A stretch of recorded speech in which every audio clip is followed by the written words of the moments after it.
Hello and welcome everybody back once again to another, not one, not two, but you put those two together and you will get a 12-hour race here at Mount Panorama, otherwise known as Bathurst. I'm Mike Nause. Joined with me tonight at first here in the booth is none other than Yannis, Mare. Yannis, how are you doing on this fine evening, afternoon, or morning, wherever these fine folks are in this world? I'm doing very well, thank you very much, Mike. It is the afternoon here, 2 o'clock.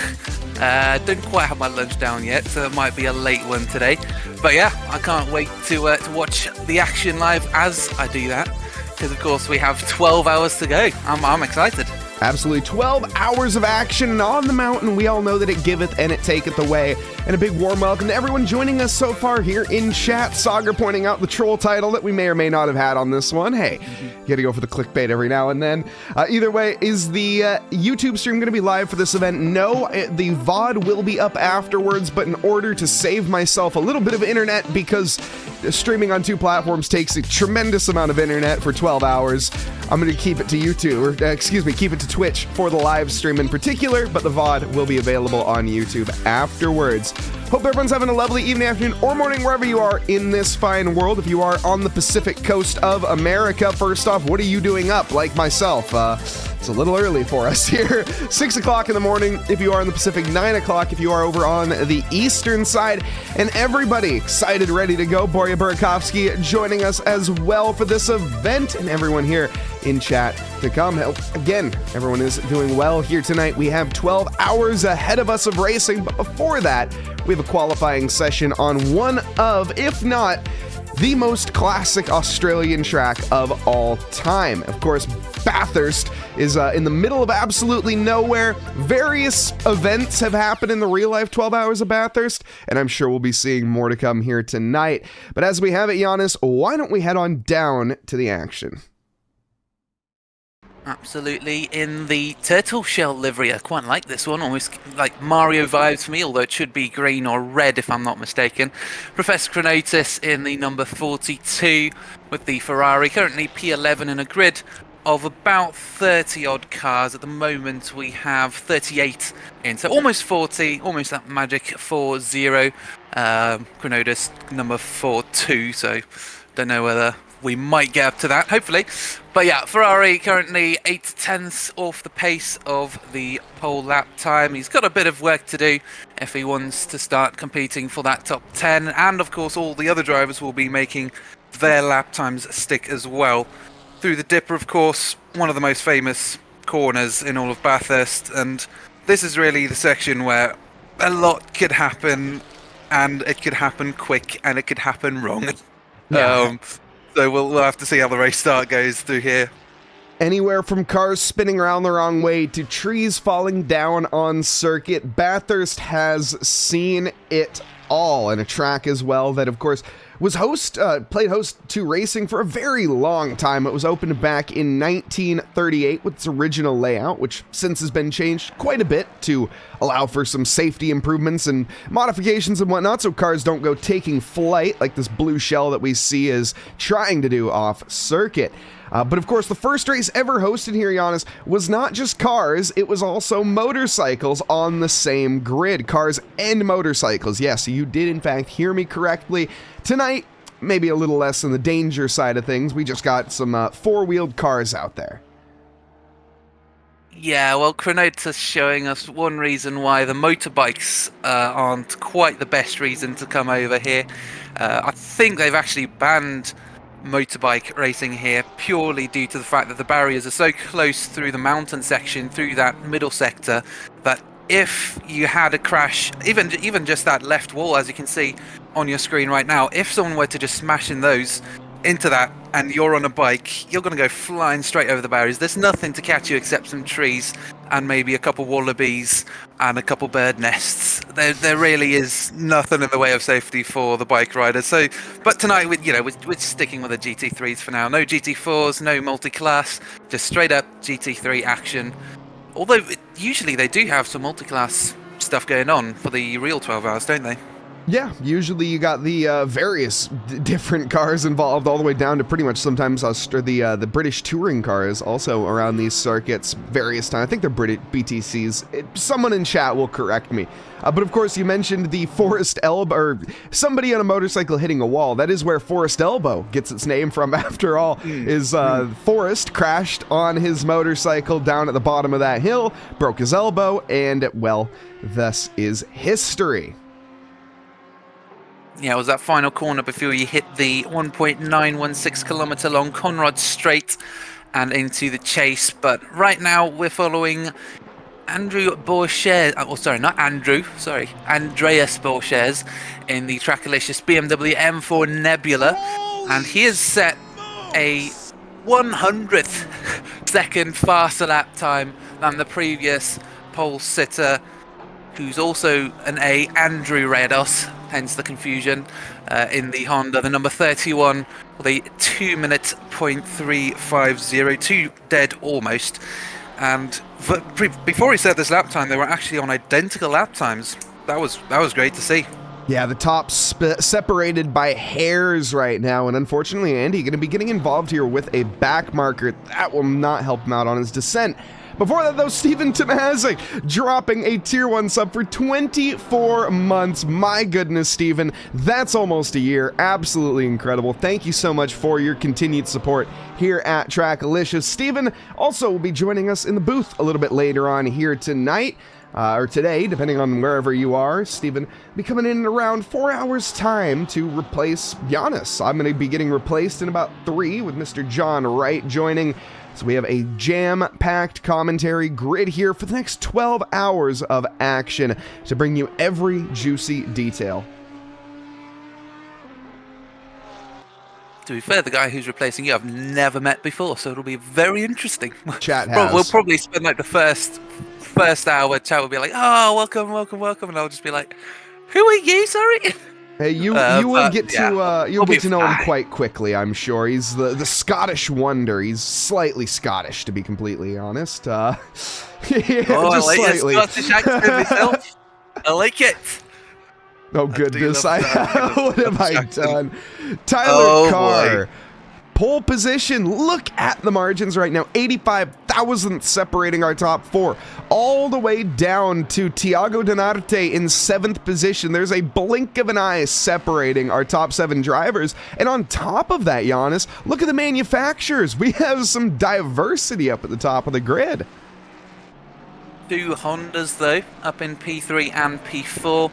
And 2 Fords up in the top 10 as well. There's only 1 Ferrari, and that is the number 6 of Henrique Mercado, who's set a lap time of 2-minute .7, and he's only half a second within the pole lap time. And then we've also got 2 BMWs. I'm lacking a McLaren though. The McLaren of Timothy Jadubal FNM is of course in P11. He's looking to break into that top 10 sometime soon. And this doesn't look like AC EVO, says Hulknout. No, I definitely went for the clickbait on this one. That's why there's question marks, as it leaves it up in the air. But we are open to discussing your AC EVO experiences. Let us know, how have you liked it so far? I know pretty much everyone has had a go at this point. But yeah, let us know. I haven't actually had the pleasure of driving AC EVO yet. I don't have my simulator set up, so I can't. I bought AC EVO just this week, but I haven't had time to test it. So yeah, we'll see how it goes. Well, do you reckon it could replace Assetto Corsa Competizione? I think is the question a lot of people have on their minds. Do you think it could one day replace this, or kind of supplement it, complement it, maybe? Compliment, I think, would maybe be the better way of looking at it. We'll see as time goes on. My only big pet peeve that I have about the game or simulator right now that I have is the fact that some of the cars don't have racing gloves on their hands, and the hands look really gross, and that's about, like, the biggest complaint that I've had. Other than that, it looks like a pretty solid sim, all things considering. But no, as Saagar, they're saying, it will not replace ACC because it's just not the same game. They're just really not the same target audience. I mean, you can't drive a Golf GTI in this simulator as much as I wish you could. It's literally my realistic dream car, but no, you can in AC EVO, so. Yeah, I mean, I can't imagine doing GT3s and then having a, let's say, Mini Cooper or a Fiat 500 just get absolutely slapped in the rear by a Formula car as well. It's you could probably go proper nuts with it, but in terms of us proper racing enthusiasts, we'll probably stick to the proper GT3 races. And the proper lap times here. Sorry to cut you off, Yannis. Oh no, it was invalid. Wait, what? Brandon Chan. What? Okay, my ACC TV lied to me. He was up 1.7 seconds, and on my ACC timing charts. And I thought he was gonna slam his way up to pole position. There was Brandon Chan, but I was lied to. ACC, of course, being the perfect game that it always is, with the always up-to-date timing tower on the left-hand side. It always is when it comes to the end of quali, but after once you get into the proper action, you know, you might get a little confused. But one driver who's not confused about where he wants to go is the P7 BMW car number 627, now powering down the Conrad Straight, probably one of the final cars to set his lap time, and I think that looks to me like a Need for Speed, almost inspired livery. Kind of the same hues, and yeah, I think that's a Need for Speed. Yeah, there it is, NCR Most Wanted. Looks very aerodynamic. Whoa, goodness, and on cue, it just decides to drive off in a straight line. Fair enough. Let's go back to the booth here. Oh, we do get ready for the drivers to take to the circuit, and oh goodness, Yannis, are you seeing what I see? Yes, I think I am. Night start, as is tradition for the real Bathurst 12-hour, and of course that event has a load of history behind it, starting off in 1991, and ever since then it's just grown and grown and grown. Yeah, especially into the modern era here with the most recent updates. Back in 2011 was the final sort of update they had to this circuit, adding some lighting installations for the Bathurst 12-hour to make it actually a bit easier to night race. As we know, once you get up to the mountain, it is pretty much pitch black, minus the extremely bright headlights that these cars do have. And we'll be seeing them illuminating the night here very shortly, but in the meantime, 4 minutes is the cooldown. This will just give the drivers a bit of time to settle their nerves, because right now, this is when the nerves are going to be at their all-time highest. You feel the tension, you feel the rattling in your bones, and as a teammate as well, who isn't behind the wheel, you might even be more nervous than your driver. There's always that chance of the car just being wrecked by the first driver on the first lap. That's usually where most of the stress comes from, is that first lap chaos. And for us here at Bathurst, that's going to be in the second sector, just through the mountain, as you head out onto the Conrad Straight, through that section called the Skyline. The S is the dipper, the corners 11 through 16, that's where the most stress comes through, because even just going through there on the limit of the car itself, just pushing for lap times, that is stressful enough. Having another 37 cars to navigate around is also going to be one of the scariest things you will ever do, especially in the dark as well. Only thing that could add to the stress is the rain. Yes, and as of the next 30 minutes, we are not predicted to have any, but anything can happen in racing, and it normally does. And we'll be hopefully expecting a little bit of rain to add some chaos, as it did in the Daytona 500, Daytona 24, of course. Anyone who took part or watched the virtual iRacing Daytona 24, and they may have experienced a little bit of rain in their race, well, they could have found themselves off on the infield. And speaking of Daytona 24, that's today. We appreciate you watching the TRACKILICIOUS stream, as well as more than likely having the Daytona live stream popped up on the side, as I'm not sure when, Yannis, but they should be green by now, aren't they? To be honest, I don't know. I'm more looking forward to the Bathurst 12 hours next week. Fair enough. I'm looking at the Bathurst 12 hours right in front of our faces. That is what I have been waiting for here for a while. And what I didn't have on my bingo card when coming into this race tonight was a Honda NSX on pole position. Andrew Rados on the top right now. His teammates, let's see, alongside of him are going to be, it's just going to be one teammate for this 12 hours, and it's Mikhail Charles. So trying to negotiate when you try to change drivers will be crucial to limit the fatigue element that these drivers are going to be feeling throughout the race tonight.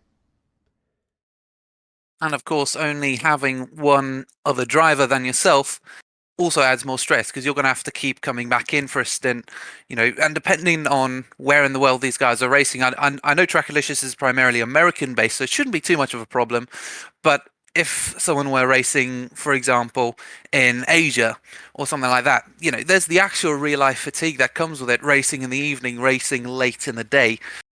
Having more than just two drivers could be an advantage. What do you think? Yeah, absolutely. Typically, now, of course, there's advantages and disadvantages. So the fatigue, you're going to be having more opportunities to have someone taking a break. That's one thing. You don't need to have both drivers around for all 12 hours. However, that does mean that you need a third driver that's about even skill as you, because if you do end up picking up another driver who's a little bit slower, you are only as strong as your weakest link at the end of the day. In these teams, they want to win. Everyone wants to finish as high as they can. But at the end of the day, only one driver can win. And everyone needs to remember, making it to the checkered flag in a 12-hour endurance race is a victory in itself. We're more than likely going to be seeing some contact on lap one. It's Bathurst. That's the nature of the beast here. It is a cruel mistress, and, some would say the lady in black, but tonight, it's a dark circuit. We have 38 cars all sharing the same tarmac. It looks simple on paper, Yannis, but we don't drive on paper. We drive on tarmac. If we were to drive on paper, that paper would get shredded real quick, and we would have no grip whatsoever after the first burnout or lockup, or first lap, actually. Considering there are 38 cars driving straight over it at about 200 miles an hour. Wouldn't work quite as well. Yes, definitely would be entertaining. These the tires, though, could potentially turn into what seems like paper at a certain point. The temperature, though, only 19 right now, so quite optimal, I guess you could say, quote-unquote, air quotes around that. A little bit chilly, considering the track hasn't had warmth thrown into it yet, but the drivers will be able to make pretty easy work of it and get up to speed quite quick. Now, though, we do have a comment in chat from Steven saying, no grid walk. Yeah, we can do a quick little grid walk on the outlap. I was debating if we should or shouldn't.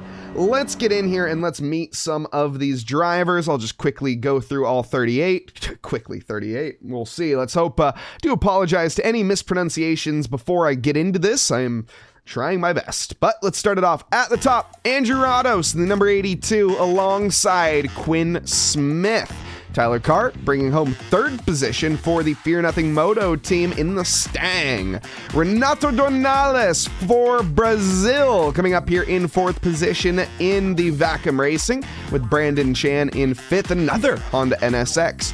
We have Mohamed Farhan Rosli in P6 with the number 444 Bentley. Vincenzo Senatore in P7. Kevin Blanchett, 8th quickest with Tiago Donarte in 9th.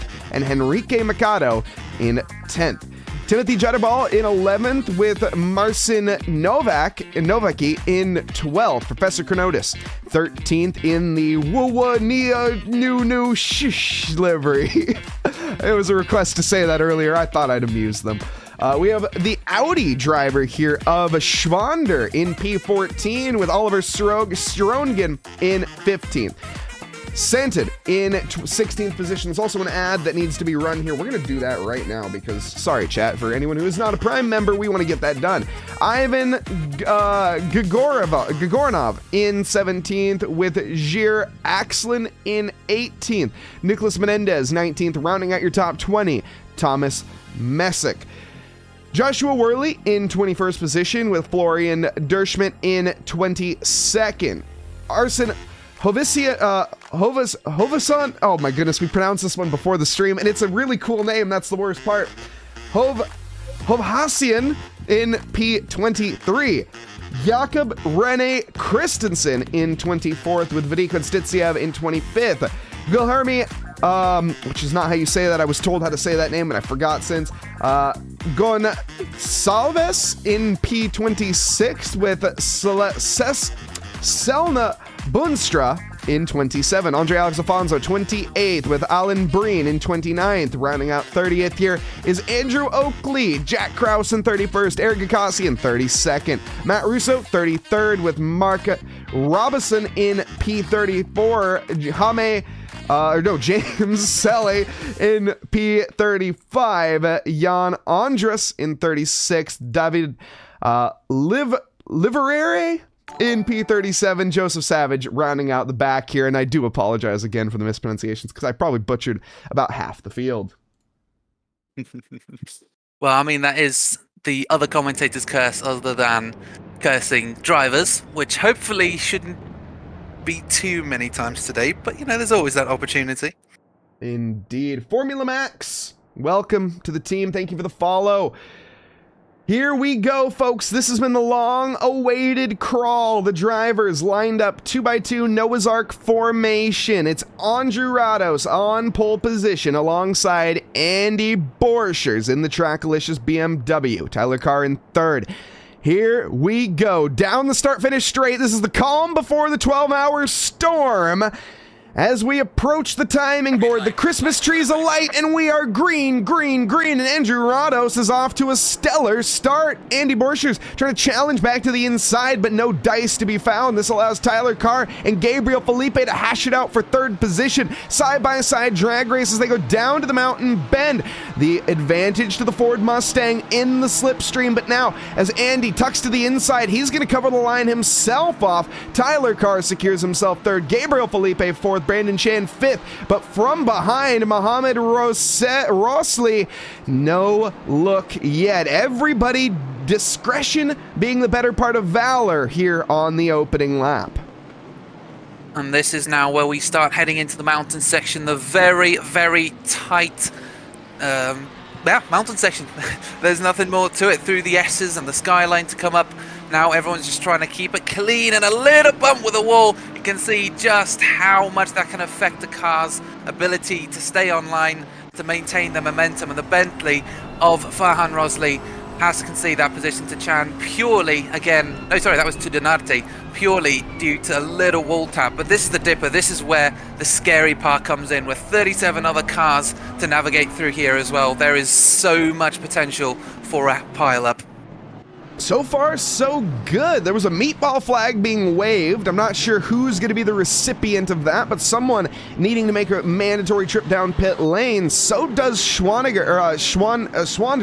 down here in P12. A drive-through penalty, a start place infringement is what is going to result in that. Andrew Oakley also pulling off to the side of Forest Elbow. Looks like he was the one that maybe sustained too much damage. Side by side, though, from Tiago Donarte and Brandon Chan. Donarte getting the moves on early. Chan, though, able to get his nose back to the inside, but he has to back out. Tiago making moves up 3 positions already.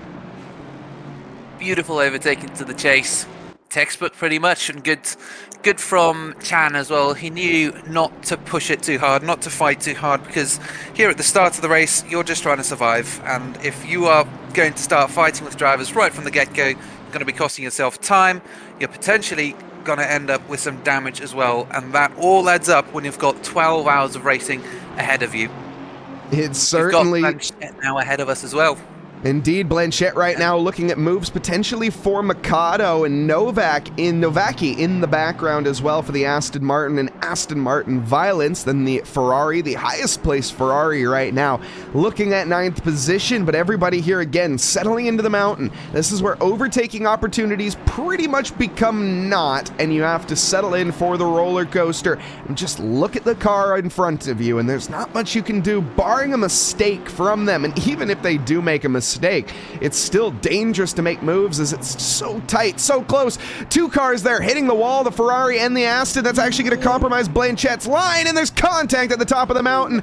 Both cars spinning. The 815, though, minimal contact to the barrier. Novaki gets away with that, I think, without too much of an issue, but regardless, did he actually return back into pit lane? That is the question. No, he's back running here in 11th and does get back in the order. So all things considering, not too much damage here early on for the 815.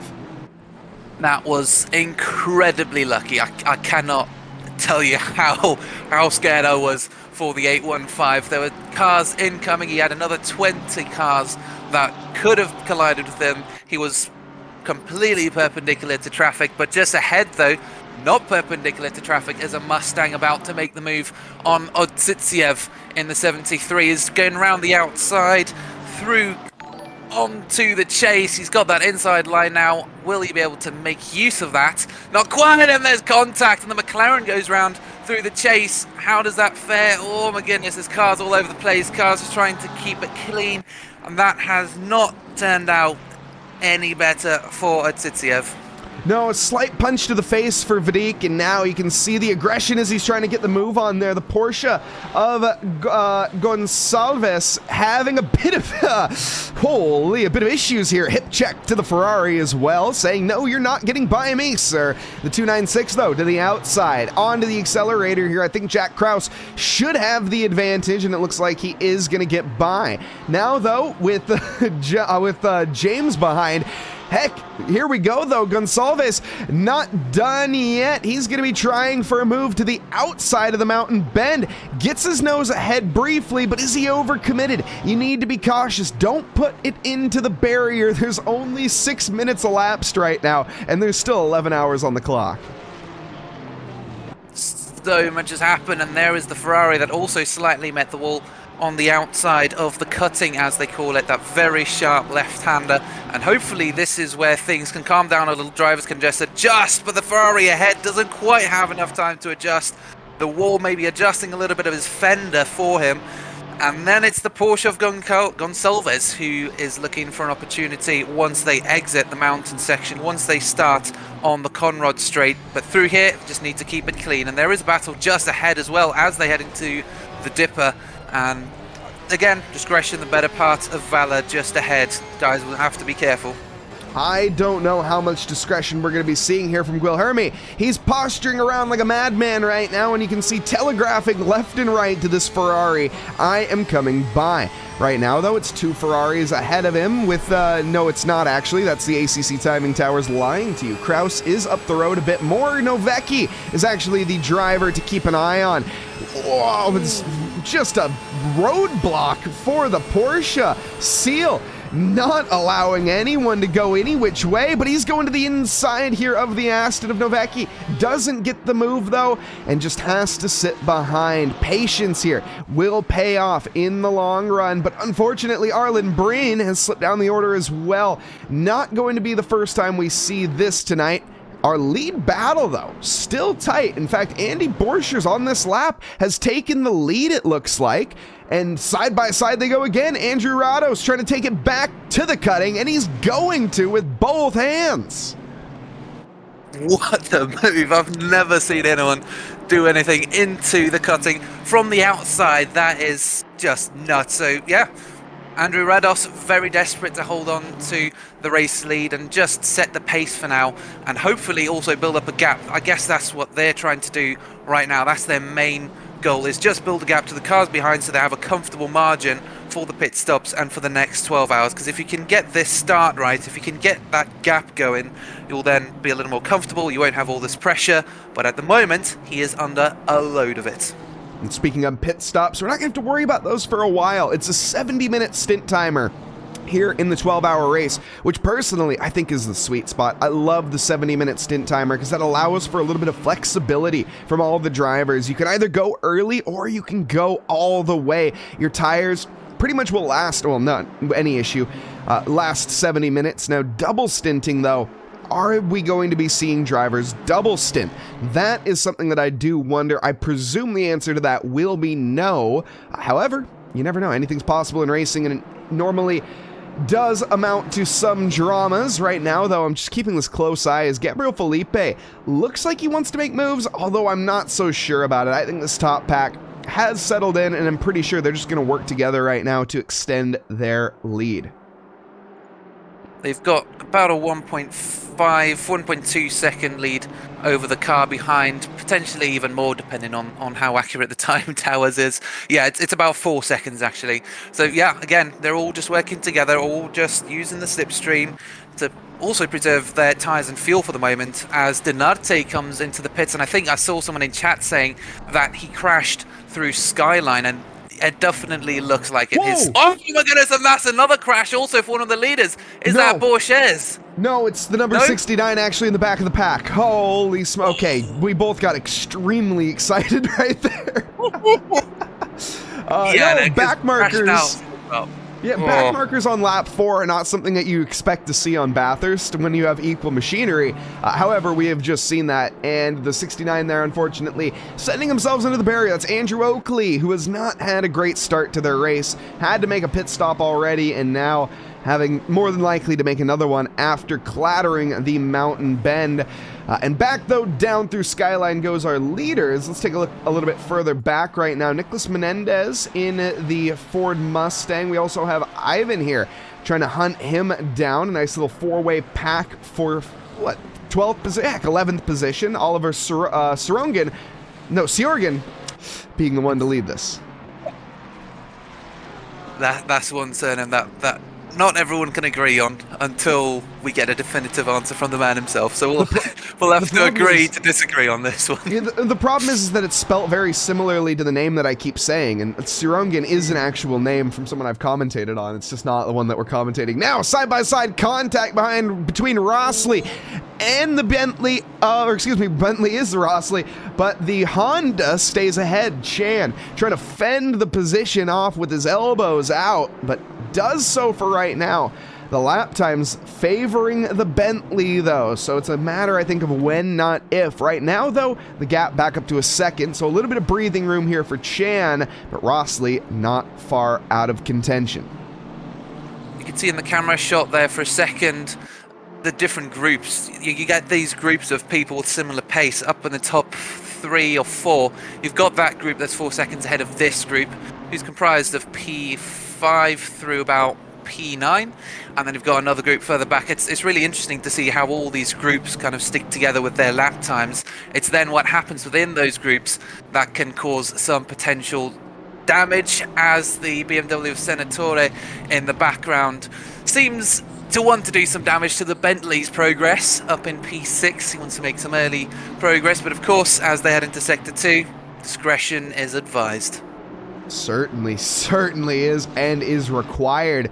Question in chat, where is Mr. Quinn Smith? Quinn Smith is no longer behind the wheel. He did qualifying, and he gave the car over to Andy Borchers. They're currently sitting in second right now for the Trackalicious BMW. Out of shape goes the Honda NSX. That is Brandon Chan in the Stefans Designs MHR. Manages to keep it under wraps somehow. Thankfully, no hit to the barrier, I don't think. The car looks damaged, but I think that's just the livery.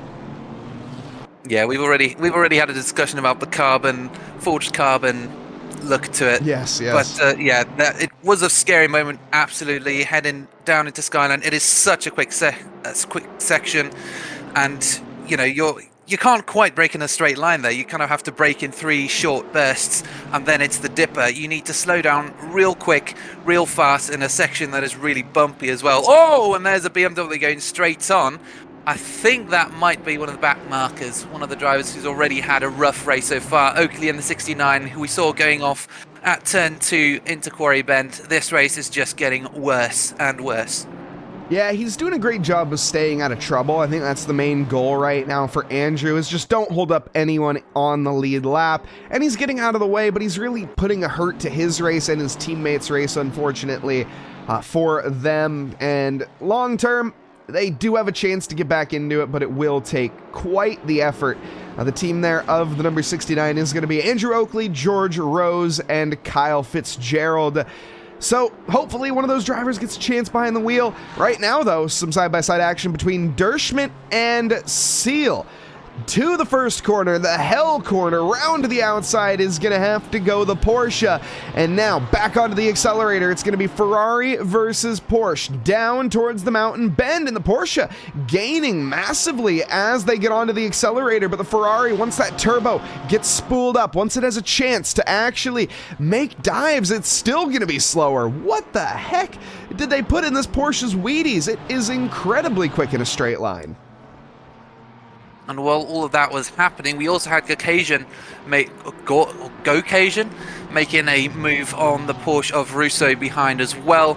Also textbook down the inside. And again, once you get that move done into Quarry Bend or the cutting, you're then pretty much assured space through the second sector until you hit Conrad Straight. And you hope that by the time you get there, you've got a decent gap to the car ahead. Hoping is all you can do. There's a meatball flag waving there. I'm wondering who that's for now, as there's various, definitely not in ACC bugs, someone's struggling right now and will be required to make a trip down pit lane within the next 3 laps. That is what that orange and black flag is with that ball on. It's why it's called the meatball flag, in case anyone was curious. But you never want to see it. That's a flag that you definitely want to avoid if you can. But the question is, who has the damage? That I don't know. Someone's saying the Ferrari lights are not on. Oh, that's Ferrari's what the lights. meatball flag is about. Ow. So are they not on, or are they broken? That is the question. Usually you can notice it when they're braking or when they're going through a bumpy section in the driver's seat. They might flicker on and off for a bit. But obviously as well, as time goes by, as the day progresses, it'll get lighter and lighter. So eventually they'll have to switch these off, and then it's all good to go. So shouldn't hopefully be a problem that they'll have to deal with in the next couple hours. But here's Worley now down into the quarry, and he's going around the outside, an optimistic place for an overtake.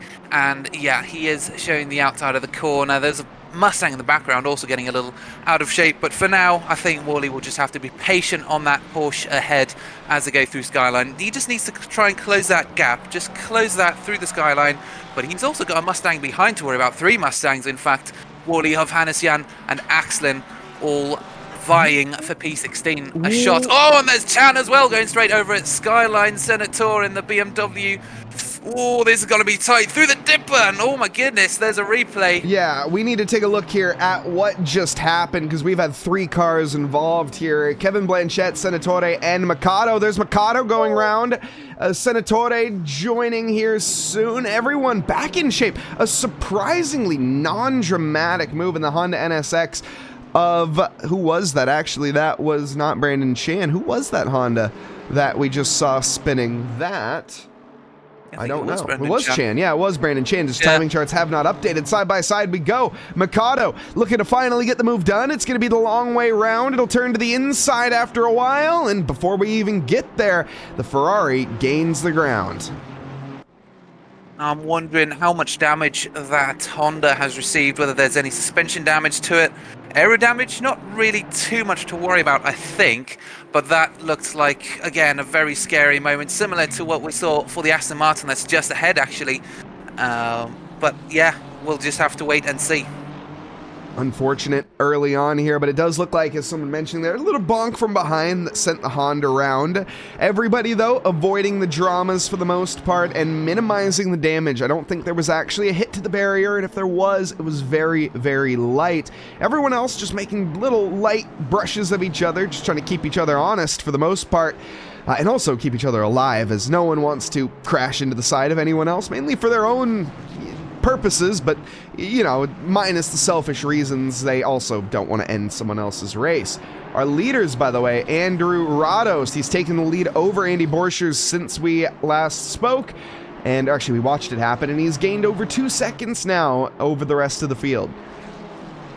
He's building that early gap, literally just what we were saying a couple minutes ago, building that gap so he can have a comfortable margin for his pit stops. Then they've got options pretty much.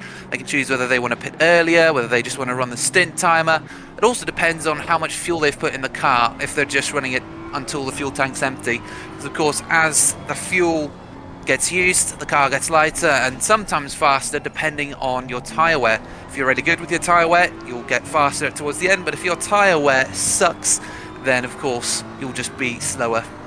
They'll kind of cancel out. Brandon Chan is wobbling all over the place right now. Carlos Guzman making a comment in chat saying, if you get some rear damage on the diffuser of the Honda NSX, it can almost be race ending. Now, the straight line speed may be compromised. Vincenzo Senatore thinks about a look to the inside, has to back out. Stays, though, with Kevin Blanchette firmly in his rearview mirror as well. Heading down towards the final corner now, no opportunity arising. Blanchette looking awfully passive, to be honest. I think he's waiting for the moves to come to him rather than forcing the issue like we see from Senatore and Chan. But the Honda, if it does have that rear damage on the diffuser, it's very similar to the McLaren, where if you take any damage whatsoever, even just 2 seconds, the lightest taps, that can turn the balance of this car into an absolute nightmare. What has happened here? Andy Borchers and Gabriel Felipe have switched positions. Let's go back 20 seconds and see if we can catch that here. Going down towards the mountain bend. I think this is a calculated swapping of positions. No, maybe not so calculated. Whoa. That was a bit of a muscle move from Gabriel Felipe. Do you reckon that was Felipe at fault there potentially for throwing him out? Yeah. Yeah, that angle. And I mean, ultimately, it's not our job as well. Yeah, the stewards will be taking a look. Yeah, they've got that covered. Tough angle. If we had a maybe more top-down view, it would have helped a bit. But from that angle, it's no way we could place blame on either one of the cars. We can just call the results as they are, and Gabriel Felipe gets by Andy Borchers. Did Andy leave enough room? Did Gabriel barge at him out of the way? We'll let you decide. Tyler Carr, though, he had a front row view to all of this, and he is going to be licking his lips and saying, oh, maybe some opportunities here to gain myself up onto the podium. Now, of course, there's still 11 hours, 39 minutes, and 52 seconds left. Podium doesn't mean anything. Literally, it means nothing at this stage, but it is a bit of comfort. You get a good window of opportunity to run in that front, extend your lead over the rest of the pack, as our top pack is doing right now. Currently, the gap to Mohamed Farhan Rosli is about 6 seconds, and, well, Mohamed here actually just all on his lonesome. He's got a 5-second gap in front and a 5-second gap to the back, just sort of hot lapping at this stage. Yeah, sometimes you can get stuck in kind of the dead man space, literally right between major groups. But here's the other group that he's stuck between: Blanchette, Senatore, Chan, and of course Chronotis and Sjogren.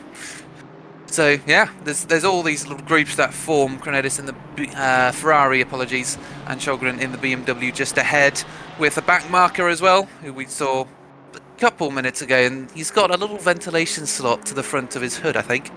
It does look the case. That's not there usually.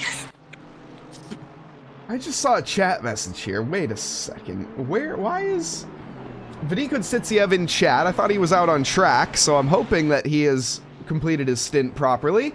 We're going to be uploading the VOD afterwards to save my internet a little bit of a headache, because 12 hours streaming on 2 platforms would be bad in that. So we're going to just, do one stream for the 12 hour, and then we'll upload the VOD afterwards, more than likely in 2 parts. Blanchett, though, still trying to chase down Vincenzo Seditore, Nicholas Menendez, Professor Chronotis, and Ivan in 13th here, having their little bout. Oliver Sarongin being a cork in the bottle right now. And having a cork in the bottle through Dipper and the Skyline can be very, very bad for the cars behind if it's too quick. If they come in too quick and they don't expect it, you could have a huge pile-up. Or if you're sensible and you do know there's a cork in the bottle, that'll just back up everyone behind you as well and kind of compress that field as they then head out onto the Conrad Straight. Again, it creates opportunities, but it also creates bad opportunities. There's kind of a positive and negative side to it all. But Sjogren then, he's still got 7 seconds to make up to the back of the Aston Martin ahead, the 585. So there's still plenty of room to also just make up. And Santon here has joined this group as well now, found the back of Ivan. Also, an update on Vadik, as I mentioned there. I thought he was one of the drivers that started, and he was. He unfortunately had a contact with the wall on the mountain, or on the, on the mountain. And as a result, looks like they are down in pit lane, which is really unfortunate. The Fuchsia cars having a great week prior to this event over at the Daytona race. They finished first position in the GT3 category. They finished in the 24 in the GTPs in 10th, and in the Imola, they finished the 3 hours of Imola in P10 as well, so it's been a quite solid result for them. This one, maybe one to forget, unfortunately, for the Fuchsia team. And Senatore actually just sent us a message also a couple of minutes ago saying hello from the 627 BMW. I hope that's not the driver typing, because he needs all his concentration to make sure he doesn't end up on the rear diffuser of Chan, as we've already seen through precisely that section. And I'm sure the straight line speed of the BMW will be much appreciated once they get through this tight, twisty section and head out onto the Conrad Straight. There's the beautiful rear view for the Honda, although it's not as beautiful seeing a BMW right up your bum. No, it certainly is not. And now on to the straight here. We'll see who has the straight line advantage. Right now, it's all advantage Ford when it comes to the quickest down in the speed traps. But the BMW looming in the mirrors, gaining in the slipstream, lifts off the accelerator though, or hits the brakes there more than likely. Thinks about it to the inside, but no dice to be found. What has happened here to the 53? Uh-oh. The Ferrari is facing the wrong way in the cutting. Oh, the number 3 is approaching. The number 3 is approaching. And thankfully, no dramas to be found. Close call, though. That's Tiago Donarte, who was one of the drivers that has fell down the order quite a bit himself. And that is a wrecked Ferrari. He'll be limping his way all the way to pit lane. And I think it was just me, but the rear wing did look very floppy. And there's another McLaren. We saw the wreck also down by the chase earlier. Fortunately not too bad, but this one up here in the skyline is most likely bad. And oh my goodness, this just seems the lap where everything goes wrong. We've also got Gokasian and Seal coming off. Here's Seal in the Ferrari just as they come into the braking zone and onto the curb just a little too much, and that was enough to snap the rear end. Fortunately not far from pit lane, and the Aston Martin behind just takes measures. Not quite the best rejoin, but fortunately no damage or harm to the car's side. And Seal, wow, just deciding to make a move there. Not for position, yeah. This is a front or back marker. Let's check the relatives. That is Kaus. Have I been saying Klaus? I'm sorry, Kaus. Apologies. Uh-oh. Oh, same lap. Eric has binned it. Uh-oh, I just went on the replay. I don't see any extra yellow flags. So side by side, Aston Martin and Aston Martin down into the braking zone here. That's Andre Alex Afonso to the outside, Eric to the inside. This angle, again, hasn't done us justice, and there's no way we can tell what the heck just happened. I don't know, Yannis, did you gain anything from that? I think just space. People maybe not just aware of the car. Oh, this is the scary part. The Dipper. Someone's stuck in there. Hannes Jan in the Ford Mustang trying to wrestle that car around. Oh, mate, that was a scary spot to to lose it, because the dipper is the most narrow part of the track. If anyone comes in while you're blocking that whole section, there is chaos. Yes. But fortunately, there was enough space, there was enough time between the drivers, and Hovanesi, unfortunately, not collecting the Porsche of Gonçalves, who managed to make his way through there somewhat cleanly. I'm not sure what is happening on this lap, but the dominoes are falling, and everybody is struggling right now. We've had both Armenian drivers crash on this lap. We've had various other Aston Martins and Ferraris crash, and now a Porsche for good measure. Kass has found the barrier once more, and now will be making a trip down pit lane almost certainly, as it looks like he is struggling to hold on to that car in a straight line. I'd imagine the wheel, not necessarily showroom conditions, and there is Crawl again. Vadik gonna be kicking himself after this because he handed the car over, unfortunately, to Patrick Crawl. This is just not the night for the Institsia of Autosports machine. Yeah, and it's all around the same area, this really high-risk, high-reward section heading into Skyline, and then the dipper where the walls just seem so friendly all of a sudden at the 30-minute mark. Just as Guz says in chat, at the 30-minute mark, that's where people are getting comfortable with the car. They're getting maybe a little too comfortable, and that's where the mistakes start happening. And it was really odd seeing about 5 or 6 cars all start doing the same thing. Do you think it might have something to do with the changing track conditions? Because the sky is starting to light up a little bit. It has gained 1 degree Celsius since the start of this race, so my prediction is no. I don't think that has anything to do with it. I think it's just, as Carlos said, drivers getting comfortable and then too comfortable. Bathurst is a cruel mistress, and you just lose focus for a quarter of a second, not even a second. You'll find yourself spun off into the wall. That's why this is an endurance race, not a sprint. You don't want to find yourself making unscheduled stops down pit lane. You do got to be careful making moves to the inside. It's a blue shell, but it was a red shell-esque maneuver onto Santon and unfortunately Yvonne. Oh, as I cut back there, I had a terrible time to cut. I leave you in the suspense, but I think everyone made it through. Here's another camera angle from Chronotis down to the inside, and yeah, maybe just a little too far back, unfortunately. Yeah, and then the issue for those two guys being right on the chase. The drivers are coming in at a heck of a speed, and look at there's the BMW from behind. Looks like he got through somewhat fine. And there's the Ferrari of Gagarinov, who makes a move on BMW, but I assume that was just lapped traffic. Yes, looked to be a little dive bomb indeed as well. But raid from Ariana Grande 124, thank you very much for the raid. Welcome. We also had a couple follows earlier on. Ivy Captain, Formula Max, thank you very much. Welcome to the team. And a hydrate from Alex Hansen as well. I have been keeping an eye on chat. Don't worry. And it's just we have a lot to talk about. We'll be getting to the eventual part of the race where things settle out, gaps start to form, and then we can have the podcast hour. For right now, we're going to be keeping a focus on the motorsports and on the racing on circuit. But like I say, don't worry. Eventually, endurance races will become endurance races, and we'll have plenty of time over the course of the next 12 hours from 6 a.m. Pacific time to 6 p.m. Pacific time. We'll be live here on Trackilicious. And while we were advertising our podcast, we do have Senatori, who's a bit worried after that little tap with the wall on the exit of turn number 18. He just nudged it on the way out, and as a result, his exit wasn't too great. Blanchette not able to maximize his advantage there, though, but he is looking very racy behind the BMW, braking fairly late.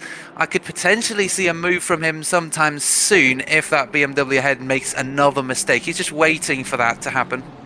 Yeah, he certainly is. He also had a fun fact redeemed here in chat. We'll get that going.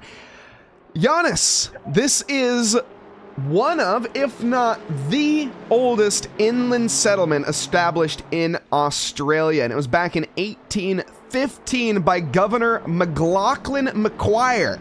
He founded this place, and it was initially founded due to the gold rush that happened in this area. It experienced a gold rush back in the early 1850s, attracting thousands of prospectors, some finding some success, some finding lots, and some finding death, unfortunately. And Bathurst does find its name as well from the Bathurst burr, which is a noxious weed found in multiple parts of Australia, but was introduced from the gold rush that I was just talking about. And is it just me, or is Senator looking like he's got a gold rush hour just ahead of him in Chan? He's looking very, very racy behind him as well. He is, and with a Kevin Blanchette on board, we'll have a front row seat here for the next lap. We'll go on board at the bottom of the dipper here, and eventually I'm going to need to change my graphic settings over because it's starting to get very oversaturated when we ride on board. But for right now, we'll keep things as is. A little far back for Blanchette. He is about 8/10 off Senatore right now. Senatore with the slipstream from Chan.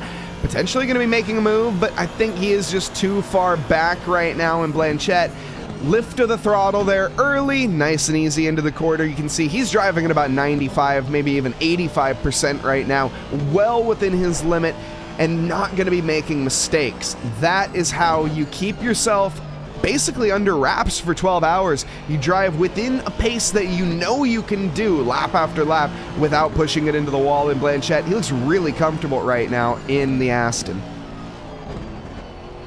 Absolutely, and through the last sector and the first sector, that's obviously great when you can get comfortable and just keep the momentum going. But as someone said in chat, there's no getting comfortable in the mountain. There's just so much that you can lose when you're on the limit on the mountain. So that's where, again, as you said, you might turn it down a little bit. Just try and be a little safer, lift a little earlier. Because, yeah, those halls do seem extra huggable, especially around the dipper. And if you're getting comfortable around there, you know, you might find yourself going in for a hug sometime soon. And you're seeing the occasional seesaw of the wheel. This is normal, to be fair. This is what drivers are experiencing, especially on Bathurst with the off-camber corners.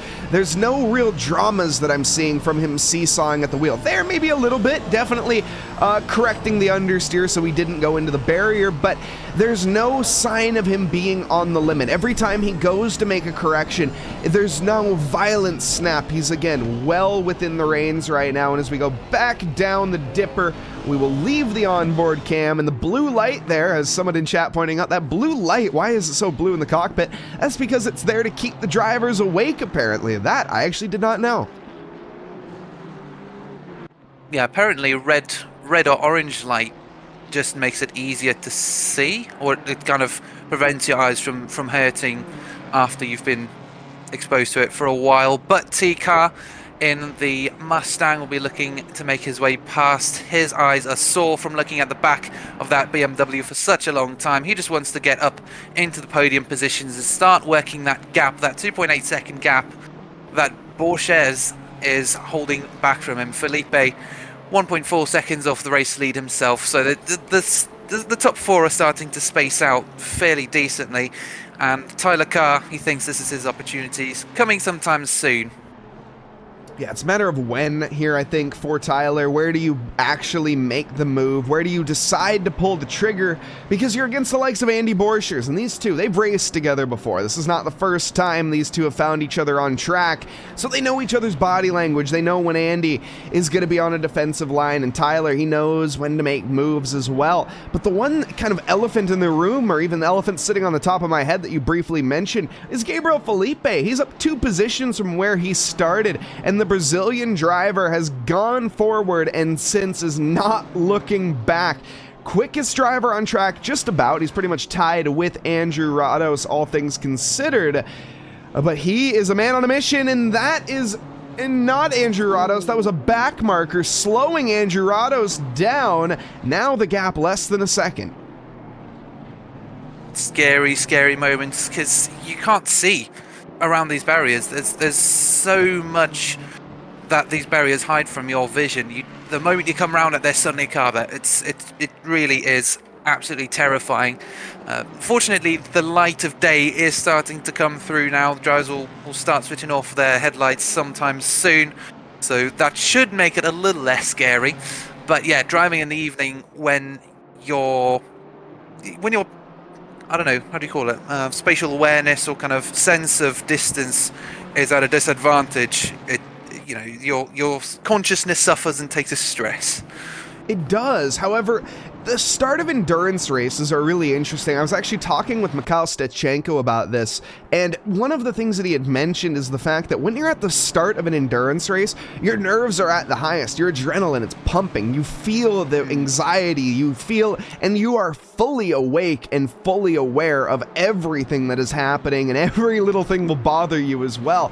But as the race goes on, and as you kind of have that adrenaline peter out, and especially after some of these drivers do end up going and taking a nap and then waking back up, a lot of the times they say when they get back in the car after a nap, Stechenko mentioned, he says, I just feel so drained. I feel so much less energy when I get behind the wheel after a nap because I've just had this adrenaline dump earlier in the day and my body is just exhausted from nothing, basically.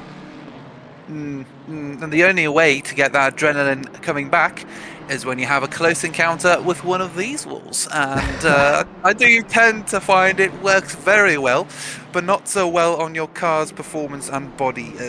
You gotta be considerate to that as well, not just your own consciousness and your own mental health. And this is a very sketchy situation again, stressing the mental health of both car and Borchers as they try and navigate the traffic through the mountainous section. And through all of this, Borchers just gets a little more ahead of car, potentially, depending on how he navigates the traffic coming up ahead. And of course, Felipe, 7 seconds ahead already. He's just building that gap as the traffic does the work for him. Yeah, Felipe got lucky with the traffic this time around, and these two drivers, not the case. Of course, backmarkers giveth, backmarkers taketh away, so we'll be seeing an equal exchange, I'm sure, back eventually. Tyler Carr flashing the headlights like a madman, and oh no! Andy Borchers hit by Magic.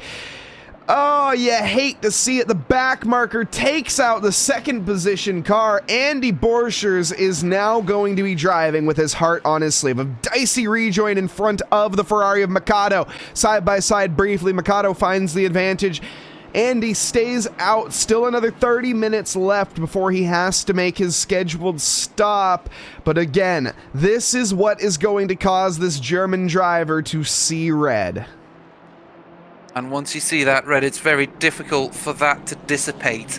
You're just going to be stuck in that code red moment for so long. So he just needs to maybe take a step back. He's unfortunately, I don't know, he can't quite take a step back though, because he's stuck right in the middle of this group from P5 through to P9. These guys that have been fighting for so long. And actually there's Chan and Senatore in the background. We saw them fighting a little earlier on. Chan was ahead, so Senatore managed to make his way past, but now of course they're still having their battle on, and they think, oh, here's another position free to take. So yeah, it really is going to be a very tough scenario for the number 31. Yeah, it really is. And Jez, let's just clarify here. P3 was not responsible for that.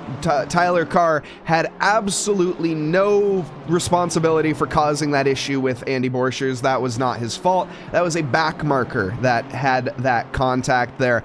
So like I said, just to clarify, that was not the number 11 Fear Nothing Moto car. They are innocent in this one. They just got lucky and benefited and gained a free position as, unfortunately, Andy Borchers stared death in the face, and it responded back by punching him repeatedly. And of course, then when he came back on, it wasn't the safest of rejoins, as Jimmy Broadbent might say. When you leave the track, you have to resafe jointly, and that, yeah, it was all right, but not quite as clean as it could have been. He was trying to prevent Mikado from necessarily having the easiest job from coming across. Norisiu asking how many seconds of penalty that would be, but there might be another penalty. Is that car potentially as well? No, that looked like another Mustang. Not that was a different car, Mustang, yeah.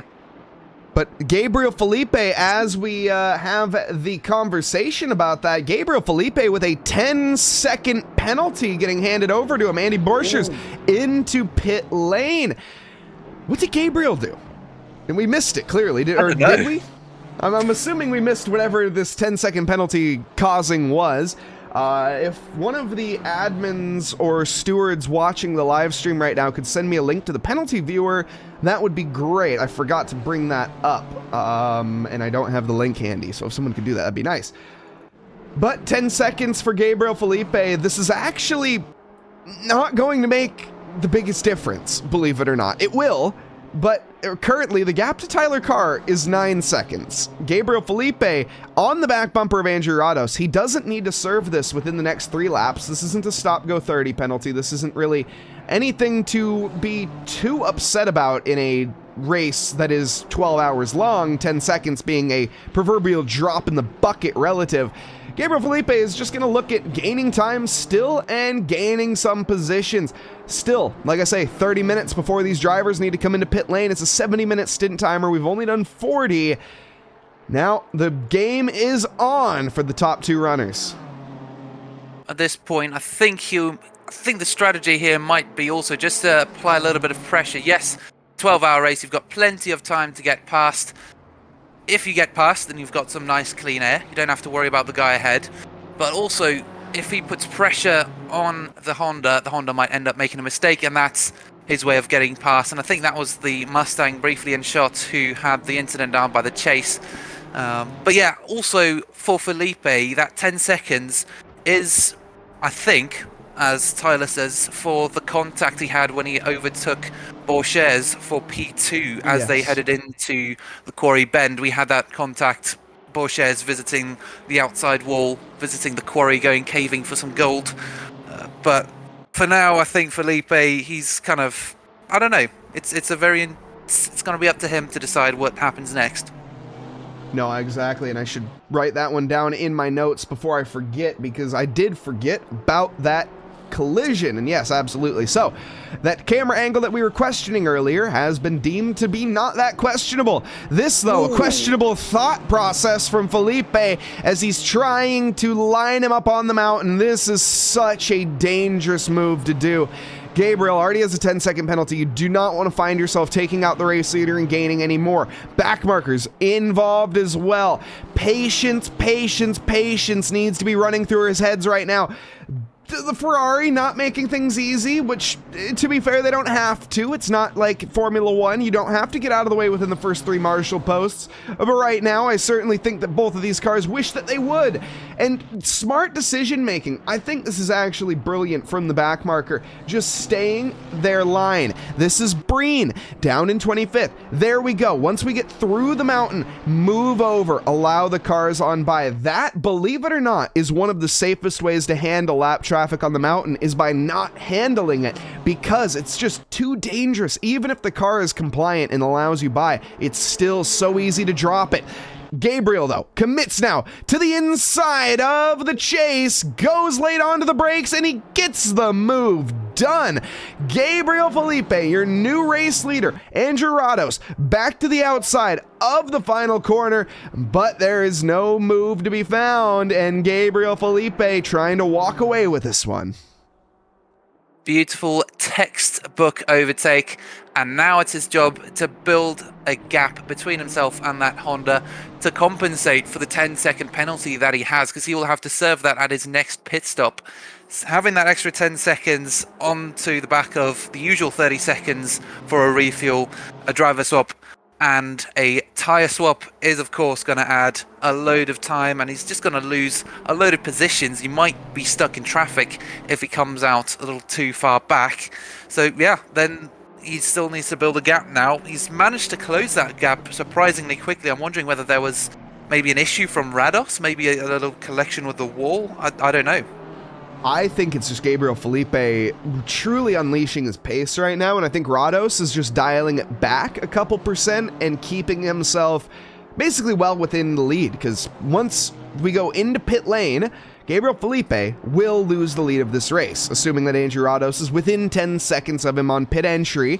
Currently, Tyler Carr's gap, by the way, those two fighting had to squabble the past couple laps. The gap was 9 seconds from Felipe back. Now it's 6 seconds from Tyler Carr to Andrew Rados. That's still nothing to shake a stick at, but it is going to be the difference for when Gabriel Felipe pits. Back looking further, though, down into 11th. This is Boonstra and Axlin for 10th. Again, they've just come into the mountain section. Just keep it clean, be patient, and you'll have your chance. And for some reason, whenever they come around there from the outside, it looks really scary. I don't know, there's something about them just sliding towards that wall at almost 300 kilometers an hour. That just tightens your stomach a little bit, tenses you up as you go through there. But it's through the dipper really that the biggest tension comes. There's just that sudden drop, and you're rapidly approaching a wall that seems extra huggable at around the 47-minute mark. So yeah, down into the Conrad Straight. I'm not sure whether there's an opportunity for an overtake here.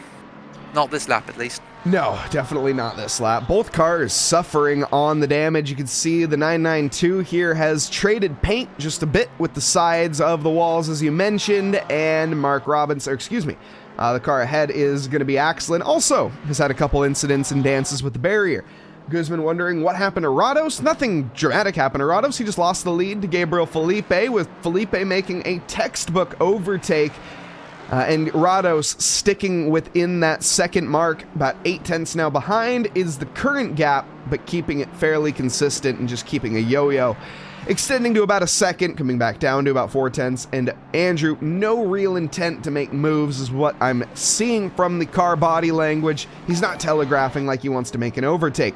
Unlike this man on screen, Brandon Chan, who I'm pretty sure wants to get going while the getting gets good, but unfortunately as we go up the mountain, you're going to run out of chances. Also, the other Danish guy, thank you very much for the follow. Who is the other Danish guy? As you are the other Danish guy, but who is the other one?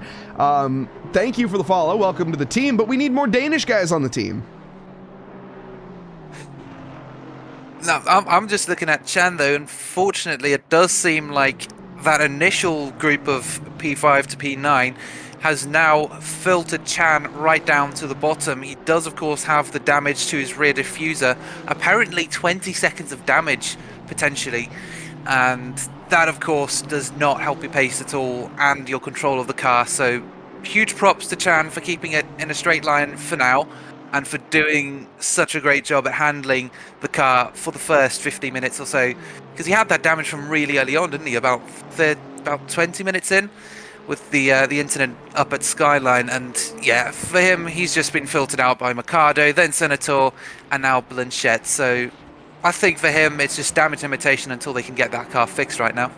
No, absolutely. And you can even see, I think, was that a flash of the headlight that I just saw under braking, potentially? I think that was actually a lighting issue, just ACC being ACC with the lighting. And I need to change my graphic settings because we're getting into the daytime, folks, and the nighttime settings are now making everything oversaturated. Look at that. Now the game looks, well, I'll be honest, a little bit worse right now, but it will look better in the next probably about 30 minutes. So, no, just hold on, folks.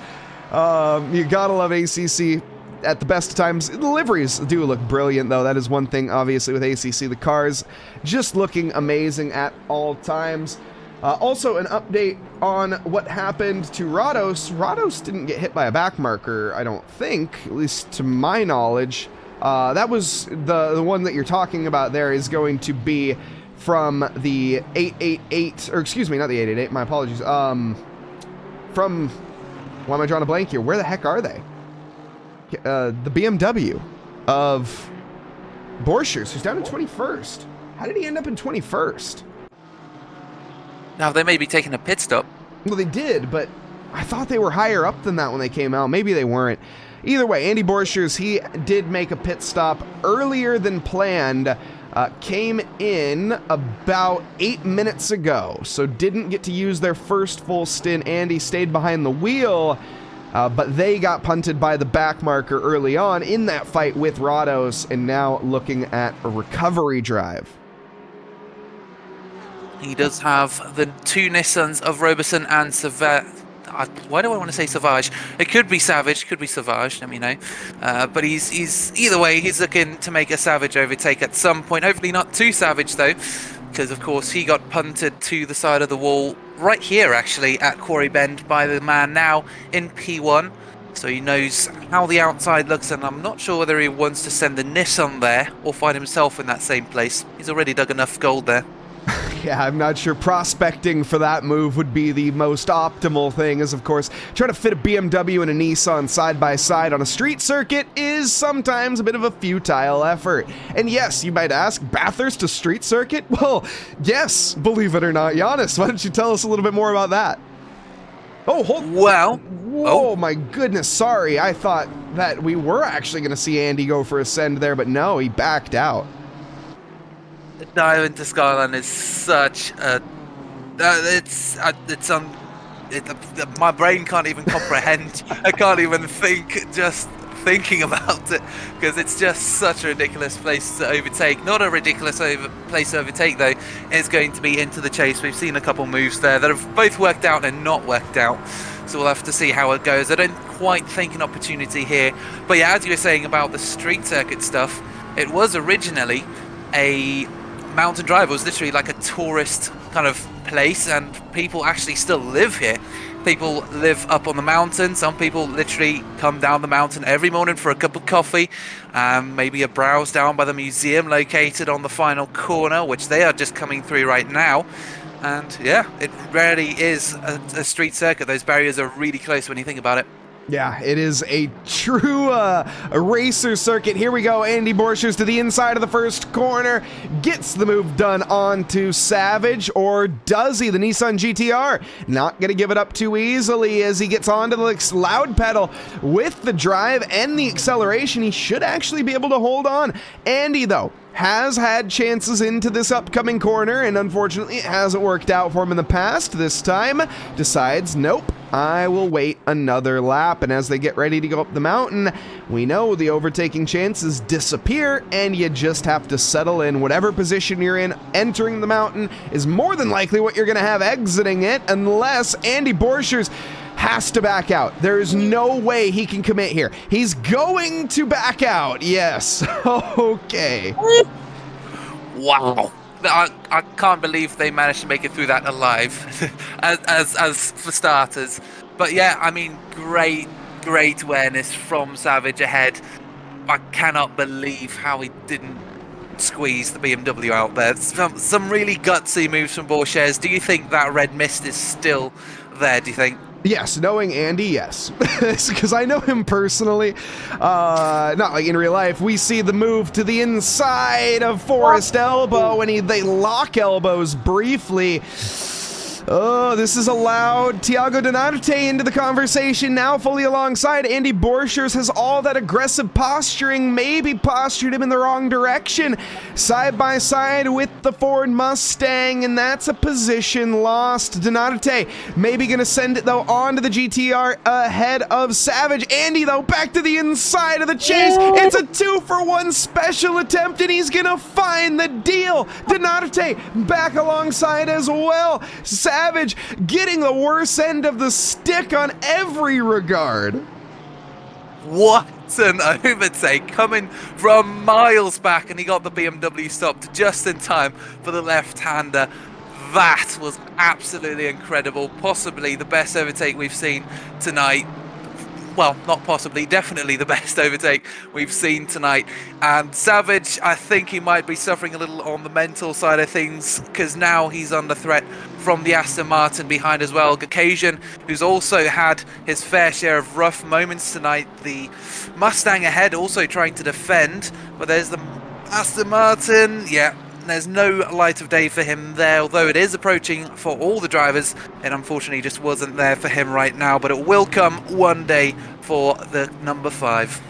And the track temp is increasing. We're now up to 21 degrees. That's a 2-degree increase Celsius, of course, since we started this race, meaning the tires are going to start to balloon up at a certain point. Once that temperature gets too high, your tires are going to be screaming for help. And still, with the pit stops about 15 minutes away, maybe we'll see some early stops. Eric Gakassian, though, trying to line up, posture a move to any which way, but we know, again, the mountain is not the place to do it. 111R Commentary, welcome to the team. Thank you very much for the follow here at TRACKILICIOUS. Now, though, this is the move. This is the time that Eric needs to get the hammer down, but he's not close enough. That's not even close by any stretch of the imagination. No, I think it might just be a case of he suddenly found himself a little closer to the car ahead than he was before, and now he's kind of not quite sure what to do, whether he needs to push for an overtake, maybe hang back. I don't know. The pit stop phase is coming in quickly, so if he decides to start battling, yeah, those decisions of whether he needs to make a pit stop or not is going to be coming really quickly. And Bourchier is absolutely tearing up the grid right now, all the way up into P18 already after an overtake on Russo in the 314, as you can see right behind. Wow, where did that happen, do you reckon? I think it just happened on the mountain stretch, actually, and I'm pretty sure Russo didn't fight it. These two on different strategies right now. Russo has Tenarte behind for actual position, and I think he's more concerned about that man who's in the rearview mirror. Andy Borchers, he knows he's quicker. Andy qualified in second position. And unfortunately, Russo qualified in 33rd. However, talking about drivers that have had an improvement, he's up 14 positions. Joseph Savage up 17 positions, 16 for Boonstra. But our biggest gainer, Jack Krause, 18 positions gained so far.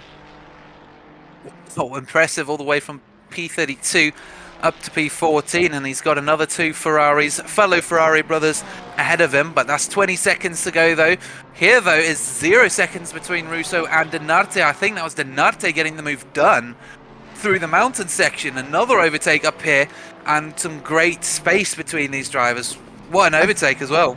I think, again, it's more what a decision from Russo. I think this is more showing the heads-up decision-making from Russo, and just basically, like I say, driving his own race. He knows Denarte qualified much higher than him, and he knows that he's quicker. It's not his battle. The race will come to him in the long term. There's still 11 hours left. Fighting for your life and ending your race 1 hour into a 12-hour race is not ideal. I don't think I need to spell that one out for you. I think that's pretty self-explanatory. This, though, is not self-explanatory. What is going on here? We got backmarker negotiations. Boonstra getting caught up behind a fellow Porsche driver, forcing them to the outside, and it looks like the move will not get done yet. So this going to affect Boonstra's charge as well, as Axlin got by the backmarkers without issue. Now Boonstra has to settle in for the ride up the hill. And again, we're stuck in a very similar scenario to what we saw earlier, except for maybe a snag on the wall there. But yeah, the back marker just being ahead through this mountain section and just keeping his line, being predictable. That's the job of the blue flagged car. And through the mountain section, there is an opportunity to overtake. So why should he move out the way? And it's, again, just very heads up decision making. Just being very patient behind these guys is also going to be the challenge for both Grenadiers and Boonstra, especially for Boonstra, who is now under pressure from the number 42 out onto the Conrad Straight. And this will be the opportunity for the blue flagged car to move over if he is closely followed by the cars behind. But Santon doesn't quite feel the need to do that yet. He thinks he's got a chance to stay ahead here. Yeah, not so sure about that one myself, but hey, to each their own there. Everyone's entitled to their own fight here. Hopefully it doesn't spell dramas. We had a request to take a look a bit further down the field as well. Down to Lucas Bungard down in P28. He's actually caught up with Jakob Winter in 27th, so a potential position gain on. They've had not the greatest start to their race.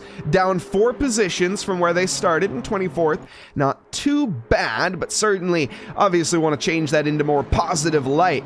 Winter with a bit more cooling on the front end of the Aston Martin, and also a bit of an LED show, as they clearly have had a hefty smack to the barrier recently. Flash of the headlights from the 23. No pit lane, though, from Winter, and Bungard now having to try to get by the hard way to the first corner.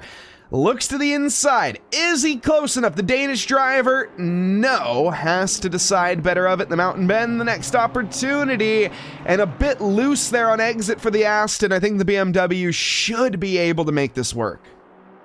The BMW has the advantage of straight line speed, and he is using it to its utmost effect. And there it is, almost alongside by the time they hit the braking zone. Can he hold on to it around the outside? Will Winter give him the space? And that is a good round the outside overtake for the number 23. Virtually textbook, other than the fact that it was round the outside of a high-speed right-hander. That was slightly off camera on the exit as well. Yeah, very much so. And back out on circuit. Is car 315 still in the race? Asks a chat member. I'm not seeing the 315. I'm seeing the 314 out on track, but am I blind, Yannis? That's a question that I will ask you. I don't think I am, though.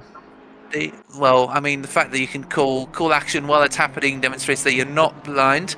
And Chan is not blind to the fact that he can potentially get an overtake done on Senatore, who earlier managed to get the overtake done. So Chan, I'm not sure though, I don't think he's pitted yet, and that will need to happen in the next couple of laps. Do you think it's maybe worth him coming into the pits now, save this battle, save the time that he might lose in this, and just go for an earlier stop? No. Honestly, no. I don't think he needs to do that right now. There's still plenty of time left. There's still 8 minutes left before we come into pit lane, and I am always of the opinion that early on in endurance races, you have to maximize your stints and use every single minute that you possibly can. The earlier you come in, you might have to take an extra stop later, and that might cost you well more than you could even imagine. So I think the short-term prospects are not worth the long-term risks, is the thoughts behind that. Come later in the race, absolutely, I think that's totally a valid strategy, but right now, position isn't the most important. And even if the BMW drops it to the Honda, if the Honda stays, or if the BMW stays ahead, it doesn't matter right now, because these positions are firmly subject to change by the end of this race. Absolutely. There's still 11 hours for that to happen, and plenty of time for both mistakes and opportunities to arise. And half a second behind Senator, he can settle into somewhat of a rhythm as well. So that's another thing as well, is as the drivers adjust to the car once they get back into it, or once they get into it afresh, you know, it takes them a while to get back into the rhythm, unless they start double stinting, as we were mentioning right at the start of the race, just getting into a good rhythm early on. But of course, with damage to the car, that could become a new rhythm, and one that you'll then have to break by the time you get back into it, or by the time that the new driver needs to step in. And it looks like Caucasian, this number 5 Aston Martin, did manage to make his way past the Nissan of Savage. Russo being filtered out by everyone, it seems. He was ahead of this group, being overtaken by Denarte earlier through this very section, through McPhillamy and Solomon Park. So I think there might be something going on there, but something that is happening as well is, of course, Porsches looking for an overtake on Afonso as they head down the Conrad Straight now. Again, straight line speed, and he's already got that inside line as they go through turn 19. Now into the chase, though. Is he ahead by the time they reach that right-hander? How will his braking be? Will he have to brake earlier? There are so many questions now as they head into the next section, but no, it's actually Afonso who's still ahead by the time they hit the braking zone, and it's again late braking for the BMW to get a beautiful move done on the Aston Martin. Once again, Porsches putting on an absolute show tonight. He certainly is, and Andre Alex Afonso saw Andy coming, and, well, he left the door open, to be fair, but I don't think he was fully expecting Andy Borchers to kick the door down when he entered. He said, look, I left it open for you. You didn't need to bust it down. Unfortunately, Andy didn't get the memo, and Die Machina, well, he's going to be getting going now, up in a 14th position. A man on a mission behind Kevin Blanchette. Can we just point that out here real quick? That gives you an idea of where exactly Andy is going to be when everybody makes their first stop. Blanchette was in somewhere around 7th position, 6th position when he came into the pit stop. So Andy looking at 7th to 9th, somewhere in that range. He's 3 seconds behind Blanchette right now. And the pit stops are soon. We're going to be seeing all of our front runners coming in relatively quick. Gabriel Felipe, he made his stop, served his 10-second penalty, and has come out behind the pack of drivers for, what is this, 4th position. Yes, you can see Sjogren in the BMW ahead. He's got Chan and a back marker preventing his progress from working on Chan. Here's Axon with a bad exit out of the chase. Felipe maybe looking to maximize it, and there we go. There's a pit from Axon. Maybe not choosing to fight it, or it could just be his usual pit stop.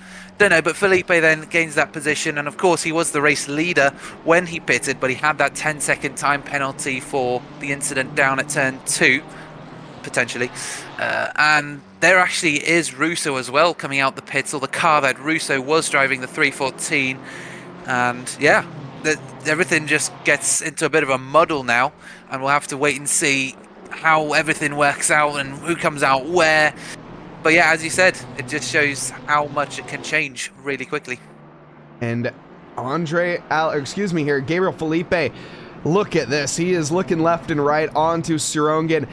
Still, he's made his one pit stop here. Surongen, he knows that, but right now doesn't really care because they're on the ascent up the mountain and it doesn't matter who is ahead. Gabriel, though, he would like to be the driver that's ahead. This is his second stint out on circuit, so the Vacuum team going for the double stints. Well, I'd be pretty surprised if we did see triple stints out of this team.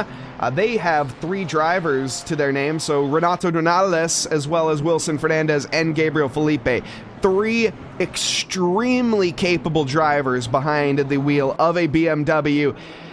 So any one of them would be a good choice, no matter when they do elect to switch cars. We also, though, had a swap from the Fear Nothing Moto. They've gone into the pit lane. The number 11 car has swapped Tyler Carr out, and now Michael Formato is behind the wheel.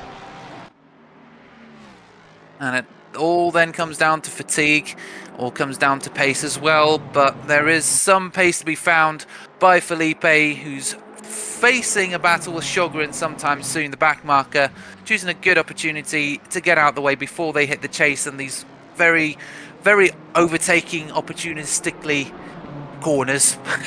But there is Sjogren heading into the pit, so no contest there for P4. And now it's just Felipe who needs to start working on Rados once again. He's in a very similar position to where he was before. Mercado's in the pits right now. And Rosley in the Bentley will also need to come into the pits at some point in the near future. So at the moment then, it's Rados basically who's in the lead right now. Yeah, or Mikhail Charles, who's now behind the wheel of the Honda Team Up Garage. Mohamed Rossley, pushing it, is my proptosis here. He is, he's going to be pretty close. He should be all right, barring any mistakes. If the Bentley does spin in the chase, he will unfortunately be receiving a penalty for exceeding his stint timer. But right now, he's got 1 minute to this exact moment to make it back into the lane, so he shouldn't be having any issues with that, but he is cutting it quite close. He is cutting it very, very close. 50 seconds on the clock. This has got to be the moment he comes in. Yes, it is. Whew! That was probably the nearest to perfection for most of these drivers that we've seen now. But there's still another 11 hours for people to pull off some stuff happening. Why didn't Denarte come into pit lane? Oh dear.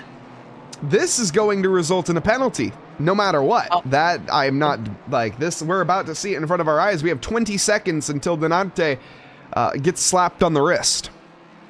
Unless, didn't he have an issue earlier? I think he might have visited the pit lane and that reset his timer. If he did, I don't see it. I don't think he entered pit lane. He did have an incident earlier on, but I don't think he served a stop, at least according to my ACC TV, or... Yeah, I mean, according to my ACC TV, that's the case. Can I check on the tab menu? No. Tab menu doesn't help. Yeah, Nelgan Stanley saying he pitted earlier, so... I don't know. Denarte crashed on the stream. You showed... I know I showed the crash, but I don't know if I showed the pit stop. Fair enough. Look, it's 7:45 in the morning for me. I've been streaming since 6 a.m. Okay, chat? Like, yeah, let's catch me a little bit of a break here. Either way, Denarte.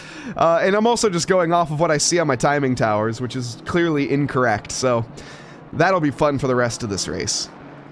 I mean, one driver almost caught napping, though, is Blanchette on the Conrad straight into the chase. There were 3 cars all vying for that position. It's number 7 that Blanchette is holding at the moment. Boucher with a really good recovery run so far. He's already up to 8th after a couple malicious moments. Denarte is also looking for a recovery run, although his accident happened a whole lot earlier. Just had a little more time to work on it. But I think this is going to be quite a highly contested position, a hotly contested position here. I'm going to be honest. I don't know when Denarte pit. A pit wall doesn't even have the fact that Denarte has gone down pit lane. Did he pit lap 1? I don't know. Expert pit wall. Not live timings, but yes. I should probably add that command, to be honest, just to make sure. But there you go. Exclamation mark pit wall. For anyone who's curious, you can head on over to the pit wall. If you do have the paid for version, it will help out a lot. Unfortunately, I think the free version, it's all right. It'll give you some information. Certainly one to check out. And find a little bit of use out of it. Now, again, checking on Denarte, he may be pit lap 1. That's my only, the only sense I can make out of this, to be honest. But even with that, he'd have to pit this lap. Well, one other driver who's pitted this lap was car 69 down by the cutting. He was stationary for 30 seconds, and there was a yellow flag down there. So I suspect car 69 has had yet another incident. Gutting. That is a race to forget for the 69 team, unfortunately.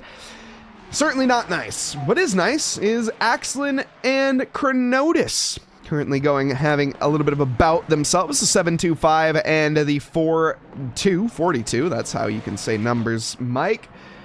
On to the Conrad straight will be the best opportunity. What's happened, though, to the triple or the 669 this time? The Intercontinental Racing has binned it in the cutting.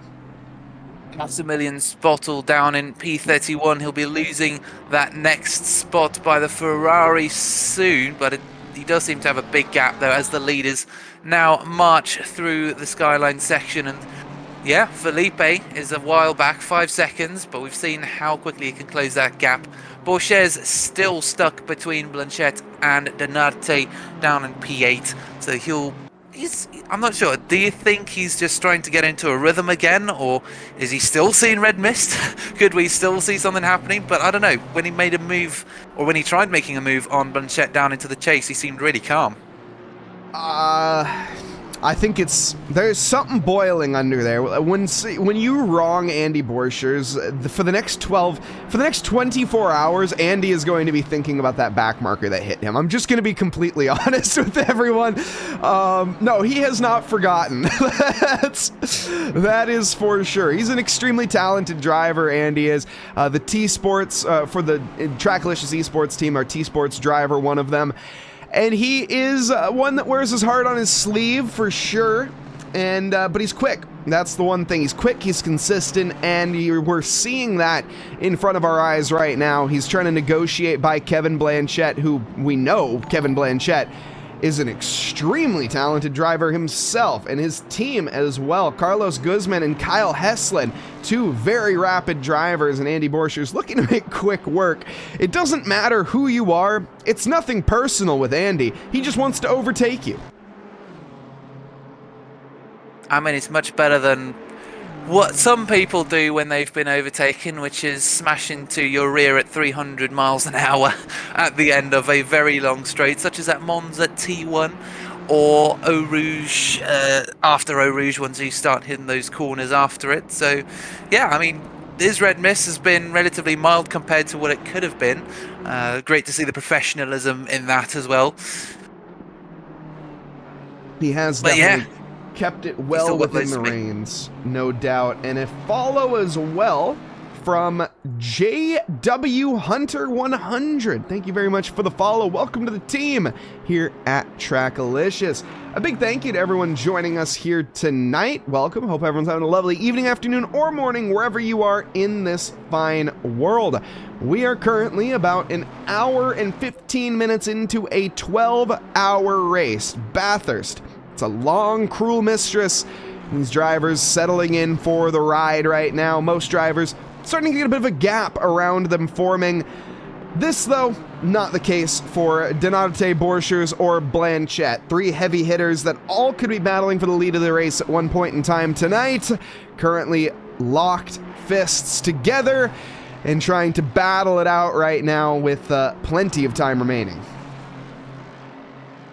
Yeah, it's now a matter of risk versus reward. Is it worth going for a risky overtake now? Is it worth potentially tangling through the mountain. Probably not, and Borchers knows this. He's going to be waiting again for that straight down into turn 21. We've seen an absolutely awesome overtake. If you guys have missed it, those of you who might have been joining us only now, Andre Borchers started out all the way up in P2, got shuffled down to P3 by the fastest driver on track at the moment, Felipe, and then had a back marker take him out. But now it's in this position that he got taken out, this position that he got past two drivers simultaneously, but unfortunately not quite able to make it past in this position past Blanchette yet. I think Blanchette is getting in the way for Borchers slightly.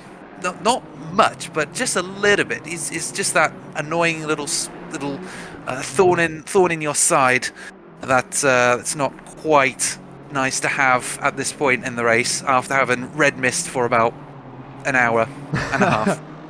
Yeah, definitely not helping. What just happened to Denarte? Oh, he went into pit lane. Okay, so now Denarte making his allegedly scheduled stop, and hopefully ACC TV actually updates this one. Andy, though, still in the slipstream of Kevin here, and last time around, not the previous, but the time before the last time around, Kevin Blanchette set his fastest lap of a 2:01.7. Andy with a 2:01.3, that's his fastest lap, so he is getting held up. Andy matching the 2:01.2 on the previous lap as well, compared to a 2:02.2 from, oh, I'm looking at the wrong times. Holy smokes, Mia Rose is flying behind. And more than likely will actually be joining this battle soon. That was the car that I was looking at.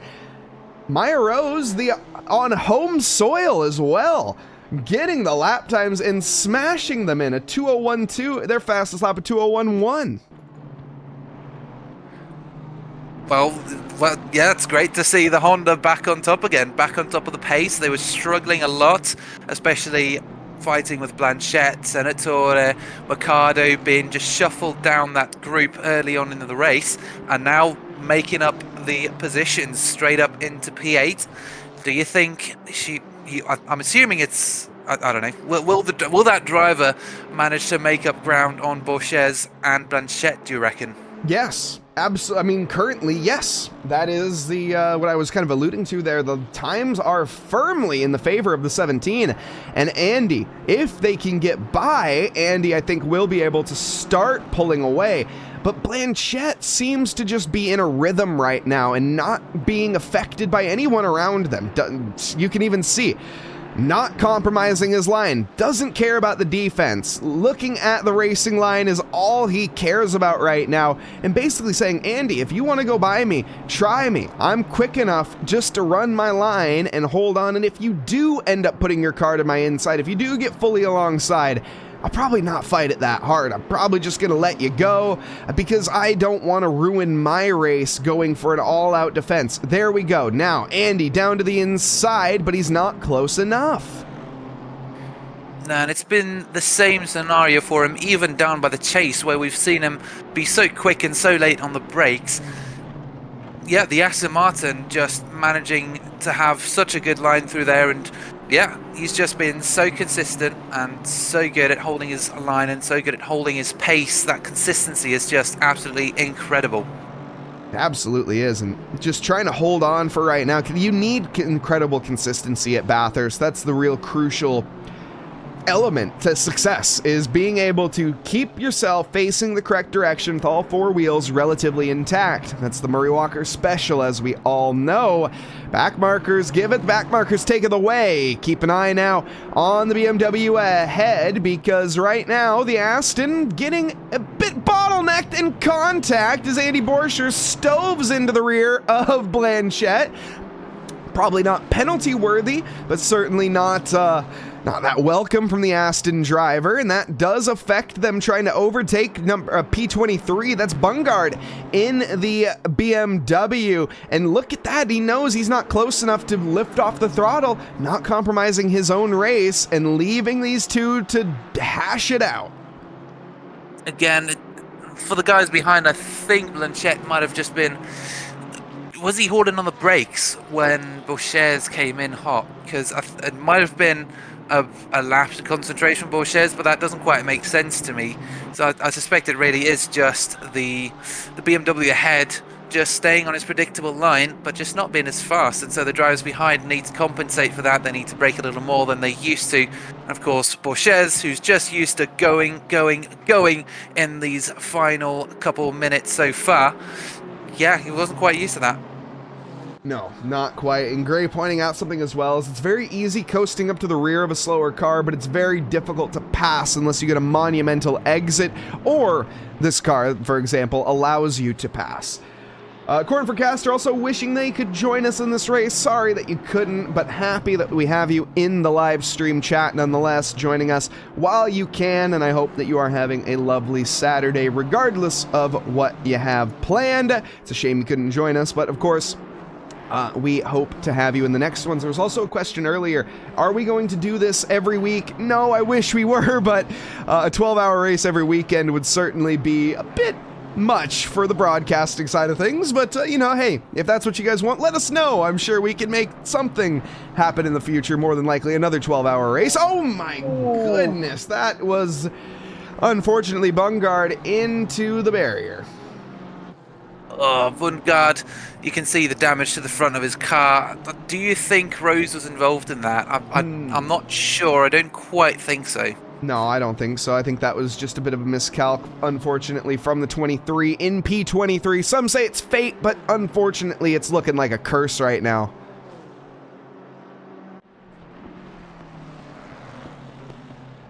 Also, and of course, yeah, sorry, go ahead. I just want to remind everyone as well that we have other leagues as well here at TRACKILICIOUS. If you guys were curious and do want to take part in some of our other championships, we have a Sim to Real Life championship going on right now in our Sunday league. Now, it's a little late to win the championship if you do join, I think, but it's still joinable. Sign-ups available. We also have rookie leagues. We have GT4 Open, iRacing championships, and more. Head on over to the SimGrid, !SimGrid, for more information on that.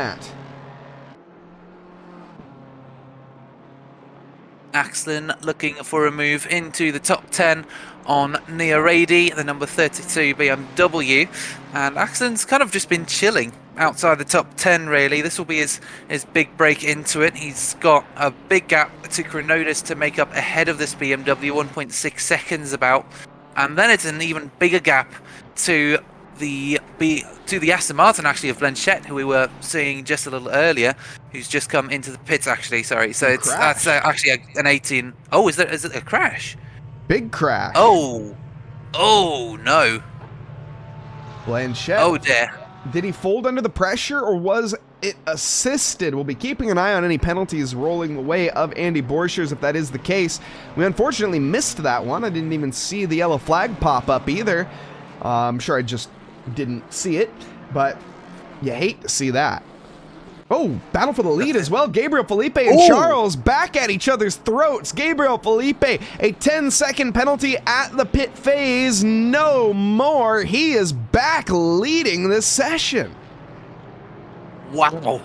He's managed to close about a 5 to 6 second gap in about half an hour. That is some serious pace from the BMW. And now, yet again, he finds himself in a scenario where he needs to build a gap so that he can make the next stint for his teammate, who will likely be taking over the car, has a comfortable margin to work with, isn't under too much pressure as he adjusts to the new car. Because that's another aspect we haven't talked about, is getting new drivers in the car and how they adjust to the car. Is that if there's damage to the car, obviously, you know, that changes the handling of the car, such as potentially Rose had to do with the Honda, but I'm assuming they fixed it because they are absolutely flying right now, right up behind Borges, who's been making some really good progress over the last hour and a bit, and now they find themselves under threat from another car who is also looking for an absolutely awesome recovery drive. So I think it's going to be a matter of time between these two, not a matter of if. It's going to be a matter of when. They do have a Porsche backmarker ahead of them to create either good opportunities or bad opportunities. We do know, though, this is a Porsche that has shown to be a great blue flag. Actually, on cue, moves out of the way. So, no, excellent. That was textbook there for the likes of Russo, who has just been stellar every single time we've seen him. when it comes to being a blue flag or even being an in-position driver. Russo clearly has only one objective right now, and I respect that objective. That's make it to the checkered flag. It does not matter. Come hell or high water, whatever position Russo is in when the checkered flag falls, they're going to have a smile from ear to ear. And that's the important bit. Everyone just having fun, enjoying it. You know, some drivers might take it a little more seriously, and that's okay as well. You know, you're here to learn, but also to have fun and enjoy it. And if you're having a tough time, but you're still enjoying it, you know, what's not to like? And it is always such a pleasure to see drivers who are struggling still in the race to start with. You might get some drivers who just leave like at the first opportunity, and it completely sucks when that happens. But yeah, big shout out to the guys down like Russo, and I think the number 69, are they still in? If they're still racing, props, absolute huge props to George Rose, who doesn't seem to be related to Mia Rose in the Honda, but yeah, huge props to these guys and the Red Doohickey team.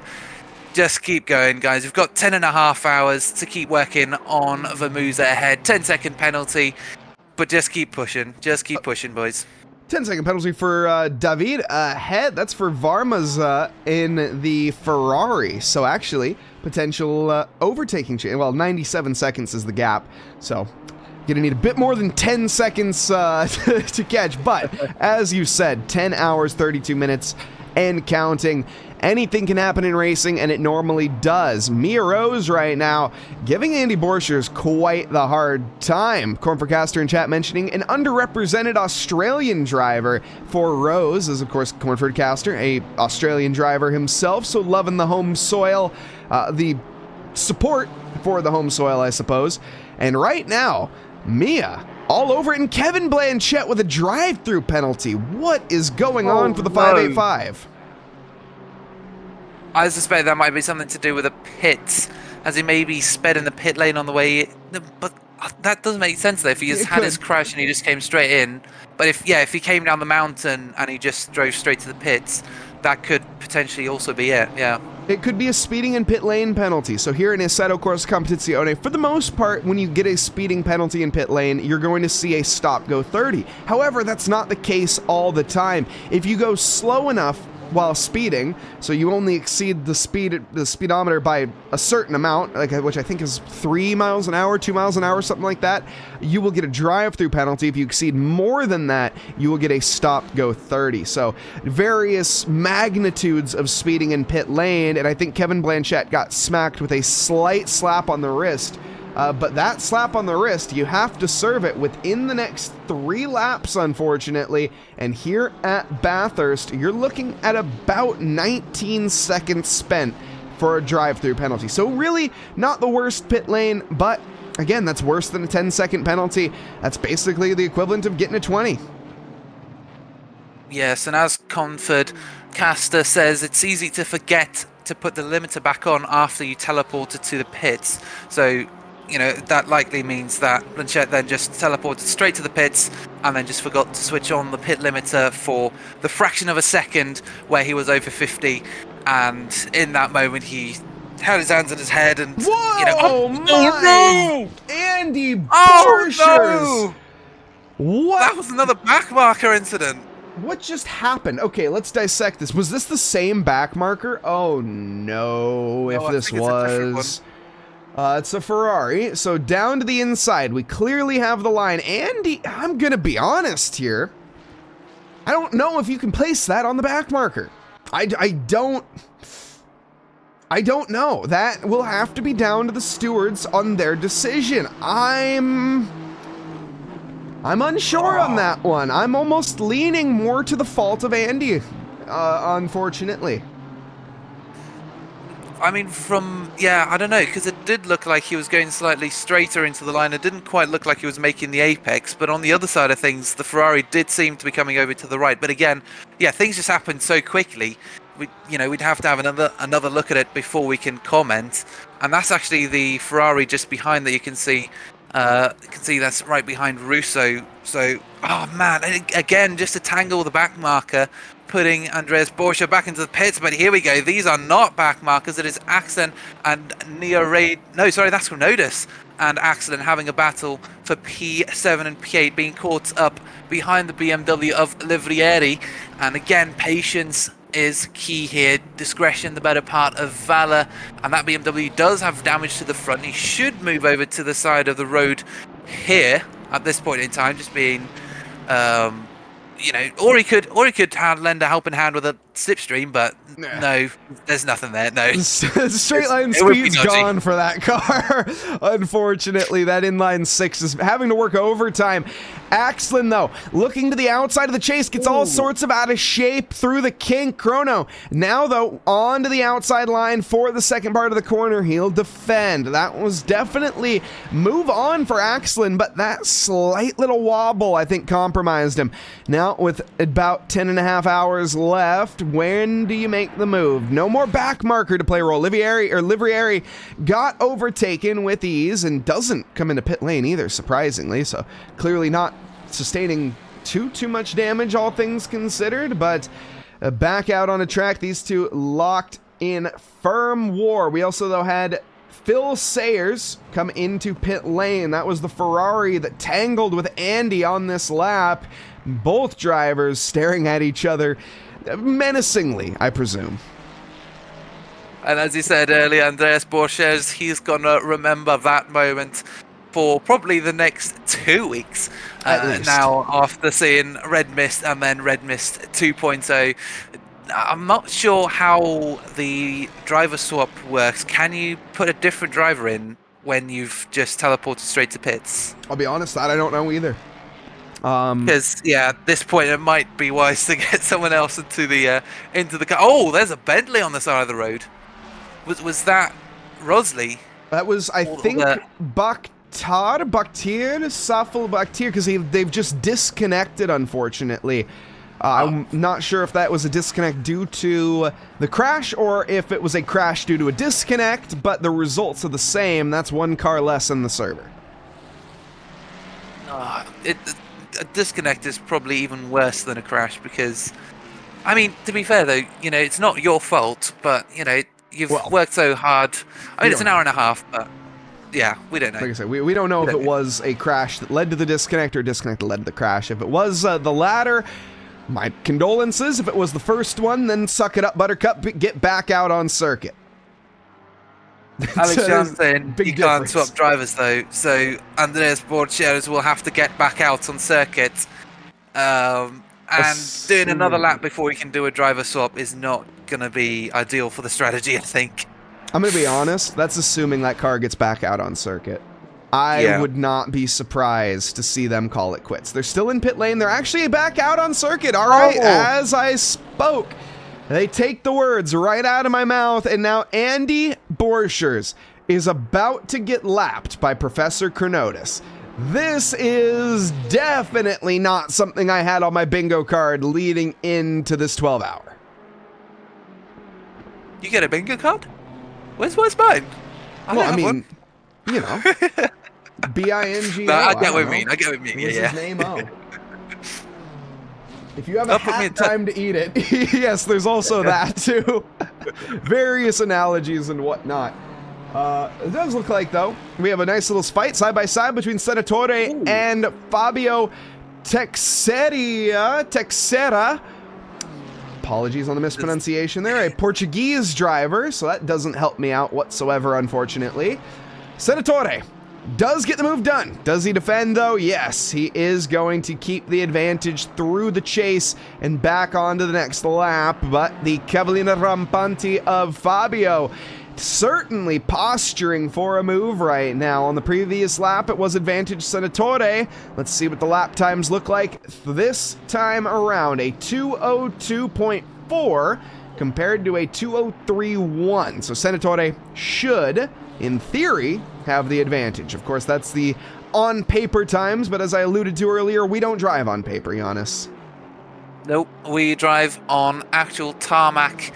And sometimes paper does come in handy, though, because Rose posted a 201 last lap and absolutely flying in the Honda, to be honest.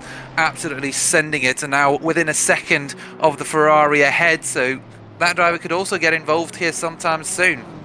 Wow, believe it or not, that's actually a great point. They are the fastest driver on track currently, minus Andy Borchers, who has made a trip back down pit lane. This, I presume, is for a driver change like you alluded to. Having to just do one lap and then hand the car over adds an extra stop now to these guys' race, which, I mean, I don't need to spell it out for you, is not ideal. Holy cameraman. Mare's so fast the camera can't even keep up. I mean, it is a 174-foot elevation change to get the cameras going from all the way down there up to up here on the mountain, and then all the way back down now as we follow the cars. And Teixeira, he has lost a bit of ground on Senatore ahead, 1.6 seconds. I don't think that'll be any problem for the Honda of Rose, though, who is using the slipstream as much as they can, and potentially a look down into the chase. Let's wait and see. Through the right-hander, again, taking as much of the track as possible on entry, and there it is, a dive up the inside. And is this a clean one? Yes, it is. A beautiful overtake from the purple and white car, now up into P5. This Honda, who started a lot further down and had troubles over in the first hour or two of the race, has now found themselves up in the top 5. An incredible achievement. This is actually where they started, believe it or not. So you mentioned those troubles they found themselves in early. That put them down the order quite a bit. They have finally got back to the position they've begun in, 5th position. So the hard work paying off, and Mare's is the quickest driver on circuit right now and making easy work of everybody else. Senatore is the next victim, currently 1.5 seconds up the road. Senatore, 27 seconds to Formato. So the gap then forming a bit more at that stage, but a 3-way bout as Rose is immediately onto the back bumper of Senatore. Back markers playing a role though. Now onto the mountain.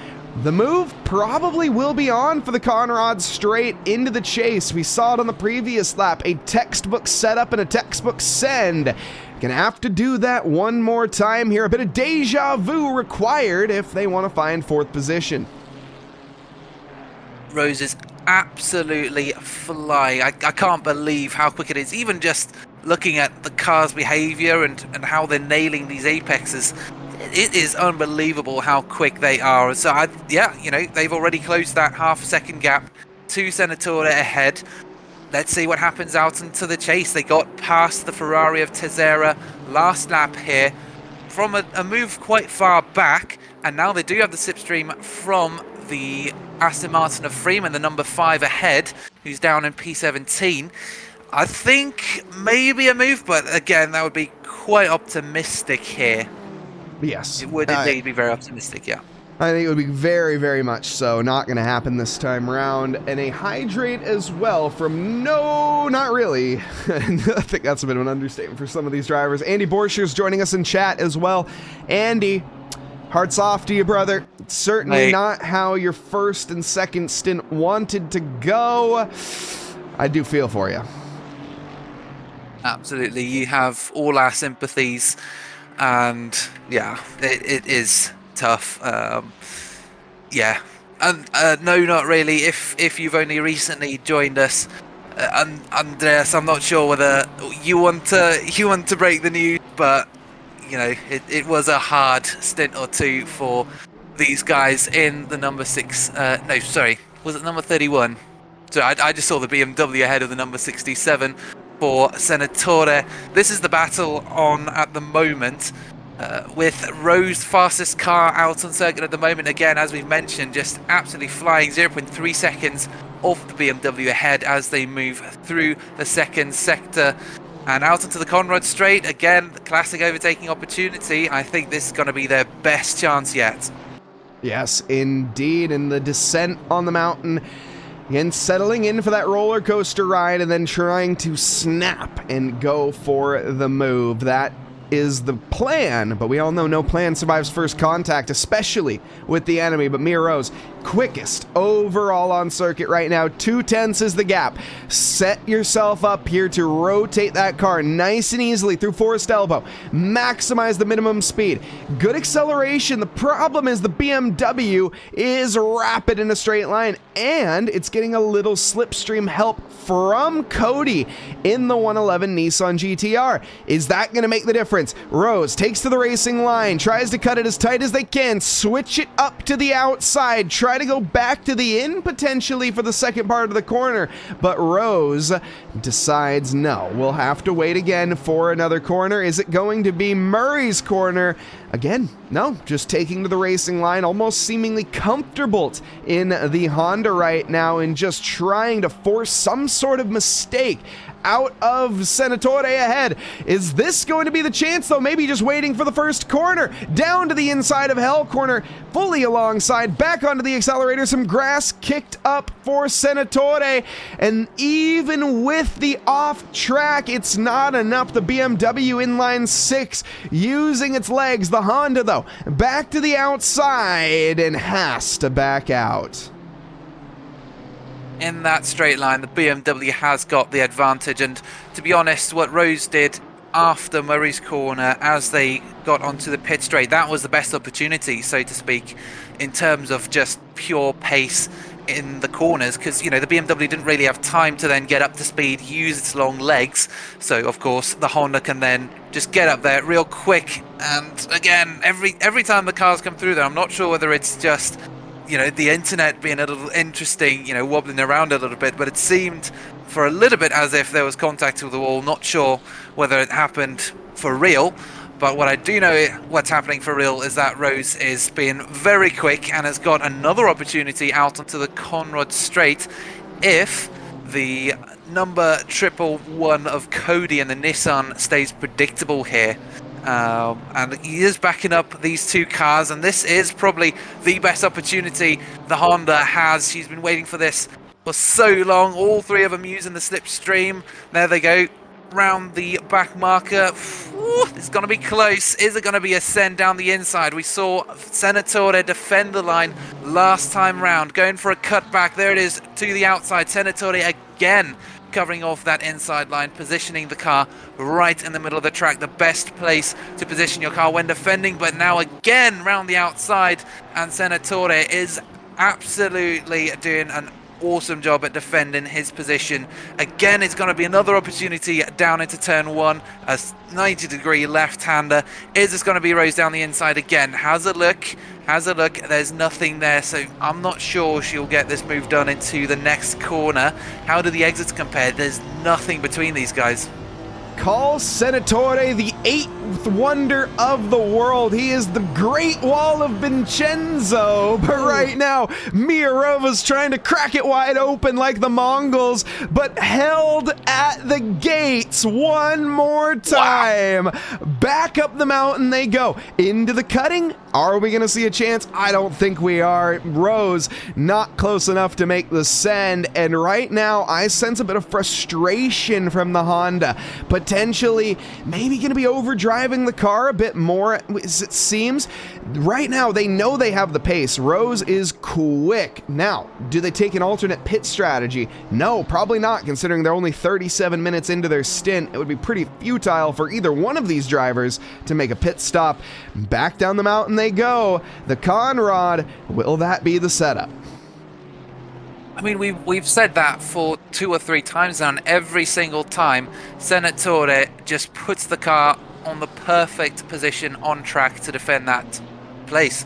And there's nothing Rose can do, seemingly having the perfect exit, seemingly being really close at the end of turn 19 as they exit out onto the almost 2 kilometer long stretch of the Conrad Straight. And again, we find ourselves in a similar scenario here, where Senatore is just defending that line already. Will it be another cutback for the Honda? No, sticks it around the outside. Is this going to be the opportunity? There it is, down the inside. Can she get it stopped? No. And across the grass, and that is going to be an opportunity wasted for the Honda. She'll have to close that gap once again. Oh my goodness. Remember what I said about frustration? I stand by it. It kind of boiled over immediately. I didn't expect it to happen that quick, but yes, that is what happens when you overdrive a car. Mia now 2 seconds to the back of Vincenzo, so giving up all the ground was the Australian driver. Looking a little bit further back, we still have the Guilherme and Justin fight. This is for 10th position going down the mountain. We've also asked for an update on the man Kevin Blanchette, down in 20th right now. Now, I think I might have a sneaking suspicion why Blanchette is doing so poorly. For anyone who took part in the previous 12 hours of Bathurst at TRACKILICIOUS, which at this point was probably, what, I don't know, 2 years ago? This man, Kevin Blanchette, who is on your screen now, finished on the podium in a Jag. So, I think it's because he brought an Aston. He brought the wrong British car to the track this time.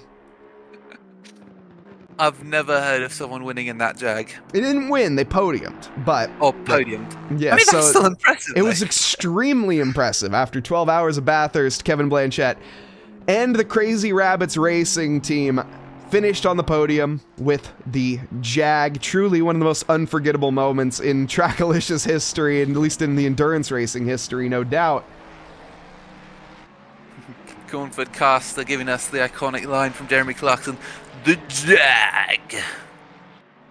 Well, I'm horrible at accents, especially Jeremy Clarkson, but who knows? You know, I'm in the UK, I'm living in Britain, so I'm working on it. Meanwhile, Kronos is trying to work on a 1 second gap to Axlin ahead, and I think it was the other way around previously. Axlin who was working on Kronos, and unfortunately, yeah, there's nothing that Kronos could do, but there is something that Consolves is trying to do. He's trying to get past the number 992 of Matt Ketchney in the other Porsche, and through the twisty section now, the very tight section again. It's patience, patience, patience as they come through here. And DWD342E, thank you for the follow. Welcome to the team here at TRACKILICIOUS. The battle between Gonsalves and oh my goodness, I am so sorry. And is it just I just said McKetchney. Yeah, McKetchney. Okay, yes, McKetchney in the SRA.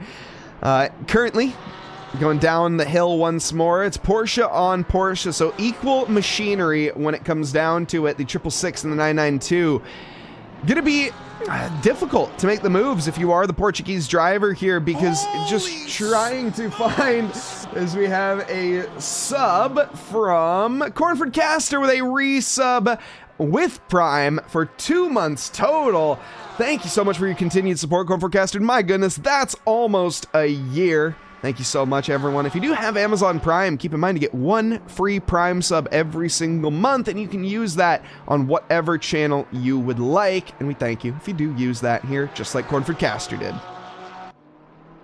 I know with my Amazon Prime subscription, I'll be watching some American Top Gear. What is it nowadays? The Grand Tour, which of course I think they ended quite recently, didn't they? Which is quite sad. On the topic of whether my accent was acceptable or not, Cornford Caster said it was. So I'm happy. The spirit of the delivery. Yeah, cheers, mate. He is not going to be a man who is capable of judging a Jeremy Clarkson impression. He's Australian, okay? He's down under. It's not the right. Anyways, side by side for Gonsalves around Machen's. I'm so sorry.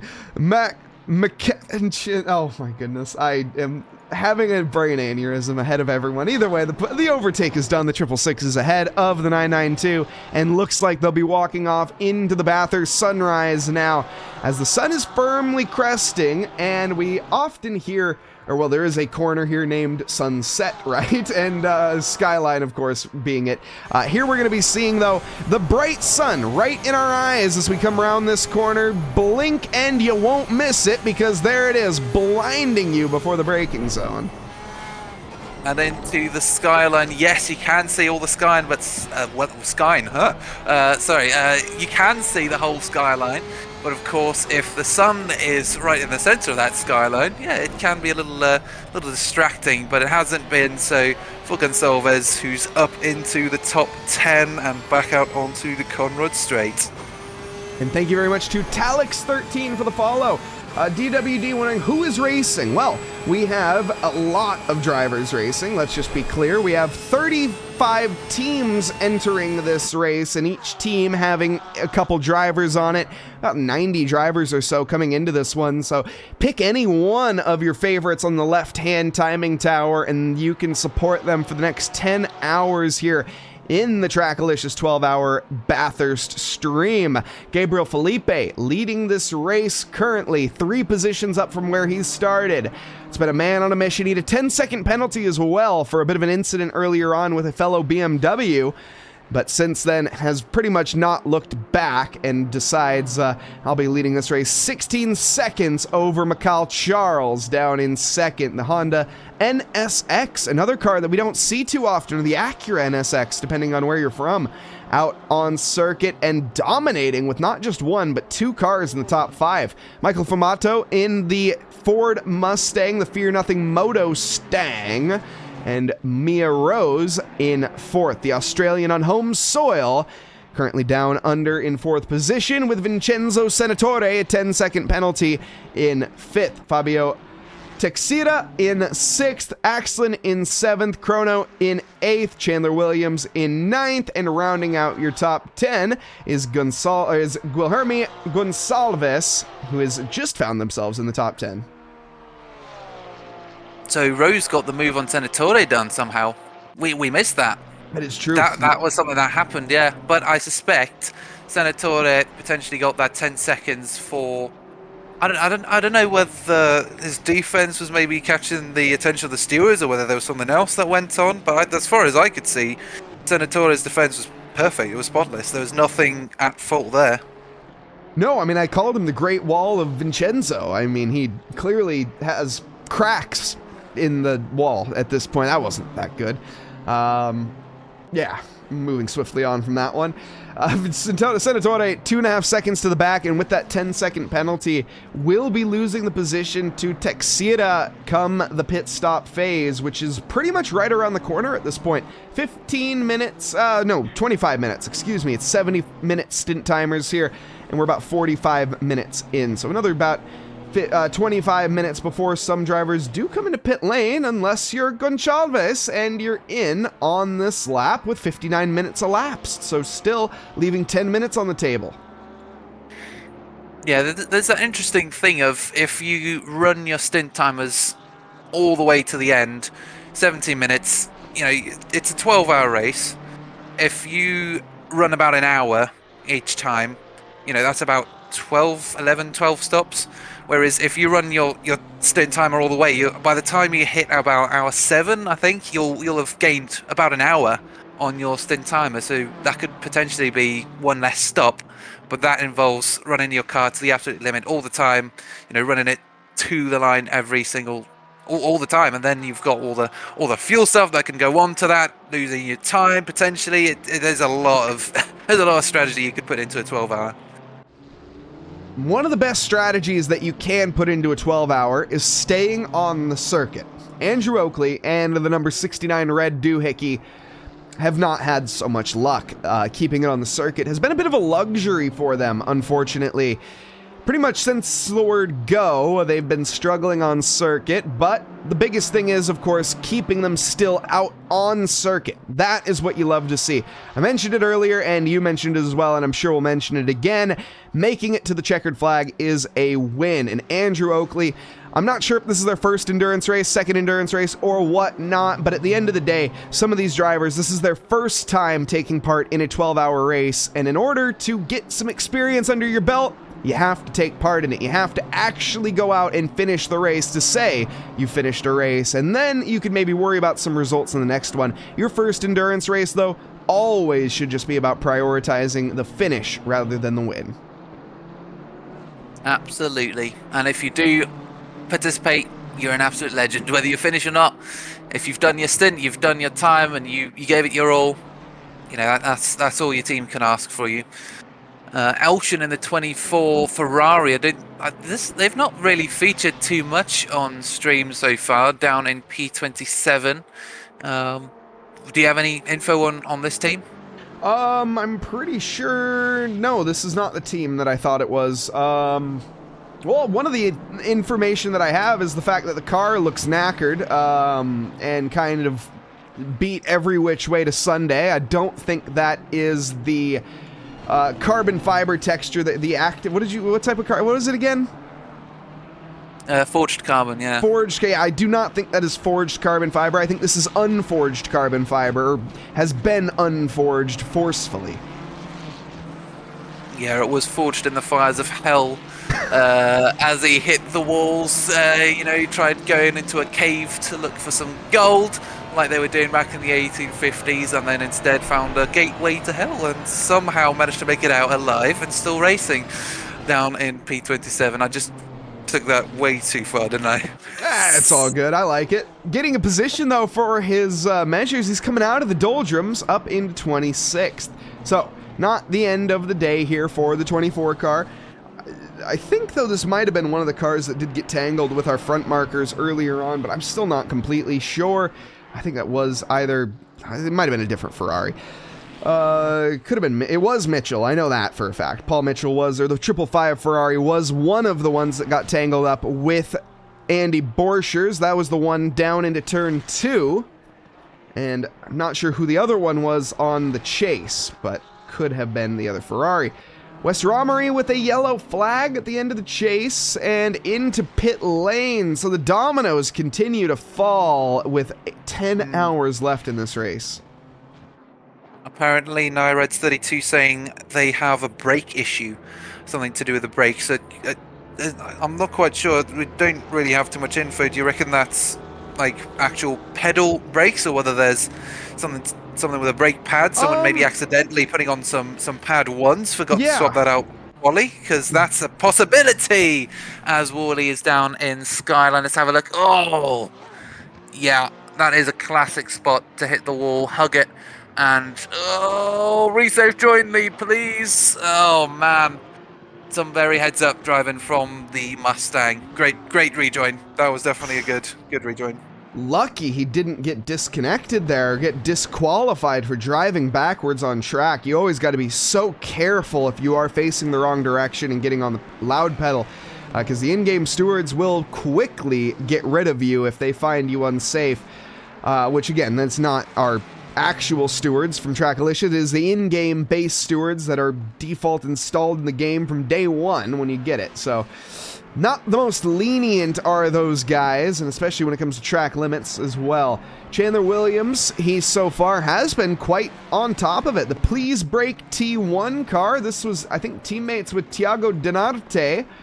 Yes, indeed. Tiago Donarte handed this car over to Chandler Williams in the previous pit stop, and since then, his lap time is about 2:02, so a little bit slower than I think Donarte had out on track. But Williams going to have a long stint ahead and almost getting hit by a blue shell there, but making the best of the situation, he gains over Kronotis. That was for position as well, up into P8. And was that maybe a small disapproval nod from Kronotis? A little wiggle on the steering wheel saying, I'm not quite happy with the overtake, because it did seem as though you maybe nudged his rear bumper as they were coming out of turn 1. Just a little nudge from the Ferrari saying, hey, you know, I don't mind you taking the position, but kind of I do. I don't know. It looked very odd. Could be, for sure. Chrono, not necessarily a driver that I would expect that from. He's sort of one that rolls with the punches. It isn't going to be too upset when issues do arise. He's sort of just here for a good time rather than a long time. Well, no, he's been here for a long time, too. Let's just give a quick little shout out to the man on screen, Professor Kronotis, one of the TRACKILICIOUS admins, and one of the reasons that our servers are possible nowadays and why we still have multiple leagues being run throughout. Every single one of the bots that you see in the TRACKILICIOUS Discord set up by this man Kronotis. All of the server running stuff that all the bots take care of now, again, set up by this man on screen, Kronotis. He is an absolute legend. So let's just tip our hat here briefly and give Chrono a shout out, because he absolutely deserves it.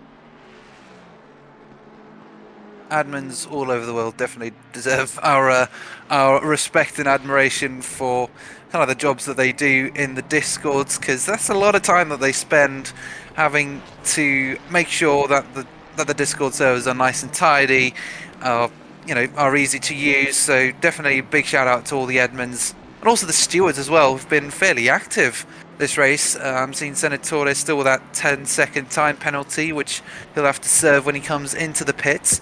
So also again, shout out to the stewards who've been giving out those penalties. Yeah, some of those stewards being, I think, Rod Skyhook, I think is one. Maybe is Rod, are you one of our stewards? Maybe you are. I'm not sure. Alex Freeman, though, I think is maybe also one of our stewards, but maybe not. No, those guys are on a team. I see what's happening. Okay, those guys are on the team. Casey Schutte and Eric, I think, being stewards right now. Eric, not Eric G. The other Eric, of course, Eric C, I guess, is you want to go off of. Not sure what you want to be identified as in the last letter there, but Eric, of course, watching the live stream as well, so shout out to you, Mr. Eric. And shout out to Eric Gossian, one of the head admins here in the leaders at TRACKILICIOUS. The leader, yes, not Fuhrer, don't say that. I've been yelled at multiple times for that one, unfortunately, but hey, you know.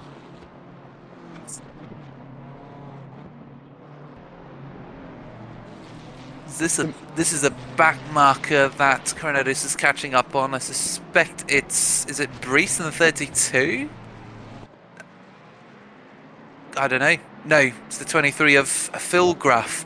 Very, very interesting name. But yeah, the Niao car is of course absolutely sending it down like the blue. Well, there aren't any blue turtle shells as far as I'm aware. What are you talking about? In Mario, I don't know. I've only seen the red and green ones. I've only seen the green and red ones. Congratulations. You are about to get lit up by chat. I'm just going to let you know that right now. See, this is what a blue shell does. There. So this is basically the equivalent for anyone who is unfamiliar with Mario Kart. Blue shells, there are red shells, green shells, and blue shells. Red shells are the ones that target the person directly in front of you. Green shells just bounce around and have no target. Blue shells target the leader. So if you throw a blue shell from any position, it will hit the leader and then explode them. But you can boost away with a mushroom. So, yes. Cool, I've learned something very informative and something that I will take to my grave. Expert level rejoin, says Neo Kabuki. Sure. He did indeed. Resafe join, Lee. Resafe join, Lee. I'm going to have to take that one. That's so good. It is trademarked by Jimmy Broadbent, though. That's fine. I have stolen enough things to not be worried about people trademarking stuff. It's fine. Flopping around like a walleye on the ice of Lake Winnebago. You think I came up with that? Absolutely not. That's just...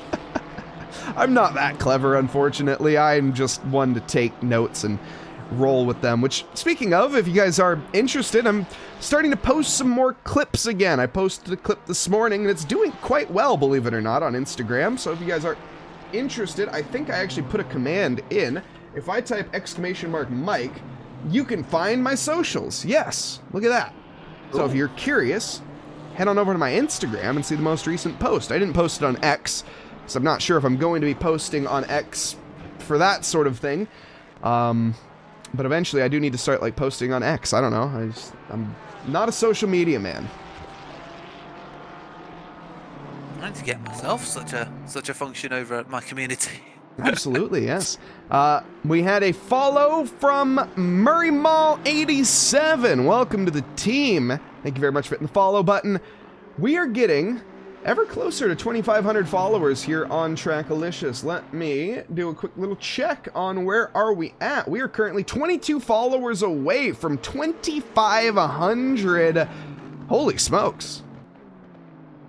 Wow. big milestone. And then there's me doing 180 subscribers on YouTube. Of that. Okay, let's not talk about our... We don't need to talk about the TRACKILICIOUS YouTube channel. That one definitely doesn't have the most subscribers, but if you are looking to subscribe to the TRACKILICIOUS YouTube channel, !YouTube, you can go and join one of our... We actually have 500 subscribers on TRACKILICIOUS. All right, to be fair, we've gained a lot of subscribers fairly recently then, because we were like below 300. But it's climbing, the number slowly going up. Just 2,000 behind our Twitch. Cornford Caster heading to bed. Have fun and sleep well. We'll see you later, Alligator. Of course, you know, if he's going to bed, he's sleeping his whole 8 hours. He's still got another 2 hours to join us afterwards. So hop back in if you can. Very true. He did tell us to watch out for roos as well, so that's of course something to keep in mind. Here at Bathurst, you never know what's going to go out on circuit. Over the years, there have been various kangaroos, as mentioned, that have caused delays in various sessions, qualifyings, free practices, or races where kangaroos have been hit in the past. Also, wallabies, which are basically kangaroos, but just smaller, and also on this circuit. So keep in mind, you could have not just kangaroos, but kangaroo-esque animals. Also, various snakes, gonas, which gonas are big lizards, basically. And if for the night races, you can find some possum on circuit. And of course, 215 various bird species in the areas, including the famous magpie that everybody loves so much, and cockatoos, which everyone again loves so much. They're not annoying at all. Yeah. Thankfully in America, we don't have those. We do have a development, though, between Elshin and Anthony Kelly. Fear Nothing Moto McLaren in a bout for 25th position right now. Number 7 versus the number 24. I think they just caught up with each other, and still with that big damage on Vladimir Elshin's car. That is going to play, I would imagine, a role into Anthony's mindset here in where he's going to make the overtake. He knows it's not going to be down the dipper, but it could be on the exit of Forest Elbow. So let's keep an eye out and see, is this going to become the reality? Wait. He's by it. Goanna. I think someone's saying rectifying your pronunciation on the goannas. Yo, thank you. Goanna. I appreciate that. I only remember the goannas growing up back in South Africa that we saw in the zoo. That's all I know from goannas. I'll be honest, I can't say I've ever seen one in real life. I might have, but I don't know if I don't know. And everyone loves a... is that a... I feel like that's a D's situation, but I don't know. We're going to avoid that one. Yeah. I'm assuming he's just talking about cockatoos, but... Oh, yes. I have that spelt differently on my sheet. I'm also not necessarily the best to take for spellings, but either way. The racing, as you can tell, has separated just a little bit, but what has happened to Diogo Costa? Oh dear, into the grass at the chase. He's got excellent... No, that's not... Sorry, he's got a Mustang behind him. Is this unforced? Yeah, a bit of oversteer on the exit. A little too much grip on the front. And then... Resafe jointly? Somewhat. Ish. Initially, no. Yeah, Second, enough. Yeah, resafe enough. Yeah. No, it's Diogo Costa back on the circuit. No harm, no foul there. He started turning the car left, and the car didn't stop turning left. That is what you call just Porsche things. And now, speaking of Porsche on Porsche violence, the Porsche in front. This is exciting. Bernard to the inside finds the move done. Diogo Costa not able to hold on. Looking to claw that position back, though, shortly. I'd imagine like a fiery Gona. He will be trying to take a bite here out of the back of that Porsche. Goanna. Whatever. I mean, we've seen this situation before. We've seen the number 666 Porsche make a move on a black Porsche, who I think was the 996 before.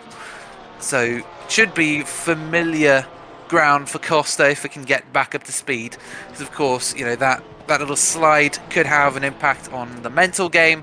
It could have there's no damage or anything, so to speak, to the car, but yeah, you know, there's also the faster car of Chronodus coming through from the back end, so that might play a role, as well as the Porsche sitting on the exit. That's Swan Saagar in the 314. Maybe not the best positioning on the exit, and Chronodis, he needs to come by as well at some stage. Yeah, he is a back marker, though, technically, but he is entitled to unlap himself. Well, he's actually a front marker. Excuse me. My apologies. Chrono is further ahead than I thought he was, considering the circumstances. Going to get by easily there. And welcome as well to Murray Mall in chat. Hello, everyone from Italy. Well, first off, ciao, as well as, what is it? It's, hold on, I got to get it. Grazie mille for joining us. Ooh, Italian. That's all I got. I don't know any Italian. That is all I got. I can pronounce Imola as well, the actual track name of Imola, the Autodromo Internazionale Enzo Idino Ferrari. But other than that, that's my Italian tapped out. I'm pretty sure you could probably just say that in an Italian accent and you would still say it right. I don't think there's like an Italian pronunciation. Well, I don't know. It's like when you say France and France. It's Mola. literally, yeah. I don't know. It's I don't know. Debatable, but I mean, it's nice to have Italian in the chat though. I will get yelled at by Amadeo Castorino if I don't pronounce the stuff correctly, because he spent a lot of time trying to help me pronounce this. Let me know my pronunciation, Murray. I'm curious. Is it bad? I'm sure it's not great. I mean, we've had feedback on some accents before, though. I'm quite proud of my Jeremy Clarkson pronunciation. So, you know, I'm at least fine on my accent, but... Jag. Jag.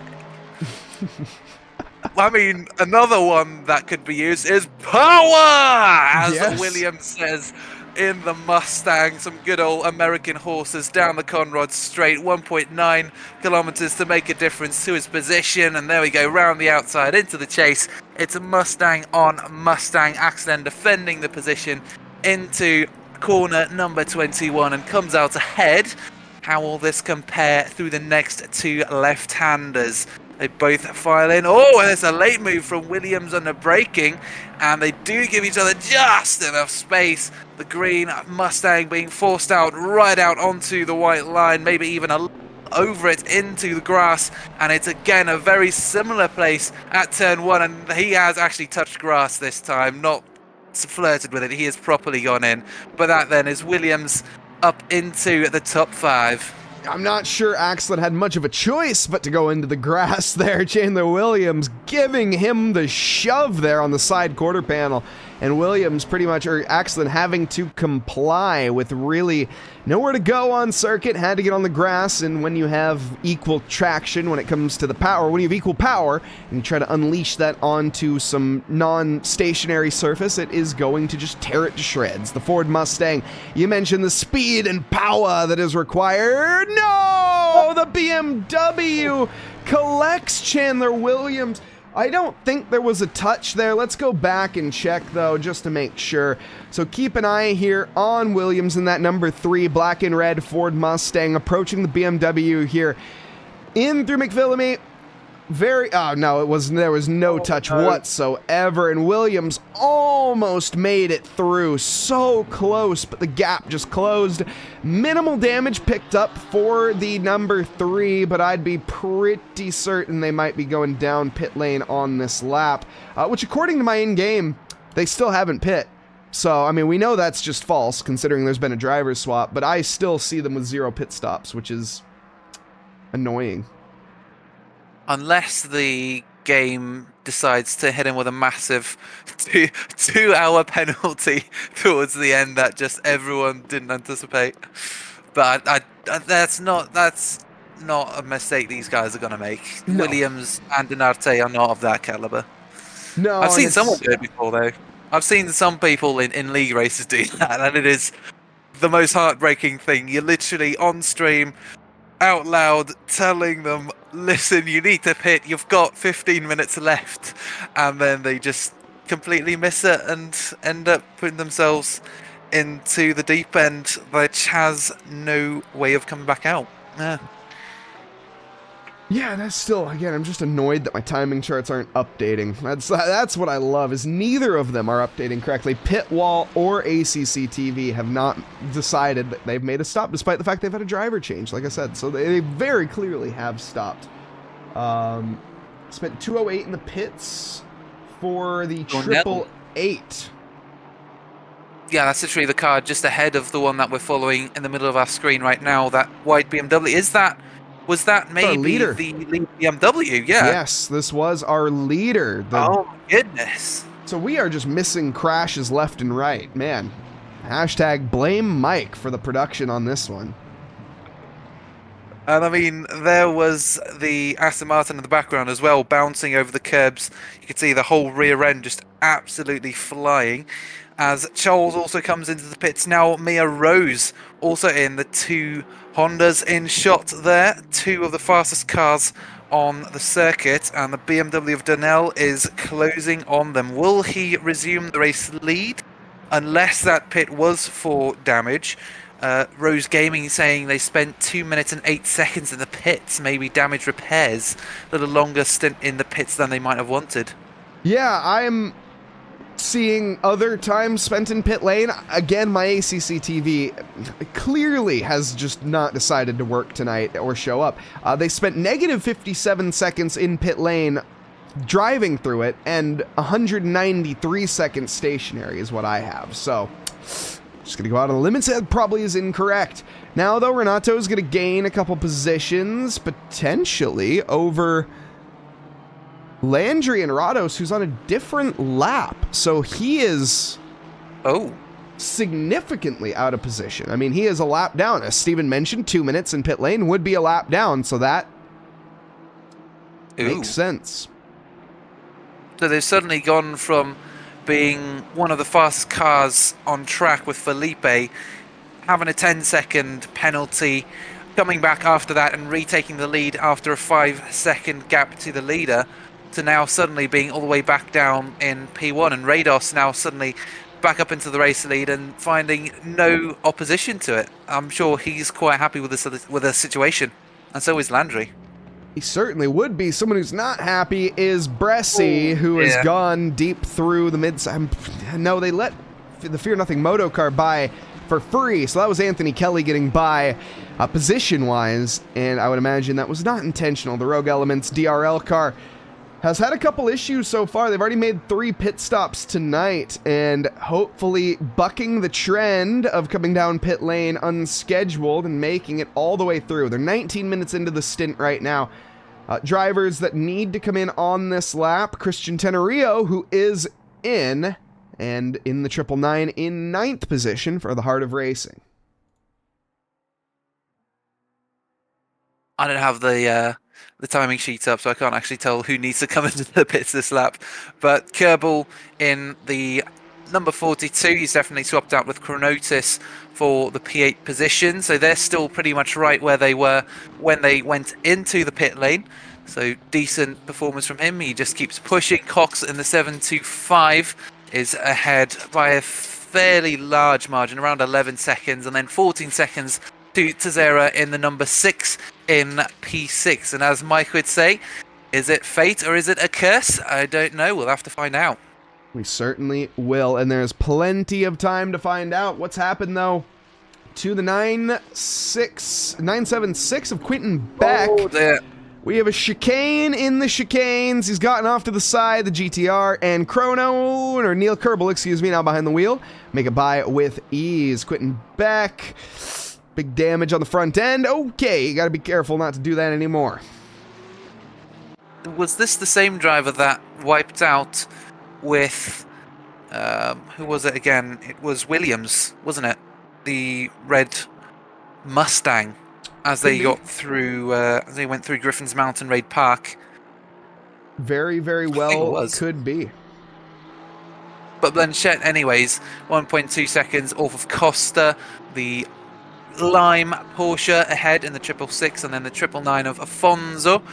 Another 5 seconds up the road, and there are much bigger gaps now, but that gap to Costa has closed down to under a second in just a couple corners here, so there could be potential for a move within the next couple laps for Blanchette, who has been very quick this race for sure. We've seen some good action from them, except for a big wipeout, which we didn't actually see, so can't actually say that. But anyways, they've been doing fairly well tonight.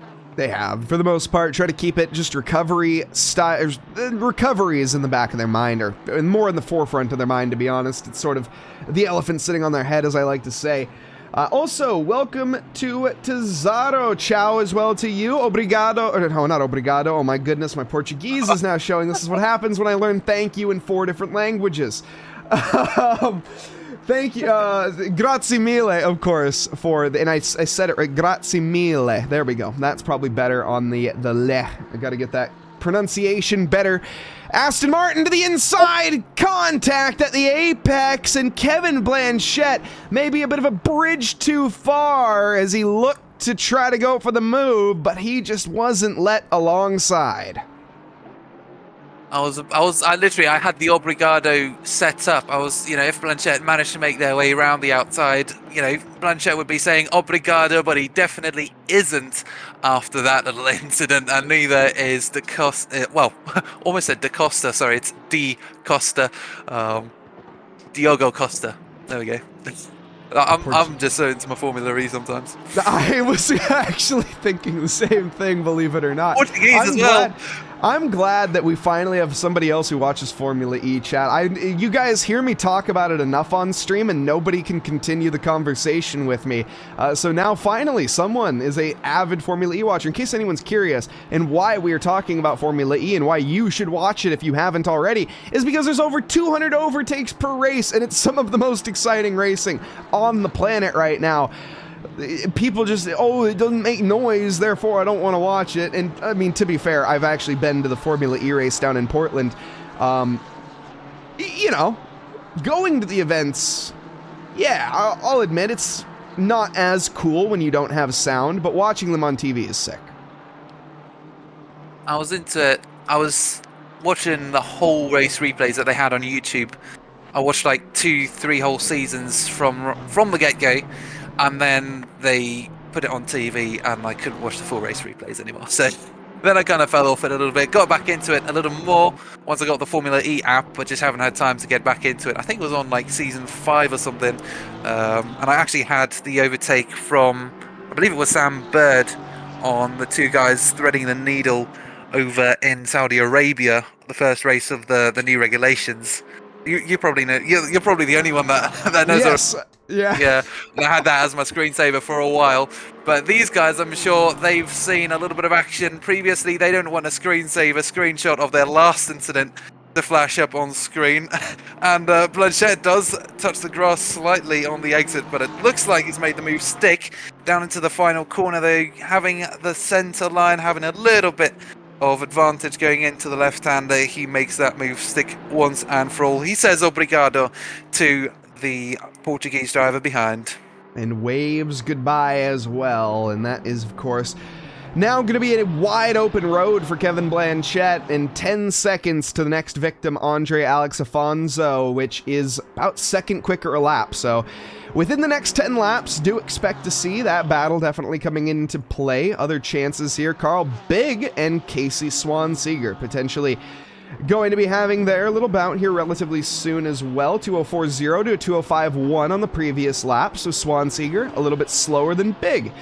Quinn Smith also catching Amos Movo in 19th position. This is sort of a driver who is severely out of position right now in the BMW M4 Nebula. Also, update from our pit lane reporter, Stephen Tomazic. Car number 17 is currently the fastest on average. So that's a car that we've talked about quite a few times so far tonight. But in the third position right now, Brandon Chan. Yeah, they've been absolutely flying. It was Brandon Chan who was in control of the car initially, once the race chaos had died down. Unfortunately, they had an incident where they got tagged by a driver and got rear diffuser damage, and you could see it. But it was actually right here on this spot that it happened, slightly different from how Smith and Leach dealt with it, and that is going to be the BMW into the wall at Skyline, and that has not helped their chances at all, although the BMW is a robust car though, so it shouldn't see too much damage, I reckon. Yeah, let's see. Let's go on board here. The windscreen, a little scraped up. The wheel looks to be straight. That's the most important factor, is of course that suspension. If you do get that out of line, you're almost certainly gonna have to come in for a stop.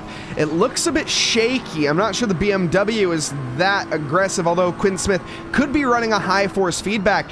You know, one thing I just noticed though, Yannis, off to the right hand side, or rather what I didn't notice? Probably a yellow flag.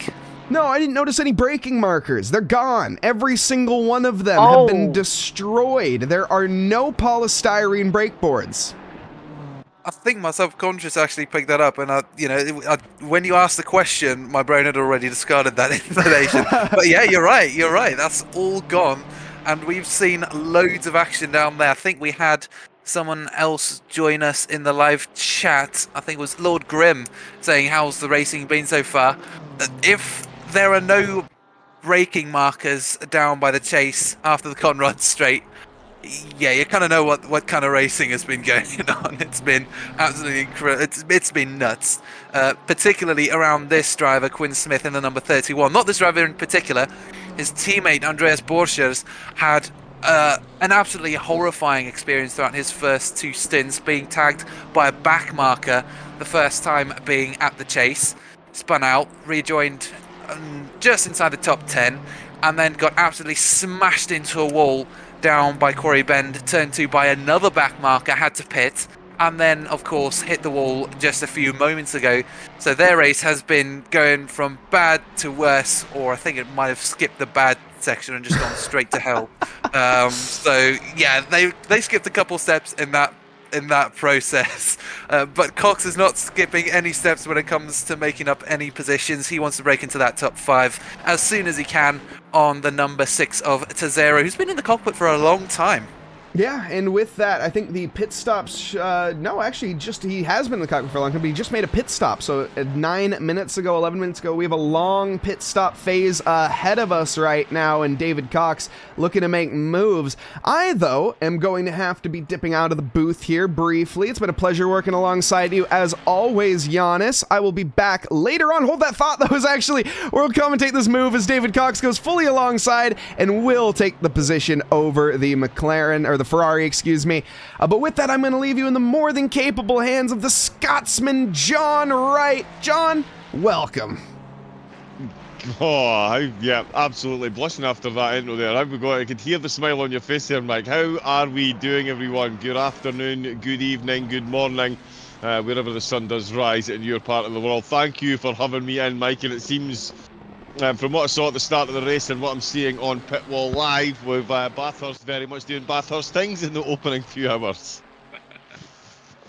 It has been absolutely nuts here, mate. We've seen some incredible overtaking, and coincidentally, Andreas Borchers in the number 31 doing a really good job at a recovery run, coming all the way back from about P16, I assume, roughly around that area, and then again having these issues with the back markers and hitting the wall. I think it was actually Rose Gaming who only earlier said, "Stop clicking on the 31, lol. Every time you go to them, they hit something."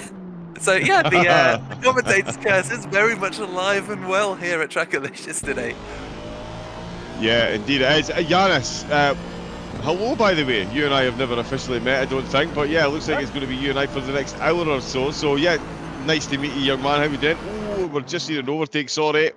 Blanchett on Alfonso. It's Aston v Aston along the straight and into the chase. It is going to be Alfonso doing the chase. And is he going to hold this one up the inside? Just about hangs on at the grip there. Blanchett, the Bullet Racing car, very nearly losing the front end, but does manage to hang on to it. Let me just quickly throw this up. Yeah, I believe we are switching over, so I've got control of the cameras. We'll get that sorted out momentarily. But yeah, Yannis, how have you found the opening of the race so far? I mean, as I said to Mike, it's very much in, as we mentioned, yeah, Bathurst doing Bathurst things, but not the drivers that have been involved in the early incident, as you mentioned, with the comeback, shouldn't be too disheartened, because there is still 9.5 hours left and Bathurst could still very much do Bathurst things.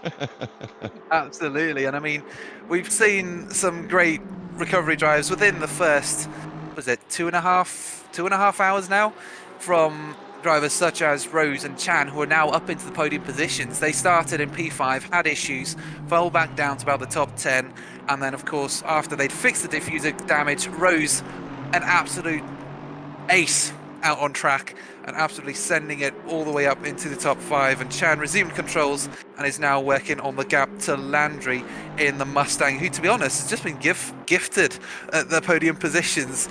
Initially it was Felipe who he had to catch up to, and then it was Borchers, and now he's suddenly found himself in P2 chasing the Honda, and he's not actually too far off the lead car, 3.4 seconds. Is that potentially going to be a gap to be closed sometime in the near future? Yeah, potentially, yeah. Sorry, just doing a couple of technical things in the background there. But I'm just having a look down the field. What are we now? We are, yeah, a few hours into this one, 2.5 hours in. We've lost 4 or 5 cars, a couple of cars pitting in the first 10 laps, despite the 70-minute... Everything is freezing for me. I believe Mike had some issues earlier on. I did here. Let's hope I am not cursed with the same thing. But yeah, 2.5 hours in. It's still the Team Up Garage Honda that is mightily leading the way. Landry in second, and of course Mia Rose's car, the Stefaz designed MHR, Brandon Chan behind the wheel. 2 Hondas in the top 3. You've got to love the LFM bot. What is that? 4 manufacturers in the top 6. 2 of them Ferraris. I might be slightly biased with the camera time for them. NCR's Most Wanted are up in 4th position. They've got a bit of time to make up to the car ahead, but it's Bathurst, you'll hear that a lot. We've got Cox behind the wheel of the Bakazi Motorsport Ford. They're rounding out the top 5 with the double threat Ferraris, Simi Sports PT, their final version, and the Wua Wua Niao Niao I've just butchered that. It's a cracking name, and it's a cracking livery as well. We've got to love that blue shell, don't we, Yannis? Absolutely, and I mean, I got taught a little bit about the blue shells because I'm not as familiar with the Mario Kart stuff. I was only aware of the green and the red shells, and then the blue shell came in, and I was kind of like, oh, what's this? I didn't know this, but, you know. Unfortunately, I didn't get roasted too hard for it. I think it just about slipped under the radar, so all good on that front. But yeah, it's Williams who's 2 seconds behind this car actually. Neil Kerbel holding off that Mustang, maybe temporarily, because that Mustang was closing on the Mustang of Cox earlier, that green and yellow car, and then got involved with a backmarker who we saw earlier. I think it was the number 23 car. But yeah, there have been many backmarker issues, as well as some actually good smart heads-up driving from the backmarkers, especially coming through places like the Skyline and these mountainous sections where it's really tight and too tight to move over to allow the fast cars through. I think it was the Porsche 314 that comes to mind. That was, you know, you see the number 314, you know it's going to be a decent blue flag situation. Right, okay, we will keep an eye out for that then. But yeah, as you say, that Bathurst, such a tricky track, as Mike had mentioned. 1958 to put this together. The only change that's ever been made to the track is the chase chicane, because cars kept ending up in the houses. And I don't know if anyone saw that infamous iRacing video where the guy does actually just go straight on, missed the chicane. Oh, and the race leader spun! The race leader has spun at the top of the mountain. We're waxing lyrical about the Hondas, and it could well be a Mustang lead as they're heading down the hill. That is a tricky situation for the Honda. It's got phenomenal legs in a straight line, but the Mustang is absolutely no slouch. Landry is going to be absolutely saddled up here. They're out of Forest Elbow very neatly indeed, but it's going to be the Mustang that's got the slipstream along the straight, and the Honda is going to be looking firmly over its shoulder here. The minorest of mistakes from Landry ends up with a 360 spinning a whole lot of slipstream, and the Mustang is going to be the quicker. He's going to pop it up the inside before they even get near the braking zone for the chase. Could we see the Honda come back up the inside? No, he's been left for absolute dust there. These cars famously held together with fairy dust and wishes. And yeah, looks like some of those carbon fibre fairy dust bits are going to be floating off into the atmosphere. The slightest of touch by the Honda and the Mustang getting the job done. That is what we call a neat manoeuvre. And when to pounce there, Yannis. Beautiful work by Rados. But Landy, tiniest of mistakes, 2.5 hours in, race lead changes. Let's get it on. I mean, we've seen so many overtakes into the chase, and this was just one of many. So I'm sure there'll still be plenty of action up here at the top of the grid. Because I'm not going to lie, the Mustang hasn't been the fastest car out there tonight, but you know, as we said, still got 9.5 hours to go. Bathurst doing Bathurst things. Everything could change, and I actually saw a comment earlier about someone asking what happened to the 888, who was actually in the background of the shot, that BMW. He was actually leading the race at some point, believe it or not. Dornell's in the 888 in P9 at the moment, was leading the race briefly, then went into the pits, came back after a 5-second gap to the car we're following at the moment, Rados, who makes a mistake, and there is the 888 deciding it's time to unlap and see if he can make up the gap to this Honda. That will be a very interesting thing to watch, see if this BMW can fight his way back up into the top 5. I think that's going to be an absolutely awesome battle to watch when it comes to it. Yeah, it absolutely is. And I tell you what else is going to be interesting to watch and keep an eye on. I'm going to keep a firm eye on the lap times of Brandon Chan here. 12 seconds down on the top two. The top two were 3 seconds apart. They are now separated by now more than a carbon fibre splitter. Is that going to slow down their overall pace and bring Chan in the battle? Because I can tell you, the gap has just dipped to below 12 seconds. So let's see what it gets to when he gets into the chase himself. Although Rados, yeah, there is the minorest bit of separation. I know we don't use this camera, but you can just see the bonnet of the car there marginally flapping in the wind. That means it is not fully fastened, and it's definitely going to be compromising the aerodynamics of that Honda, and we can see that playing out with the timing boards, as that's another 4/10 of a second lost out with the final corner. Chan has found another half a second. Here he comes. The top 5 is going to be absolutely alive with battles. Cox doing his best to catch up. He's got a white flag. I think there might have just been a minor incident up at the top of the mountain. One of us watching as I came in as well, Blanchette. Kevin Blanchette for Bullet Racing. He got the overtake done actually just popping into the pits. The driver he was battling with, Afonso, has been given a 5-second penalty. And Smith, of course, we saw just before I came in as well, making a further contact with the wall, as previously mentioned. Got a 10-second penalty as well, so it is going to be a lengthy next pit stop. But that is Blanchette in for Bullet. Made their way back up to 12th place. We've still got the main man himself out on track. There he is, Mr. Eric. Everyone out of your chairs. Salute. There we go. He deserves it. The man himself didn't qualify. From what I saw, Yannis, but up to 22nd place, the Sly Fox picking up a few places with everyone else's dismay. Yeah, we've seen some decent gainers from people all over the place. I think there was a Ferrari who went from P32 to P18, or was it P14? Something along those lines. I think it might be Leach in the 296. So yeah, gainers all around, but Gakassian, yeah, we've seen some good action as well, and some bad action. There was a phase we went through right at the start, the first half hour, where everyone just decided to have a merry little spin, sometimes into the hands of the wall, which is of course very inviting over at the Dipper and the Skyline. You know, very huggable as we've talked about before, and some people just deciding they want to touch some grass for the first time in 2.5 hours. Indeed, I did actually see that at the start of the broadcast. We had, 30 minutes in, it just seemed to all go a bit pear-shaped for quite a few of the cars. I think the 5th one was a Porsche. There've been a couple of cars, so yeah, I did catch that right at the start of the race as well. Yeah, 30 minutes in, I did see as well a couple of people in chat saying the drivers maybe getting a bit too comfortable. There is no getting comfortable at Bathurst. This track absolutely demands precision. I mean, you can see from that camera shot there, you're inches away from the walls at absolutely all times. So yeah, even the race leaders, long-time leader in the Honda, 2.5 hours in, banging in the consistent laps. That one minor miscalculation spin into second place, and I'll tell you what, Landry is absolutely flying up at the front. He's now got a 4.5 second gap.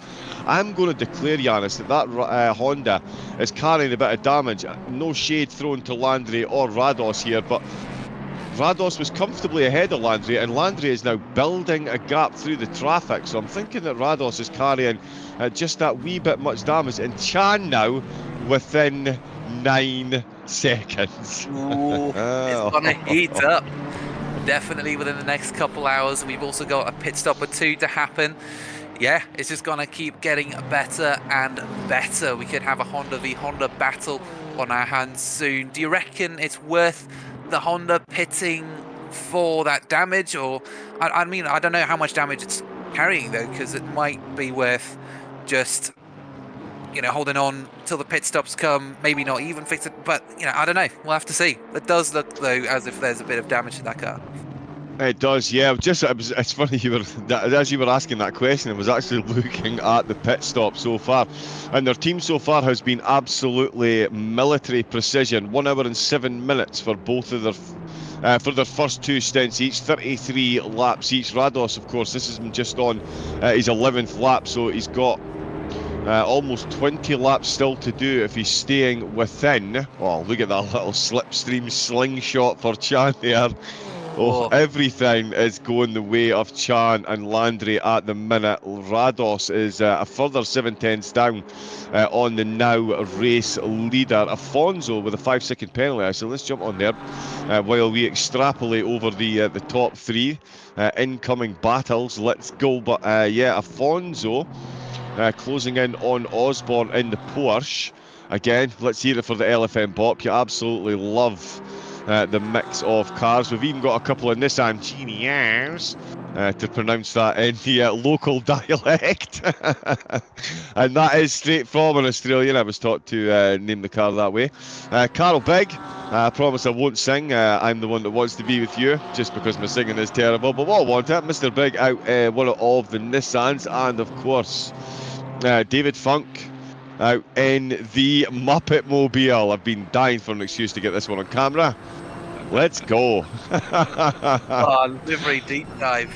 I don't actually know too much about the Muppets, so you might have to take this one away. I was going to say I'm about to very much show my age here. But yes, that's Animal, of course, on the side. We've got the Swedish chef directly there on the front, and the entire Muppet family up there on the top. Unsurprisingly, Animal was my favourite of the Muppets, hence the fact that there's a drum kit over my shoulder and a sim rig over the other shoulder. Giant man-child that likes to make a lot of noise. But yeah, you've absolutely got to love it. And I always heap mega amounts of praise on the livery makers. The guys and gals that get out behind the wheel and drive, yeah, okay, it's quite impressive. Making liveries on these cars is ridiculous. I tried it once, 3 minutes later, the toys were so far out of the pram, they might have landed at Spa, and I never went near it again. So yeah, extra kudos to everyone that does make the liveries. The cars look absolutely stunning out there, and I'm sure we're going to get to see more. And I'm glad I'm actually on at this point of the race, because we've got some sunshine to admire the liveries and action. Yeah, you've come in at a good time, mate. You've come in at a good time. It was dark when the race started, but as you guys were saying, Yannis, you've got to stick with tradition. In the Bathurst race, it does start at night. Like you need to make it any more difficult. Let's make a near 4-mile track up and down a mountain with walls either side. We're going to put a double chicane on the pit entrance, and we're going to start at midnight. Only in Australia. Only down under, where they do things completely opposite. But, I mean, Afonso, though, doesn't want to do anything the opposite way. He wants to keep moving forwards, not backwards, as he now looks to make a position on Osborne in the 992. The 999 itself in the Aston Martin, it's pretty good on the curbs, so it'll be interesting to see how it tackles the mountain. He's been gaining very quickly over the last couple of laps. I could see him getting past very soon And especially if we get a good exit out of this turn 2, into the cutting maybe, has a look towards the outside, but this really is where discretion is advised. Discretion, of course, being the better part of valor, as we've said many times this evening. It's going to involve patience as they make their way through the S's of Griffin's Mound, Raid Park, Sulman Park, and McPhillamy Park, which are all actual parks, by the way. It's not just named, it's because the names are actually actual places as well. Yeah, that's right. Yeah, I mean, some people maybe don't realise, but this is a residential area. These are street roads, and the little cuttings that you see down the track, they are residential driveways. Obviously, they go the opposite way of the way the track runs itself. But yeah, this is very much an open road. And in fact, George Cooke, who will be jumping into the commentary box before the end of the race, he's actually driven round here with one of the locals who's been showing him some of the more interesting. He's told them about some of the more interesting sides of Bathurst, maybe when the race cars themselves aren't there. So yeah, he'll be sharing some of that with you, as well as his commentary as well. He's in New Zealand, so it will be the absolute crack of dawn when he joins us, but he will be joining us. And hello to everyone in the chat as well, by the way. My apologies, I haven't said hi to everyone. It's absolutely kicking off. Bathurst can't have a race finish past 6 PM because of the locals who live on the track. Ah, okay. Hence the 5 AM start. Well, there we go. It gives them an hour window to pack down, though. That's going to be interesting. I know, exactly. Yeah, exactly. That'll be fun. That'll be fun. But yeah, welcome everyone. Rosie Mia. I'm going to assume that's Mia Rose that was driving, put in an absolutely Herculean stint by the sound of it.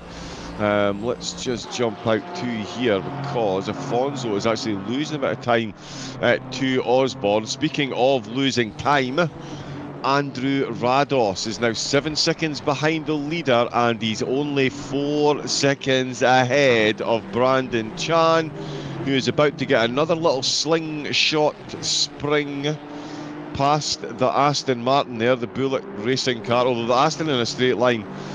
Yeah, is there not any Lexus actually? No. To be fair, not many straight lines to let the Lexus legs unleash. Yeah, but certainly Chan, and there you go, yeah, the Aston is a decent match for the Honda, so he will get a bit of slipstream along the start-finish straight. He'll be home to get past the Aston. Oh yeah, look at how much better he was through that corner there. Wow. Brandon Chan is on a charge here, Yannis. He smells blood in the water. That mistake from Rados, it's cost him the lead, and it really has put a pep in the step of Brandon Chan in the Designs MHR car, and it's going to be sooner rather than later that these two are going to come across one another. I would say definitely before the end of the stint. Both of them only been out for 15 laps, so at least another 15 before they're coming near the pits again. Rados is getting reeled in. Yeah, he is, and the 17 has been really competitive all race long. And yes, Mia Rose, yes, well done. Like, hats off to you. You're absolutely flying. Great recovery drive. You've put Chan in such a good position now to start challenging for the race P2. I almost said race lead, but you know, that could be what it comes down to. If Chan's fast enough, reels in Landry, you know, there could be a possibility for a race win here, but of course 9 hours to go at Bathurst, anything can happen. But yeah, I mean, they were just chatting about the battle with the BMW that's actually on screen just in the background there, who's going past Afonso right now. Terekov in the 627. They had a great battle between Mia and can't remember the other driver's name, but it was an absolutely awesome battle though. Like, great defending from the BMW. We didn't actually manage to catch the one overtake though. I was really disappointed. I wish we could have seen that overtake. Oh, Senatore that must have been. Yeah, there it is. Yep, Senatore, yes, what a driver. Yep, what a driver. I would love to say, yeah, I remembered that, but no, I'm looking at all the stats on Pitwall Live, so I've got an entire list. I plugged it in as soon as the race started so I could sound intelligent during the broadcast. Aha! All the tricks of the trade. But yeah, I'll tell you what, I missed that. I went away to get something to eat. I must have missed that battle. Well, yeah, Mia, if you feel like slowing down a little bit so that Vincenzo can catch up the next time he's in the car and you do want to replay that battle for a few laps, you definitely get the 2 thumbs up from me, that is for absolutely sure. Landry is getting the 2 thumbs up from his team. He has pounced perfectly when Rados made the slightest imperfection over the top of the mountain. He's now 11 seconds up the road and carving his way through that traffic like a blowtorch through butter. He's 19 laps into his stint, and I tell you, his average lap time at the moment is not too shabby, just over the 2-minute mark, which is not too bad through traffic. It's absolutely incredible. Rados in second for Team Up Garage at the moment, with Chan in third place, but for how long? Terekov, the NCR most wanted. The memories come flooding back when you see that livery. They've got 4th place at the minute, and still Pegasi rounding out the top 5 in the Mustang. There they are there. Very Jamaican looking colours, you'll love to see it. We've got Teixeira, whose livery hasn't quite come through for some reason. Sim Esports PT got 6th place, and a name very well known to myself, Chandler Williams, the Please Break Turn 1. Very quick, consistent drivers in this team. Do not be surprised if they finish in the top 5. We've got Neil Kerbal for the team. we are near. I was waiting for you, mate. I was waiting for you to say it. I was Everybody waiting jumping for you, on that. Yeah. I mean, and that's the thing, as a Scotsman, I can proudly say Purple Burglar Alarm. But that team name is quite the mouthful. We've got Renato Donales for Vacuum Racing, another driver I know of his exploits very well, and the team Vacuum are very quick. No surprise to myself that they're holding the fastest lap of the race in the opening stages, and it's Bernard Berndal for E1 SimSport rounding out the top 10 as we approach the 3-hour mark of the race. 9 hours and 8 minutes to go. The Trackalicious 12 hours of Bathurst. Again, hello to everyone in the chat. Give us some predictions. Who thinks doing well? Who are you cheering on? Let us know and we'll make sure they get a mention. We'll continue to run down. Jess Osborne is out for Sim Racing Alliance.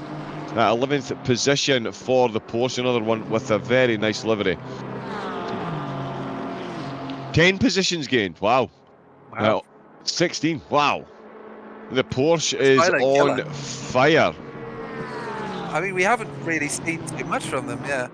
23 positions for Big in P15 at the moment. Number 81. Now, am I right in thinking that's Mr. Blackout from Twitch? I think it is. Ooh. I've been loving his Valheim streams recently.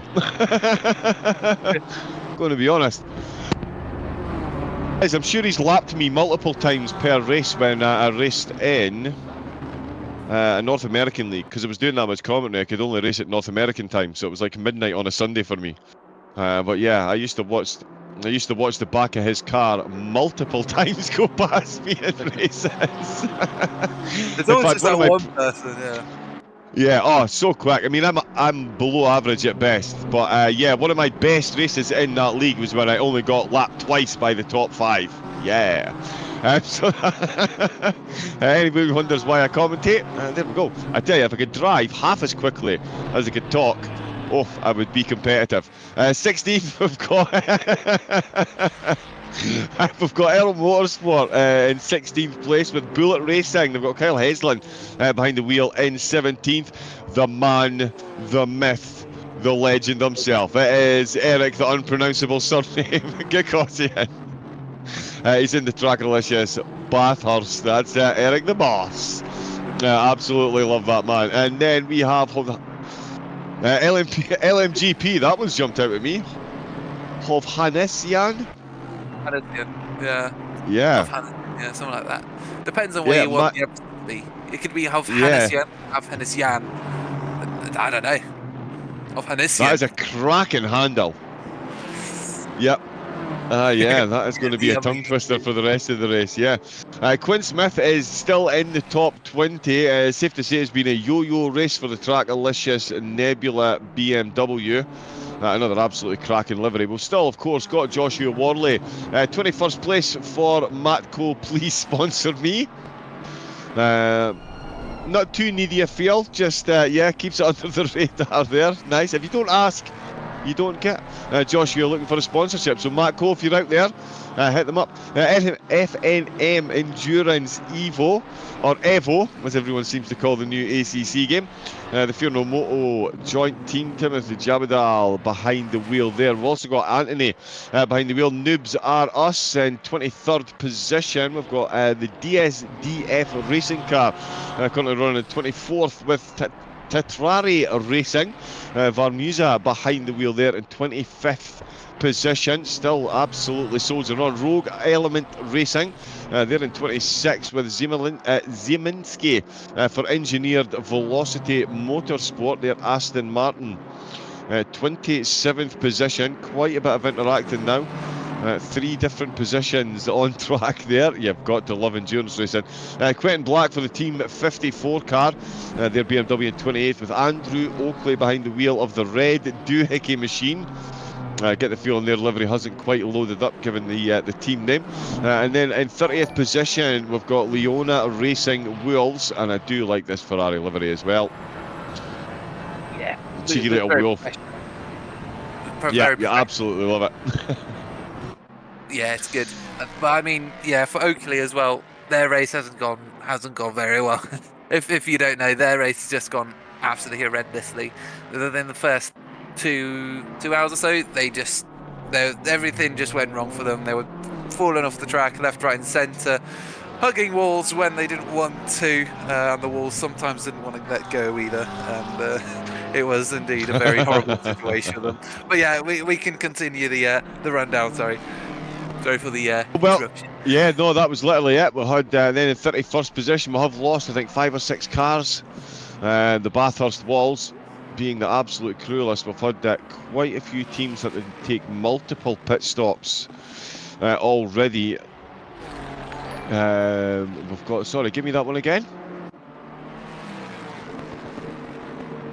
Oh, yeah, there we go. Oh, Chandler Williams. Now, I did mention him. I've seen him race before. I know he can get overtakes done. And come on, camera. There we go. And he gets that job done. Let's just have a look at that one again, shall we? Along the Conrod straight. And, yeah, so a double slipstream there. The back marker playing beautifully into the hands of Williams. So they got a little jump start out. Look at the Mustang closing in on that Ferrari. It's almost like a GT3 versus a GT4.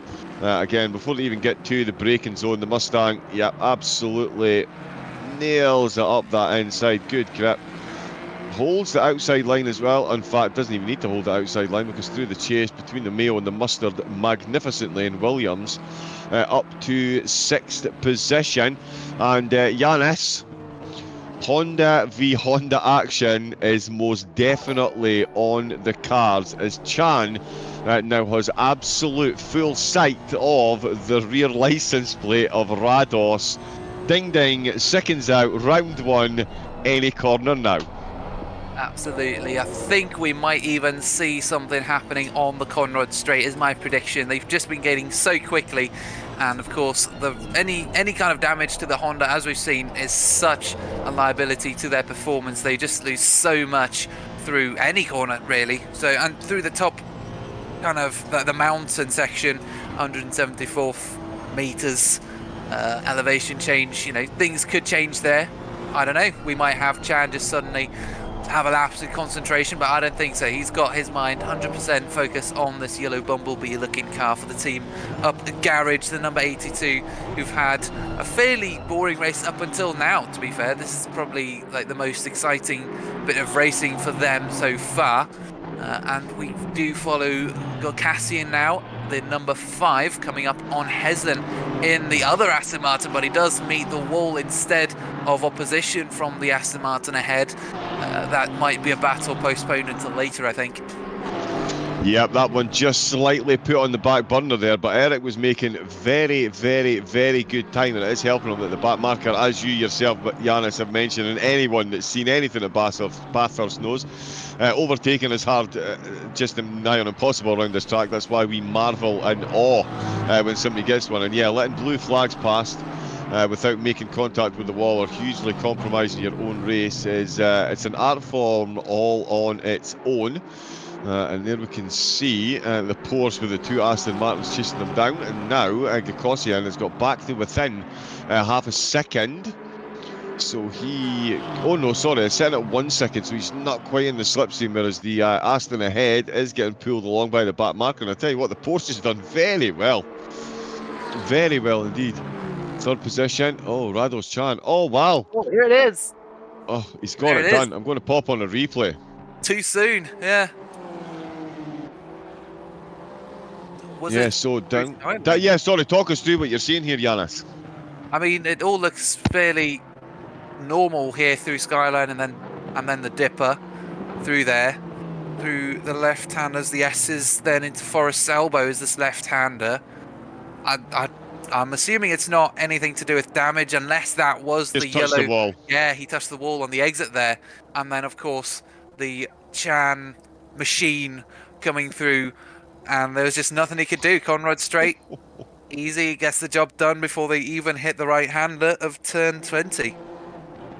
Yeah, and you absolutely called it as well. I should have jumped back because you did absolutely call it, Yannis. You said we're going to see something on the Cornroad Straight. They got to the Cornroad Straight and we saw something. We saw Rados down to third place. Oh, what fine margins. I mean, the car, you can see that bonnet flapping ever so slightly, so there's definitely damage on the car, but it shows you just how detrimental that can be. It's taken Chan less than a dozen laps to close that gap and get the position done. Now let's see what the pace is like versus Landry. Chan, I have the wrong information up, so let me just quickly... Apparently, oh, wait a minute. the number 82 car, which we've just seen being overtaken by Chan, has about 6 to 7 kilometers an hour slower top speed compared to the other Honda. So yeah, there's definitely a loss in lap time and speed, especially on the 2 kilometer long Conrad Straight where they're coming now, and then of course the 1 kilometer long run up the mountain to Quarry Bend. There's a lot of time to be lost there. I mean, less time through the S's and stuff, because you know there you're just being on the limit, you're trusting the aero. But yeah, enough damage and it's bad. We do go on board now for a replay with the Aston Martin, the number. I'm waiting for a race number. Sorry, my eyes aren't fast enough. But I can't quite see anything. Or is that a Mustang? No, sorry. So what I thought I could catch the overtake there, but Gakosian has got past Heslin. So this is Heslin now trying to make a counter move, but as you can see, the two Astons have swapped positions behind the Porsche. Yeah, I'll need to figure out how to get the race numbers up for you to see them when we're in replay mode. But down the hill... Oh, now I thought Eric just had a little touch of the wall, but no, he's kept it nice and clean there. I tell you, Dornelis on an absolute charge. He's now within 10 seconds of the car ahead. We've got cars coming in to the pit. That's Alan Breen, who's not in the pits. It's in fact Sean Leach for Earl Motorsports. They're coming in from 23rd. It's their fourth pit stop so far. So no stranger at the pit lane, and they're right in there at that first box on the way in. Landry, 17-second gap, and I tell you, his consistency is absolutely off the charts. His last 3 laps within half a second of one another, and that's making his way through the traffic. But Brandon Chan is matching him for the consistency. He's within 0.2 of a second over his last 3 laps.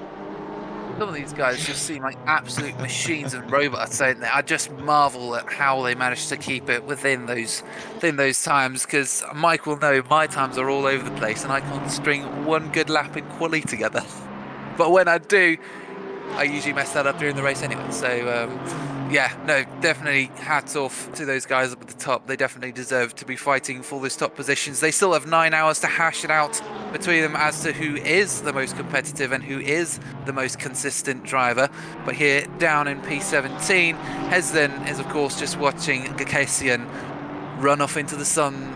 I don't want to say sunset because it's 8:13 AM at the moment local time, so it's more the sunrise. Run off into the sunrise, so to speak. Indeed, yeah, he is definitely losing time hand over fist, and the Porsche ahead is keeping very good time ahead of the Aston Martins. I do think it's only going to be a matter of time. And in fact, no, my goodness me, I'm talking absolute nonsense. That is Costa. Costa in the... In 14th position. Or 6. Oh. But Gukosian is in 16th. Big is in 15th. Right, so Costa is a lap up on Gukosian. So there we go. Gukosian looking to unlap himself. That is a big gap. That is a massive gap between himself and Biggs. Yeah, it is, yeah. That is a huge gap. And Costa, yeah, no surprise that he's more than matching pace with the driver behind, because he is, at the minute, a lap up. Worley. Oh, no, he's taking a position because the LMGP driver has just handed over to another teammate with a cracking surname I'm going to butcher. We'll jump on to that one in a minute. For some reason, we've just jumped on to David Funk. More livery admiration underway. Let's see if we've got some lap time admiration coming the way of Chan. Yeah. You're waiting for someone in chat to just be like, look at his lap times. These are the averages. I mean, some people have done it, though. Apparently, the average lap times for the 82 was a 2 minutes 3.6, while the average lap time for the number 17, which is Chan in that Honda now, was a 2:02.5. That's a 1.1 second difference between their lap times, and you can see it. Rados is already 6 seconds behind Chan, and obviously when they were pushing for the overtake, that gap mattered a lot. You know, that's a second a lap. It was only inevitable, and we called it pretty much on the cards. But now Chan is working on that gap to Landry, looking for the race lead at this point. 17 seconds, potentially closing, I think. I'm going to declare it as, Brandon Chan's last 5 laps have been 2 minute 2.2, 2 minute 2.2, 2 minute 2.0, 2 minute 2.1, 2 minute 1.8. Chan has been released. Not only disturbingly consistent, but is finding pace as soon as there's no traffic. Landry, 202.4, 202.4, 202.3, 202.1. So is trending quicker as well, but hasn't quite made it into the 2 minute ones as Chan has behind. 16.5 seconds is the gap between the top two. Rados now almost 7 seconds down on the top 3. And I'll tell you what, Terekov in the BMW, 47 seconds down, given that Rados is going to have to get that damage repaired clearly, as the car is nowhere near competitive at the moment. They're going to be in the pit for an extra bit of time. Terekov and the team could certainly be a threat, and of course Chandler Williams, David Cox still out behind the wheel. Dornales is within 6 seconds of Kerbal as well. Oh, Dornell in the 888, they're looking for blood, because they were the team that were fighting for the lead at some point, had the 10-second, dropped back, went back into the race lead, and they had pace over Rados. So Chan, I'm not sure whether they can make it up to them. They've managed to unlap themselves, actually, from Landry, Chan, and Rados. We actually saw this BMW in the background silently working their magic, silently working their way up the grid. And they are now only 5 seconds behind Neil Kerbal in the blue turtle car, the number 42. So I think these guys are worth keeping an eye on, especially towards the end. They've got 8 and a bit hours, 8 hours and 51 minutes and 43 seconds precisely to make up the gap to the race leaders. I'm not sure that's quite an unrealistic goal at this point. No, I don't think it's unrealistic at all. I'm just looking at their previous lap times, and they're consistently in the 201s, well before anyone else. So yeah, Dornales and the Vacuum Racing team holding that purple moniker for a very good reason, and they're putting in the consistent laps at the minute to continue that grip on the title of the fastest car on track. And yeah, I would not say a race win is out with the realms of possibility with the amount of time that we've got to go. Another car absolutely carving their way through the traffic, and that, as Yannis mentioned, includes the current race leader. Made absolute mincemeat of them there. Oh, and Bendel's just had a bit of a bump in the wall. The E1 SimSport Porsche having a bit of a fender bender up into the cutting. I'm going to check back in. Chandler Williams is where I was looking, and there we go. Mustang on Mustang action for 5th place. It's Please Break Turn 1. Williams behind the wheel, and he is chasing down Cox in his Mustang for the Bakshi Motorsport. These battles coming absolutely thick and fast right through the field, and it's really great to see, Yannis, 3 hours in, and nothing in the top 10 is even remotely decided, as these two are going to be to duke it out for 5th place. Last time they were in this situation, they got screwed up by a back mark in almost this precise location. Williams also chasing. That is exactly the same car as the car that was involved in the other one. Yeah. So Williams, I'm sure he was having a little moment in the car there. We got past the number 23. Now it's just time to push, and make their way past, like you said before, the Jamaican-looking car of David Cox in the Bakshi Motorsport car. And they've gained a lot over the last sector. Now heading through Skyline, I think there could be a move into the chase down the Conrad Straight. They are gaining all the way. I think this could be an overtake as they head now through the corner onto it. Yellow flag. Oh, there's a car ahead. That's why he backed out. Sorry to interrupt, but yeah, that's why he backed out. You saw the yellow flag there. That is ninja reflexes from Williams. I see, but I mean, he'll need ninja reflexes here to make sure he doesn't make a mistake on the inside of the green Mustang as they go side by side now through turn 20, and that should be it. It's sealed for the red Mustang in P5 now. He's broken into the top 5, Chandler Williams, moving up the grid, and now he needs to start working on the 627 of Terakov ahead. Yeah, and Terakov, just there, the possibilities for what's going to happen after the next pit stops are just absolutely mind-blowing. We were talking about Terakov catching Rados. Now Terakov finds himself with the Chandler Williams-sized headache, and he will do pretty soon. And I'll tell you what, Kerbal has just been overtaken. Oh, Dornales with all the traffic weaves his way through. Kerbal for the unnameable team, the Blue Shell, almost coming a cracker there, but it is Dornales on a charge. Oh, look how close this is. We're going to jump back and clearly watch the last minute of what happened there. Oh, and he'd already got it done as they were heading down the mountain. Oh, no, he hadn't. No, he hadn't. Absolutely no, he hadn't. That is a complete fake news. So let's see what happened to Kerbal as he heads down the hill. That same back marker we saw just before Williams and Cox went through, and there it is, literally just a little gap, and Dornell said thank you very much, I'll use that gap. And then we also had the chaos down at the chase. Let's see what happened here, because it looked like there were lots of moving parts. So we had an Aston Martin in your foreground on the right hand side of your screen, in the slipstream of the BMW, the number 32, who's been struggling today. Yeah, unfortunately that's off there. It would have been great to see what happened, but I don't think anything major happened there. But yeah, as we follow Kerbal though, we've got the race leaders pulling up on him to lap him. Indeed we do, yeah, and more action out onto the Conrad Straight. David Cox can see the rear spoiler of Williams getting smaller and smaller as they can see blue flags and overtakes going on ahead of them. Bendel has come straight in. He's come straight into the pit. That is not a factory fresh machine. All up one side, and as a driver as well, Yannis, you will know it's sometimes worse to take a side-on collision than it is to take a full nose-on collision, because you end up with aerodynamic instability on one side of the car, and it can take around a track like this, it can take 4 or 5 laps to even get some kind of comprehension of what's likely to happen on the way in the corners. But it just makes it so much worse when the left side of the car or the right side of the car doesn't work. You'd almost prefer like the front or the back, and that way it's even around the car rather than one side trying to do one thing and one side of the car trying to do another.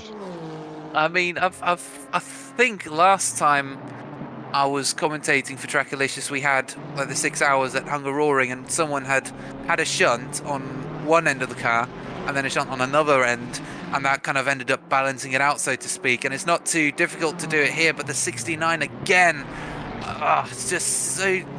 I mean, it's disappointing for sure to see them back in the pits, but also like just again they'd continued efforts to keep going and just keep racing. honestly, hats off to you guys. They've made it 3 hours and 15 minutes so far. Same for Beck in the 976. You guys have been absolute legends just for continuing. Really, that's hats off to you guys. And same for Okremenko. We just have so many drivers and just seeing bad luck again and again and again this race. But again, just the sports, you know, it's a form of sportsmanship, just the way that they keep racing. However, Cox is now looking to make his way past the lapped traffic as Williams builds a gap, and Williams also making his way past some traffic. I believe that's a Fonzo in P11, who's trying to catch a little bit of slipstream so that he can start working on Osborne in the Porsche. Well, I think you could just see disappearing on the bottom left-hand side of your screen for a moment there. But yeah, Afonso, we've seen a little bit of action, not too much, but Williams definitely on a charge right now. Yeah, Williams is definitely man on fire in the top. One of the men on fire in the top 10. Renato Dornales is, I mean, it's just absolute alien. Like, I'm assuming we don't test these drivers for alien DNA before the race, because if we do, quite a few of them would have to return to their home planet and let us mere mortals do some racing. Dornales is a machine. You cannot reiterate that. He dipped into the 204s because he made 3 overtakes of traffic, and as soon as he got past the traffic, he's straight back into the 201s. He's been as low as 201.6 and 201.4, 201.5 in the last 5 laps. He crosses the line and does a 201.6 consistency. Thy name is Vacuum Racing. Into the pits comes Landry. Here we go. Is this chance? That's early. Yeah. Is that early? I don't have the 28 laps. So yes, so the first 2 stints for most of the teams in the top have all been 32 or 33 laps. He's only 20. Oh no, he's not. Sorry, my apologies. 31, 32, and 32. I didn't have my screen scrolled up far enough. Yeah, no. So Landry doing exactly the same stint as his teammate, and that is going to give Brandon Chan the lead of the race. Chan's been out for 29 laps, so has Rados. Rados is praying to get that machine into the pits because Terekov, for some reason, my gaps have just all gone out of the window, but I'm going to surmise he's a lot closer than the 47 seconds he was when Rados was overtaken. Rados has stayed out. Let's see, Landry's handed over to Tyler Carr. Carr was the driver, I believe, that, yes, took the first stint. Let's see, average lap time, 2 minute 2.2 for his stint. For Mato took stint 2, average time 2 minute 2.7. Oh, wow, Brandon Chan is in the wall. I'm going to pop a replay on for Yannis. Give us your live reaction to this one. So heading through the variously named parks, over on the right-hand side, through the left-hander. No, it's usually you find a little bit of oversteer as they clip the curb. Oh my goodness, that was very odd. There's fortunately no damage to the car. That shouldn't influence their kind of pit run too much, but that's definitely set them back from their run at the lead. So another angle here from the driver's side. So over on to the left-hand side, and just so it just unsettled the rear a little bit, and then overcompensated to the other side. And fortunately, yeah, no other kind of events happening. They did resafe jointly, as Mr. Broadbent might say. But yeah, that means that they now are at a disadvantage when it comes to Terekov as well and Carr. So yeah, I don't know. We'll have to see what the repercussions are long term, I think. Oh wow, and repercussions there will be. If you'd asked Rados when he was overtaken and down at the third if he thought he would be in the lead of the race at the end of his stint, it would have been a resounding no. Dornales has brought the car into the pits, and he will take the car back out of the pits as well. If you are the quickest driver on track, the team are unlikely to want you to relinquish the wheel. Unsurprisingly then, Here he comes, absolutely flying back out the pits, and I'll tell you what, it's a quick turnaround. He's only dropped one position, and he is not too far behind Kerbal at all. Quick update on Terakov. He is 23 seconds down. He's in the pits. He's coming into the pits, so my summation can go on the back burner until he comes back out. Brandon Chan, again, the only saving grace there pointed out by Yannis. No damage to the car. The tyres maybe a little bit warmer than Chan was planning at this point. Oh, Bathurst doing Bathurst thing, did someone say? We've got 8 hours and 40 minutes of it still to go. Ah, yeah. Yeah, the driver's demise is certainly our delight today. As David Cox gets himself past. Oh no, there is Teixeira. Terakov, there he is there. Oh yes, of course, yeah, Terakov into the pits. So that is where the cars are making up position. So it goes to show you how close the top 10 still are. Positions being relinquished as they come into the pits. Kerbal is going to make up a spot, as well as one of the Nissan Geniers comes into the pits. It's the Muppet Mobile. It's time to play the music. It's time to... Okay, I'm sorry. We'll stop. Terakov is still stationary. Don't know why he's got a yellow flag. I'm not sure if he is having an issue with his pit stop. Nope, he is off and running again. There we go. So Funk's in the pit. We've also got Breen in the pit as well. The Ferrari, yep, catching a bit of damage in 22nd place. We're going to drop some spots there, unfortunately, but still a long way to go. And we'll have the LMGP car in. That is Hov Hanisian. Back behind the wheel, so a short stint for the previous driver there. They have been in for a while, so hopefully they can get back out and running again. Full agreement with Yannis as one of the perpetual back markers himself. It's great to see these drivers sticking in, determined to make it to the end of the race. Let's face it, if it could happen to them in the start of the race, it could happen to somebody else before the end. You just never know. We never wish these things on drivers, but it's motor racing. They're going to happen. So yeah, plan for the worst and hope for the best, and see where the chips fall. Chan, 3.4 seconds down on Rados. Lost 20 seconds with that incident he had. His lap time absolutely hammered on that one. Rados is suffering in his lap time. He's struggling to get it below 2 minutes 3, and he now finds himself. Ooh, and that is the NCR car back out with the pits. This is mixing things right up as Cox brings the Bakshi car into the pits. That's going to put Teixeira further up the grid. Dornelis will be looking to close there. Kerbal stays out, which I probably would have known. Actually, yeah, he's only been out for 30 laps. That'll be lap 31. Yep, so another 2 laps. Chronotis did 2:33 lap stint, so I would think Kerbal at the earliest will be in at the end of this lap, but I would expect another 2. The team's keeping it nice and consistent. And interestingly for me, Yannis, not many of the cars going over... Oh no, sorry, yes, so not many cars getting it very close. They're definitely leaving a bit of margin. It's a 70-minute stint. A lot of them coming in at an hour 5, an hour 3, an hour 6. That's leaving a lap on the table. If I was out there, I think I would be more inclined to try and absolutely maximise your stints early to try and reduce the amount of time you're on track for your final stint. Potentially looking then at double stint and a set of tyres.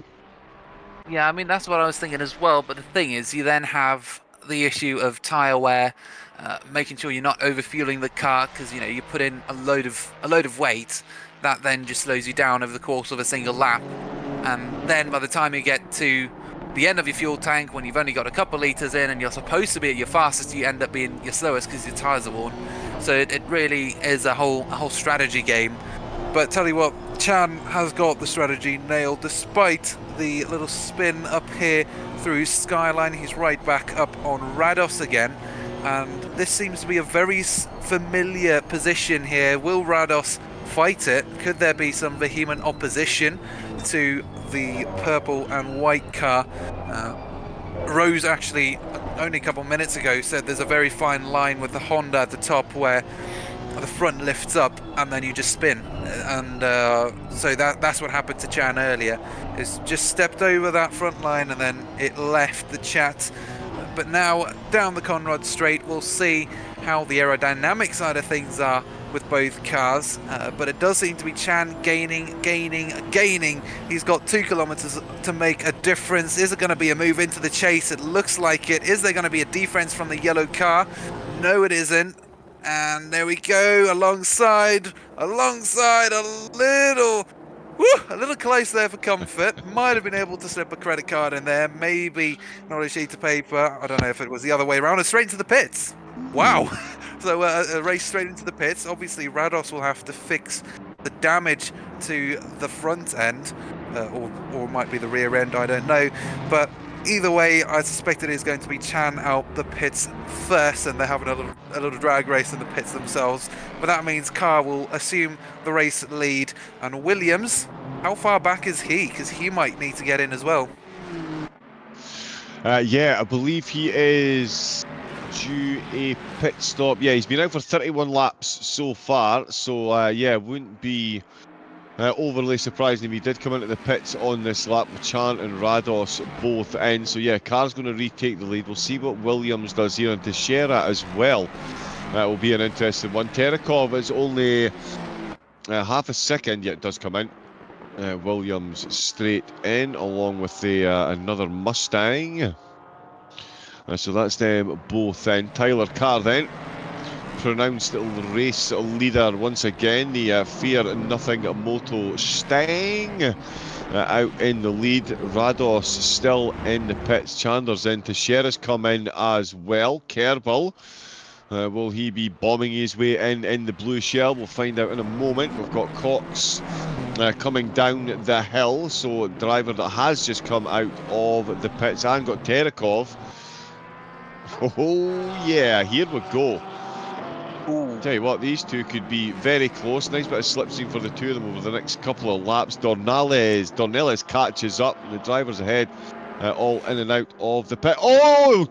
Mikhail Charles, team upgrade. They've spun it out with the pits. That is, I hate to say it, but that is a schoolboy error right there, Yannis.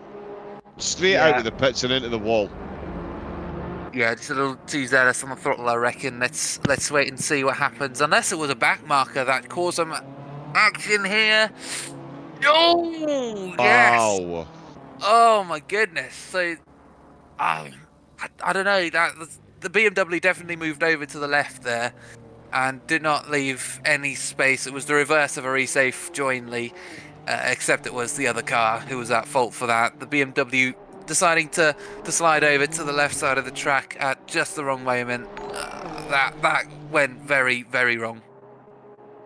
Yeah, that is, yeah, my huge apologies to Charles. My instant reaction was that's a schoolboy error out with the pits. It was a schoolboy error, but it wasn't Charles coming out with the pits, it was the BMW. Absolutely no idea. Yeah, it must have been a radar malfunction or some kind of brain fart, because that was extremely painful to watch there, in all honesty. The BMW moving over and the car. Wow, I mean, that is a tough start to the stint. After the last stint, they had one slight mistake with the Honda. Not even a mistake, as we've mentioned, Yannis. The Honda, it lifts its front skirt when you're at the top of that mountain, so it's actually more impressive that we don't see the thing spin. It's a testament to how good these drivers are. But yeah, they have to suffer that whole stint with that damage, and then Charles comes out of the pits, follows procedure perfectly, 17? 17? What's happening with 17? Scan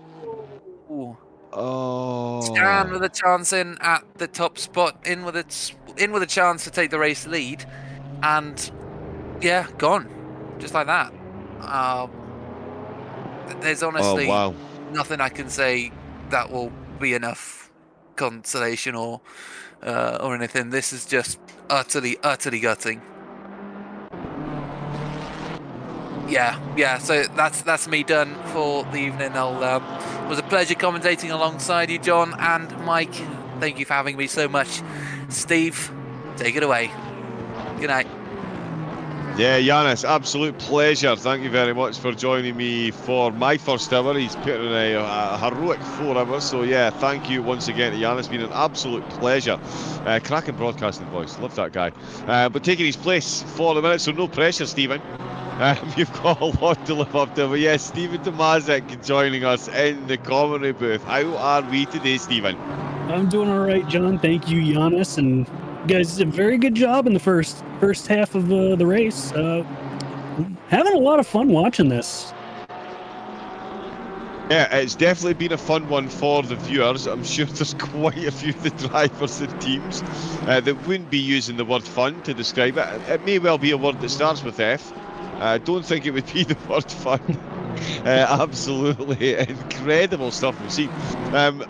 Again, I feel like a broken down record, but Bathurst, Stephen, very much doing Bathurst things, but it's something that the drivers themselves, they know what they're signing up for when they get involved, and yeah, it is incredible action that we've seen today with cars up and down the field like yo-yos, and the battles inside the top 10 with almost 4 hours to go are very, very, very much all on an absolute knife edge. Yeah, a lot of what was said earlier during the broadcast was drivers were starting to get a little too comfortable up here on the mountain. On this mountain, there is no getting comfortable because every lap could change, and you could see yourself straight into that wall. Yeah, absolutely. There is definitely... Oh, that is Dornales. My apologies. I meant to jump on to Terekov. He's got to within a second. Here we go. Yeah, absolutely no time for any comfort whatsoever. It certainly keeps us on our toes as well. I am very much like the dog on the cartoon Up. Very easily distracted by everything that's going on. Dornelles within 13 seconds. Carr and Charles now separated by over a minute. That is just incredible action up at the front. Thiago Denart is back behind the wheel. He's in third place. He's 26 seconds down on Charles. And of course, oh, happy days. We have some semblance of good news. Mia Rose and the team have reconnected. They would have had to stay, I believe, in the pits for 2 minutes. That might have been changed. We'll maybe get Mike in my ear correcting me on that one. But what's happened is they have been put back into 8th place. Now, I tell you what, Stephen, they say it's an ill wind that blows nobody some good. We're in the middle of a bit of a storm here, so it does seem quite fitting. But certainly, you absolutely have to feel for car number 17 getting disconnected when they're battling for the lead. But from our point of view, having one of the quickest cars on track, rejoining in 8th and potentially making the way back up onto the podium. Oh, yeah, it's hard to feel disappointed from that aspect. Yeah, just watching it, and to put it plainly, if you watch the 888 car, Renata Dornales, they had an incident similar to what happened to the number 17. Whoa, as we see the number 17 getting into the back of, who was that? That was Wes Romary. Getting into the back of them there for a second, almost causing a collision coming through the chase. But Renata Dornales and their team had a similar incident where they lost out for an entire minute, and they are back now up into P6. So that's very, very, very, very good on them. But it also shows that it can be done. Yeah, absolutely does. Sorry, I was just having a look down at the timings here. It is, yeah, just absolutely electric with everything's going on. Someone pointing out as well, Eric the Boss. He's up to 16th position. Oh no, where has he gone?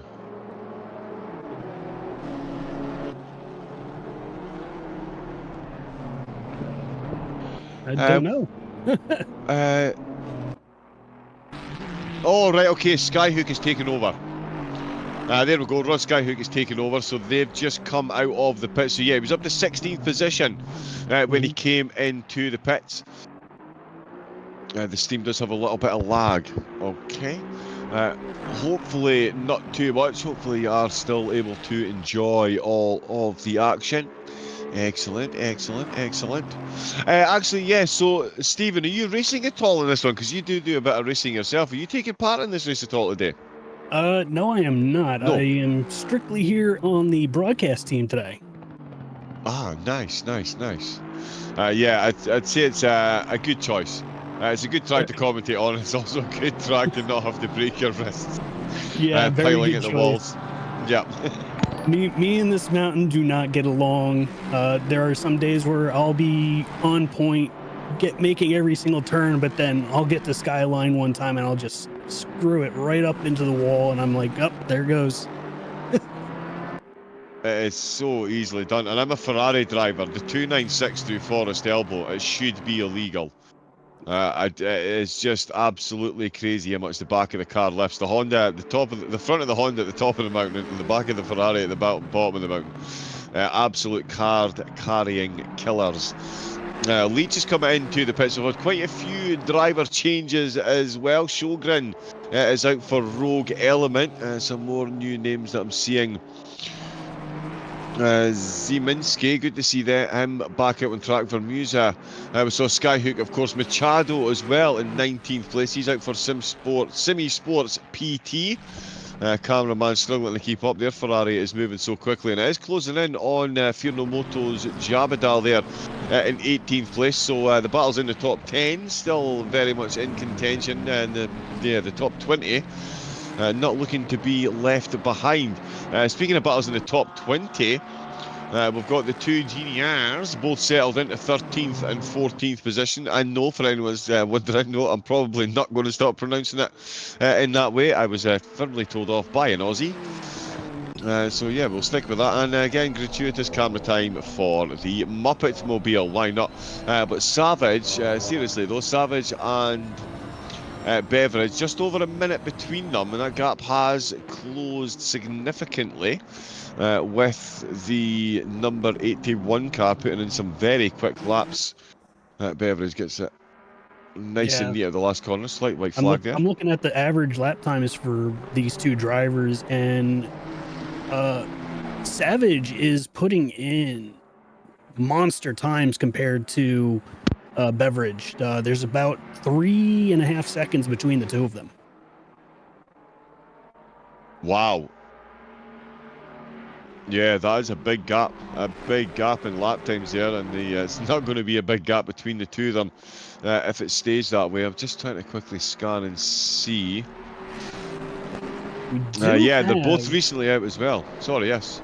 We do have Quinn Smith in the number 31 car. If we were to go on to them, we might send them off, but they are catching up as well. They are only 7.5 seconds behind Savage, but they are putting in also monster lap times, about a second faster than the number 81. Right, okay, so they're going quicker than Savage, and Savage is going quicker than Beveridge. Well, yeah, what are the chances to all pile on top of one another at the same time? Yeah. Oh, there we go. We've got a redemption in the chat. Car 888 Mario wants an on board. That is Renato Dornales. That is not a bad lap to be on board for, and it is exactly at the start of the lap. This track, an absolute piece of perfection. Oh, I'm on Quinn. So I am. It's Dornales that we need to be on. There we go. My apologies. So there he is, making his way along the mountain straight. Of course, he's going to hit that right-hander that is Quarry Bend, that signals the start of the ascent up the hill into the cutting, and there is no cutting that corner because it is lined with walls all the way. So much later on the brakes, still gets it right into that dip on the inside of the road, helps rotate the car so close to the walls all the way up, right on the edge of the curb, and then through the parks. Reed Silliman and then McPhillamy, and this one here, I tell you, this is a corner to make overtakes on before you start the deadly descent. It's been deadly for quite a few cars. The Skyline Absolutely named it. It is the last time you see the skyline before you make your way down through the S's and the Dippers. I do still maintain we need to start a petition. Forest Elbow and Hell's Corner, they need to swap their names, because if you get Forest Elbow wrong, it is absolute hell. We've seen so many positions lost even while I've been in the commentary box along the straight. They make just the slightest touch of that wall at the bottom and you have got absolutely no get up and go along the Conrod straight. Dornales is getting up and he is gone. Nice little slingshot past Afonso's Aston Martin. It is now Stam who is behind the wheel. J Stam. I wonder if he used to play for Man United. But yeah, Dornales coming to Murray's Corner. Unbelievably not named after the Scottish tennis player. Again. No, nobody had a clue what I said. I guarantee there's quite a few people who know who Andy Murray is. He did win. He did at least win a couple of tournaments. If it wasn't for the dominance of a couple of other drivers. But yeah, there we go. On board with Dornales. Still consistently the quickest driver out on track. Is absolutely flying out there. And yeah, the interactions with the traffic absolutely spot on, as you would expect. This race lead battle is going to come absolutely down to the wire. Thiago Denart holding on to second place. Sorry, on you go. Yeah, Renato Dornales has really thrown down fast lap times. Currently, our leader car is only his last lap was a 2:02, whereas Dornales' last lap was a 2:01. Granted, there is over a minute and a half in time that needs to be gained, but in the time remaining, I think it's possible. Yeah, I think it is. Charles is back in the pits for the team up garage. He's only been out for 6 laps. And he is in car number 82. Okay, yep, a couple of yellow flag incidents it looks like. Hopefully one's not a pit exit. Let's see. Oh, so he's had a problem getting through the chase there. Oh no, this is him just coming into the pit, so it must have been prior to that.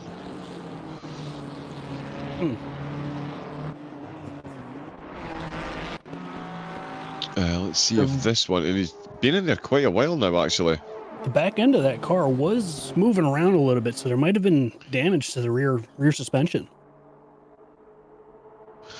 Yeah,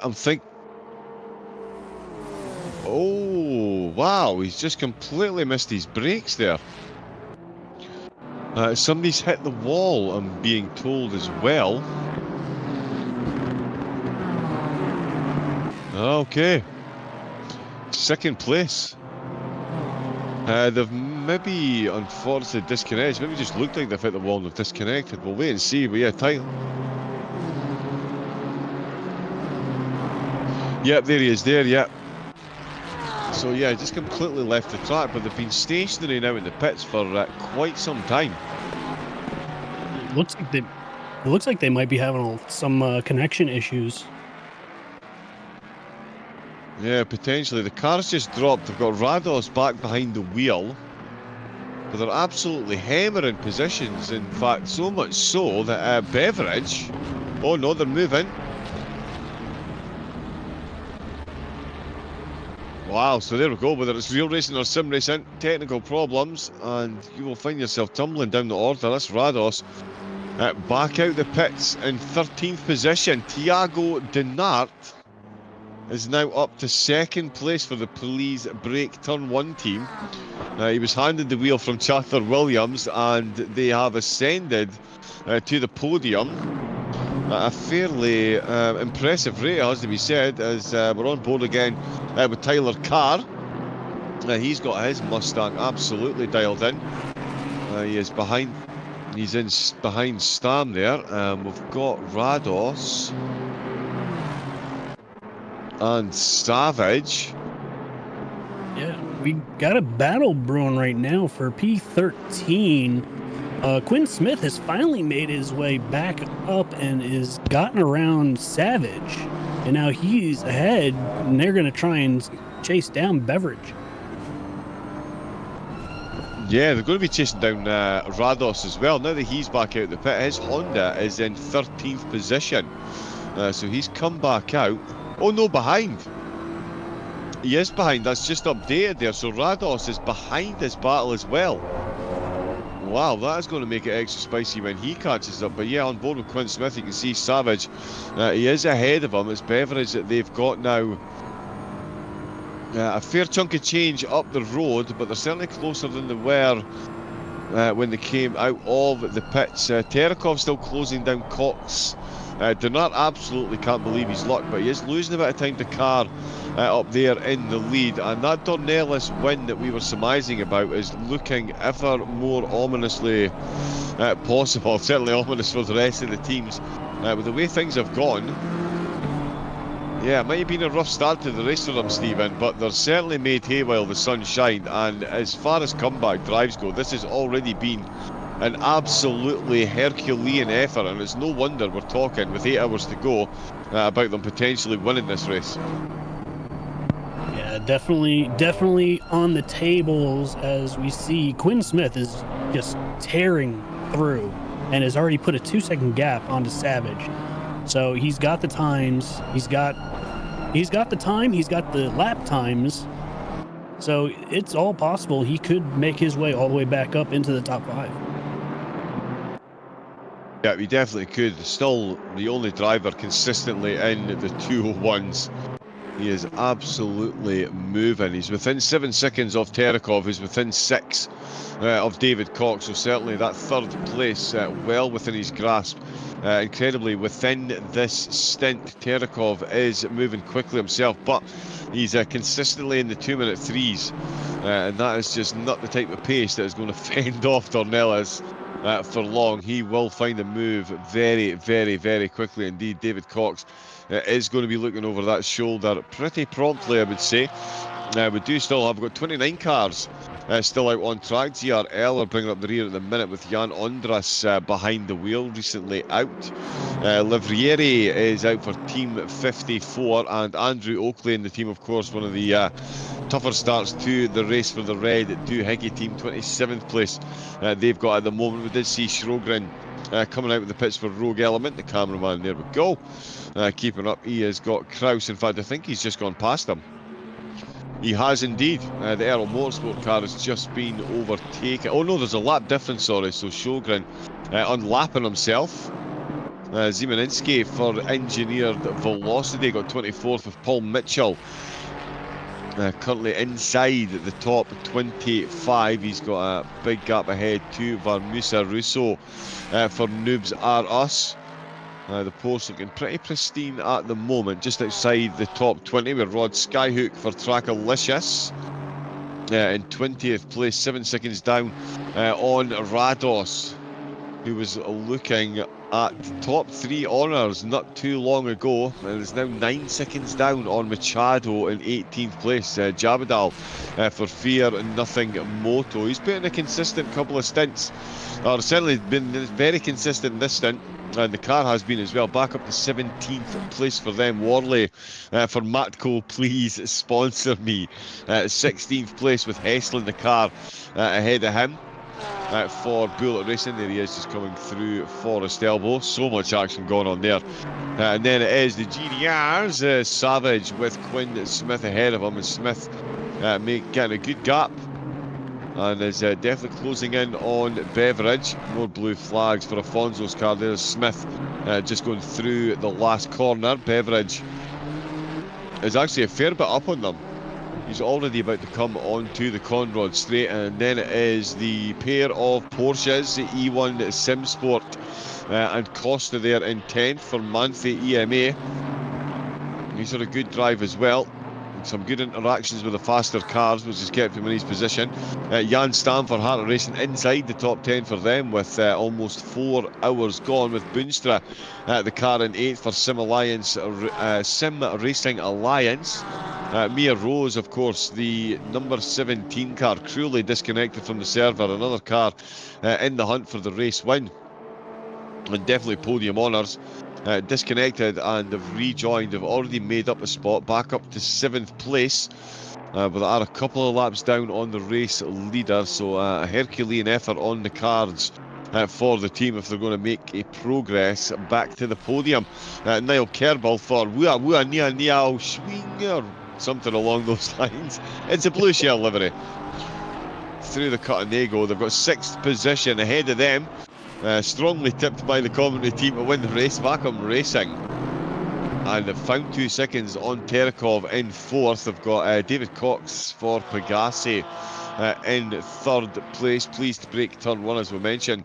They are in 2nd. Thiago Denart continuing the good work done by teammate Williams in the previous stint. And they are certainly keeping the leaders honest. They've made up 3 seconds over the last 2 laps. Just So a it's just heads over a up, minute. we have a crash at Skyline. Oh. Savage is spun around, number 81. He's stuck in the middle of the road. Oh my God. Just toe, just toe, just toe. So let's see. Yep. Oh, the back of the car. Yep. One touch of the wall and he's spun. And it sounds like there was further contacts. Oh, There he's was still a couple there. of cars.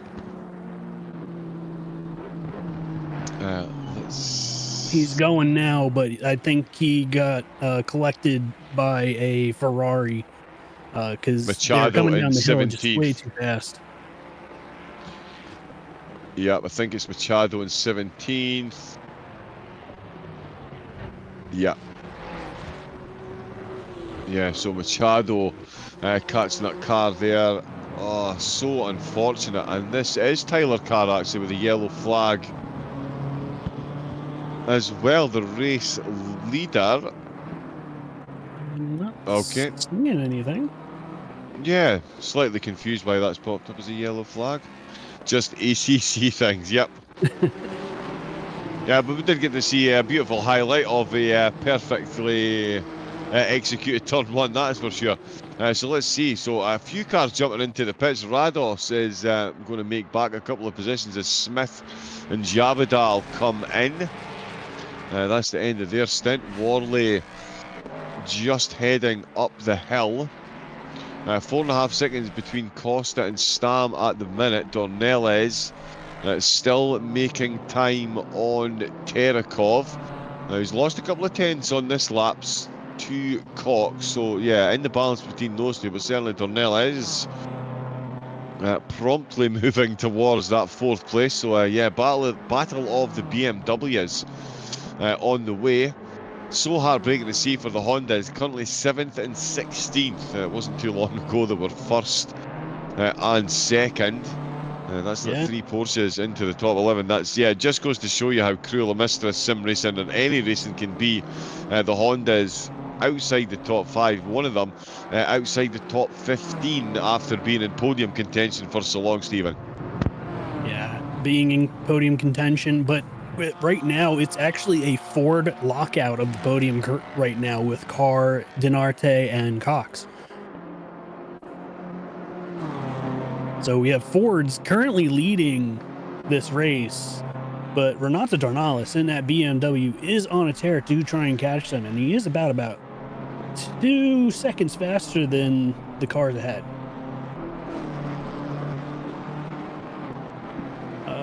Not to mention that David Cox is actually up 15 positions into that 3rd place podium slot. So a very, very strong drive by that 725 car. Yeah, that is absolutely incredible driving on any track, let alone at Bathurst. So yeah, Pegassi Motorsport proudly hanging on to 15 spots. That is quite the drive. Rados getting an overtake done by the look of it, or has he? Yes, he has. He's got himself past Savage. Skyhooks goes past Borchers, who's out for Quinn Smith. They've swapped in that last pit stop. But Rados looking to make back positions. Hazeland's come in to the pit. The Aston Martin did have an extra bit of time on their pit stop on the previous one. Bullet Racing Blanchette retakes the wheel. A bit of a slow getaway there. Ziemianski into the pits as well. Hazel's going to come back. Is he going to come back? Oh no, Skyhook's already well through. I was going to say those two Aston Martins looked like they were about to re-engage, which would have been phenomenal viewing. Let's see what Carr's doing. He is in the 202s still. 201s for Denart, 202s for Cox, 203s and 202s for Terakov, and all the 201s for Dornelles. So it's still very much the fastest driver on track by a considerable margin, and that gap, Stephen, to Terakov, it is when rather than if, and it's going to be plenty of time for Dornelles to do his work. They're only 16 and 17 laps into their stint, so really what we should be talking about now is how long is it going to be before Dornelles catches Cox, because Terakov at this stage looks done and dusted. Yeah, it looks like Dornelles is going to catch him either this lap or the next lap, depending on lap times. But it's going to be, I think Terakov might be inclined to try and stop this train that is Dornelles. They're coming into Skyline right now. Dornelles is, and they go off track. They take the escape road. I guess they missed their break point at the top of Skyline, and they took the escape road down through the center, and now Dornelles is right on his bumper. He is, yeah. We'll catch a quick replay of that. Oh, now he's a bit middle line there through McPhillamate. So he's... Oh, yeah, just completely misses the turn-in. Just too late on the brakes. The Aston falls him off, and there is Dornelles appearing in the foreground. And I tell you what, the BMW badge is going to be monstrous in the rearview mirror of Terakov. He thought about it up the inside, didn't quite have the pace. Oh, but Terakov, he's missed his brakes again. That's two times in this lap, and that is 2 times too many. That's way too many times. Dornelles already then back up to 4th place, and Terakov with an absolute terror lap there. 2 mistakes, and Dornelles sails off, and that is instantly a 3-second gap that he's got. That could not have gone much better from Dornelles' point of view there. Didn't get involved in an elongated battle, and he's already got the car he's overtaken well out with the slipstream, and all he's doing now is concentrating on the 9 seconds he's got to make up to Cox ahead. Yeah, it just looked like Terakov was too busy driving with his mirror and not seeing where he was, causing him to send it off right there down at the chase. But now we got a little bit further back in the field. We got Bendel is working his way up to Costa. It looks like he might have had a little bit of an incident as that gap has opened up just a tiny bit, but Costa is actually catching up to Stam. Okay, yep, let's jump on board and have a look. If it'll move. There we go. Yeah, so Costa, let's have a look. Stam. Oh yeah, 203s and 204s. Wow, Costa's last 3 laps, 2 minute 4.225, 2 minute 4.225, 2 minute 4.207. Lap 110 and 111, he hit exactly the same lap time. That is some serious consistency around this absolutely incredible track. No mean feat whatsoever. That's why they're inside the top 10. And yeah, Stephen pointed out, closing in on Stam ahead.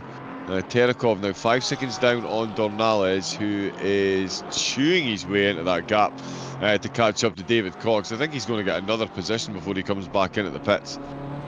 That's already a 1.5 seconds he's closed in on Cox, who, even if he gets overtaken, that'll still be 14 positions they've made up. I'm sure they'd like to hang on to a podium, but absolutely no shame. There is Dornelles in the background through turn number 1. Cox on the mountain straight. It's just, we're going to have to rename Dornelles Thanos, I think, Stephen, because just absolutely inevitable at this point. Just man and machine, absolute harmony. And another driver to make note of being basically on point the entire stint is Mia Rose.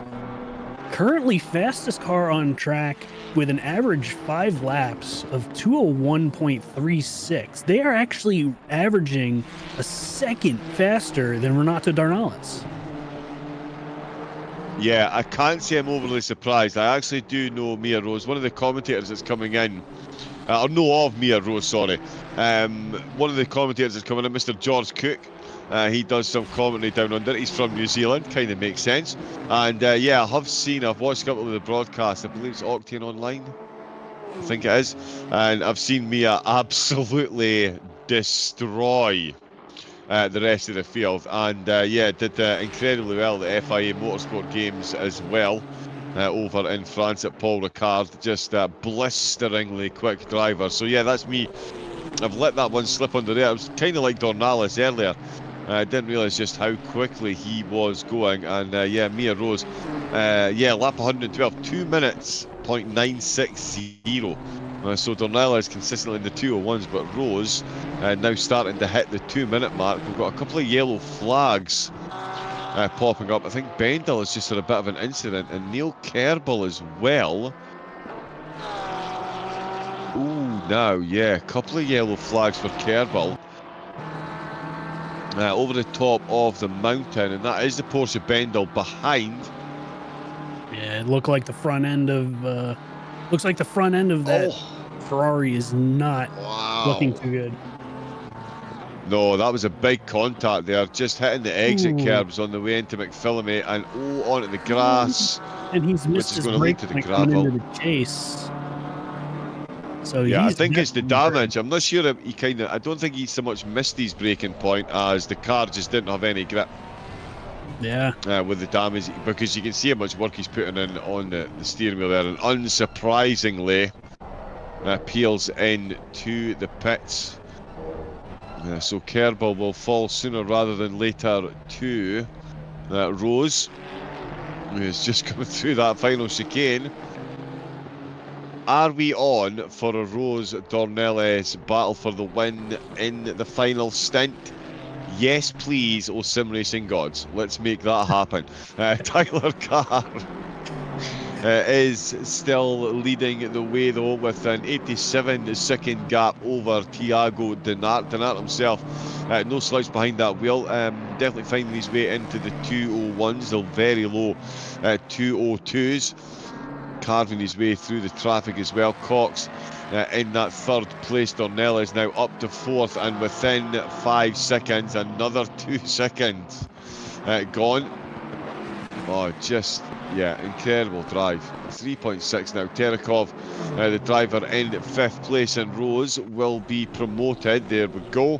Up to 6th place after that mistake by Kerbal. The blue shell crashing into the wall. Selena Boonstra for Sim Racing Alliance in the Porsche. They've had a bit of an up and down race as well, certainly trending upwards at the moment. Now, I think, yeah. Oh, and just getting news in that we've got Kevin Blanchett for Bullet Racing versus Kelly. I think there's just been an overtake there. Yes, indeed, there has. So let's jump back for a minute and see. Yeah, there we go. Let's see how this one happened. So along the Conrod Straight. Now, wow, this might have been out in the last corner, actually, because a bit far back into the chase list, the McLaren makes a monster mistake, which it doesn't, although the Aston closing beautifully in the braking zone there. And is it going to be the last corner? Oh, goes for the cutback. Oh, no, just hangs it round the outside, Stephen. Bit of door banging on the way through, but the Aston getting the job done, as I thought, out with the last corner. Very nice move. Just a little bit of door banging, but I was just watching that and I was like, wow, these two are just going at it, and they are doing some phenomenal racing. Just a little bit of door banging going through Hell's Corner, but all in all, very clean race. Yeah, very nicely done by the two of them. Blanchett, there we go, confirmation up to 18th position. Carr still in the lead. Dornelles another 3/10 closer to Cox, and Terekov a fair bit down. Mia Rose is less than a minute down on Terekov, so might be out of range on this stint, but certainly in the next one. And absolute kudos as well to anyone that hasn't realised. I just want to put this out there. For Mare Rose, at the moment, it's at least 5 o'clock in the morning. At most, at best, it's 5 in the morning. Ooh. That's just... That sounds like me and running 24-hour races with Big Brain. I always get stuck working those midnight shifts or those late night shifts. And that is, yeah, a hell of a starting time for Mare Rose, and the fastest driver out on track, of course. So there you go. We're all doing it wrong. We need to drive upside down. All the blood rush to the head, and it makes you a lot quicker, apparently. We've got... Oh, that's what it is. It's because Mare Rose is now the right way up in Australia. That's it. Cheat code's activated. Yeah, absolutely flying. It's was. Oh yeah, that's good stuff. We've got Andy Borchers. I was about to talk about Professor Chronotis behind the wheel, but Andrea Borchers has got the overtake done down the mountain. Or over the mountain. Let's see where this one plays out then. Chronotis. Sorry, not Chronotis. That's who we were watching. We're now watching Borchers. This is Savage ahead of him. Savage doing well to hold on to the position so far. Over the mountain, no contacts with the wall. Hopefully we'll get to see the overtake. Ooh, bit of a wiggle there from the Nissan. Ends up on the grass and absolutely backs out of it. And it's laid up on a silver platter there for Borchers. And through Skyline. Ooh, looks like he might have just tapped the wall too on entry into Skyline. Ooh. That's definitely not something you want to be doing. Ooh, no, he definitely has front end damage, but it doesn't seem to be really affecting. But he's now coming up to his sister team with the number 5 being driven by Skyhook. Is there going to be team orders to just let them by, or are they going to fight this out? That is a very good question. That is a very good question. Although looking at the lap times, I'm not sure how long of a battle it was be. Skyhook is about a second a lap, although he's just on a 202.9. So yeah, maybe just making his way through traffic on the past few laps. So yeah, we'll see. We shall see how that one goes. Is anyone surprised that Renato Dornales is within 2 seconds of Cox ahead of him? Me neither. I don't think David is overly surprised either. We're going to see how this battle plays out very, very shortly indeed. I did say it was well within the realms of possibility of him catching within this stint, and he has done so absolutely magnificently. That BMW getting ever closer to the Mustang. 3 Mustangs currently in the top 3 spots. I do think we are going to see that change very, very soon indeed. Bendel in the Porsche is still keeping pace with Stam ahead. Boonstra doing well to fend them off in the lap times at the minute as well. Mare Rose. Rose Watch, 53 seconds is now the gap to Terekov. So that's about 4 seconds made up in the past couple of laps. That is absolutely terrifying pace. Speaking of terrifying, that is the nose of Dornelles. Has Cox done enough out of Forest Elbow? I think he has.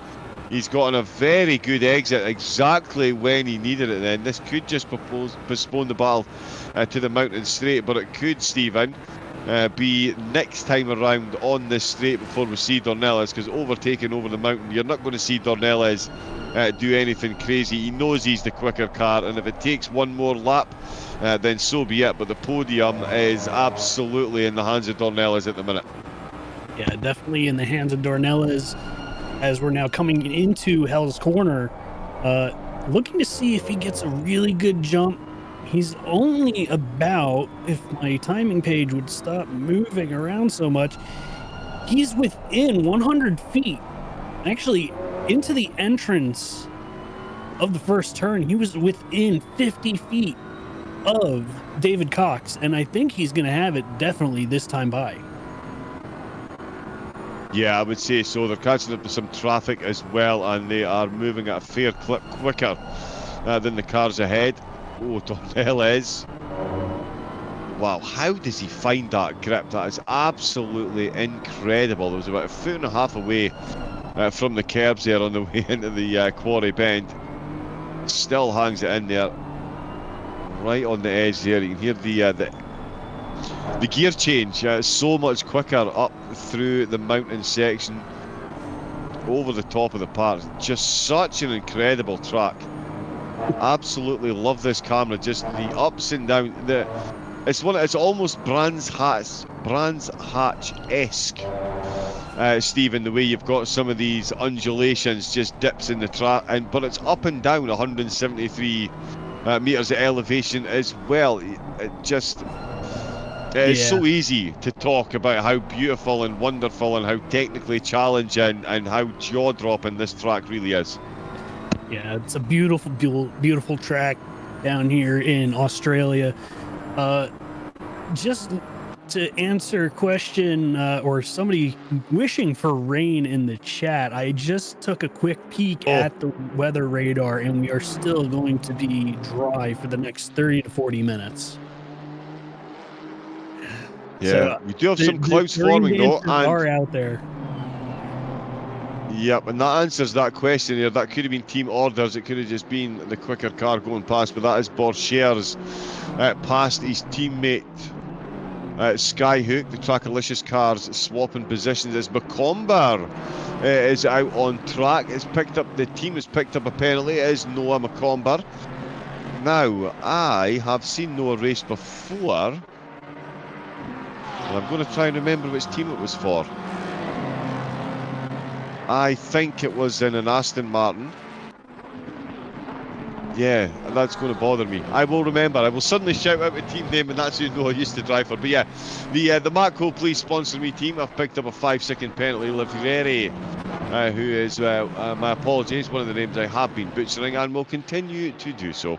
Team 54 picking up a 10-second penalty from the stewards as well. These, of course, all will be served when they come into the pits. They'll pull into the pits, they'll stay stationary for 10 seconds, and then the engineers will fire on the new tyres, and the teams will be taking on new tyres at every single pit stop. 70-minute stints. It's absolutely no way you're double stinting a set of dry tyres around this track. 26-degree track temperature. Even at that, the tyres do get a bit of a testing, although temperatures here can absolutely skyrocket, as you can imagine, and it's definitely going to get a bit hotter with 9:20 a.m. Of course, hottest part of the day at lunchtime. And Stephen, it is one of those tantalising prospects that you see at a course like this. Because it can get so hot, you do genuinely see rain at 30 above 30 degrees, and just makes it an incredible equation for the teams to try and work out what they're going to do with their tyres in what is cooking temperatures on track, but with water left, right and centre. Yeah, the rain would definitely create a interesting lap, as we see David Cox get a little loose on exit of Hell's Corner. Is that going to open up the door for Renato Dornales to make a move into turn one? No, he does not. He stays behind, and he's just going to sit in that slipstream all the way up to Griffin. He is, yeah. He is playing the long game here, is Dornelles. It just goes to show you the level of sportsmanship is absolutely phenomenal. It's, all too often we do see drivers up at the front try and get a bit muscly when they know they're the quicker car, but Dornelles an absolute gent at all times. So many of the drivers here at Trackalicious are, and you love to see it. And Dornelles just biding his time. I mean, let's face it, it's at Bathurst. All it takes is a minor misjudgment. Cox has a bit of a wiggle, loses pace, and Dornelles flies past. And he's also safe in the knowledge that, and there we go. That is the mistake. That is the touch of the wall. Oh, he's moved back over to defend there. Dornales having an absolutely jam on the brakes. Cox touching the wall there, Stephen. Moved over to defend after losing momentum, and Dornales More ninja reflexes on display as he got himself on the brakes and manages to avoid contact with the near stationary Mustang in front of him. Ooh, that could potentially pull out a penalty for moving while braking. It's going to be interesting to see if that actually gets pushed to the stewards for a potential penalty going the way of David Cox. Indeed, yeah, that one could well get looked at by the stewards. One that's going to get looked at by absolutely everyone is Mare Rose telemetry. These lap times are incredible. Lap 119, Rose's time was 2 minute 1.412. It was then followed up by 2 minute 1.415. 3 thousandths of a second. It's so difficult to do this with a straight face and sound like a professional when it is absolutely ludicrous. The lap times themselves, and never mind the consistency. That was followed up by a 2 minute 1.4 because she had to overtake a back marker. Yeah, so sorry, 495. Sorry, yes, it was a 412, a 415, and then a 495. Yeah, so 0.8 of a second separating 3 laps. Yeah, and the second fastest car is currently Denarte, who's doing an average of the last 5 laps, a 202 flat. The number 17 that's being done by Mare Rose is doing a 201.5 average over the last 5 laps. They are on fire, half a second faster than the rest of the field. Oh, that is absolutely mind-blowing at this stage of the race, and it really is going to keep on. We got a battle.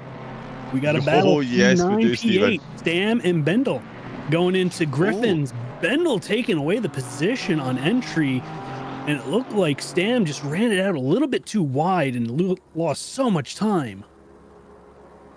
Yeah, we'll have another look at this one then. This is Stam that we're on board with through the chase, the Aston and the Porsche.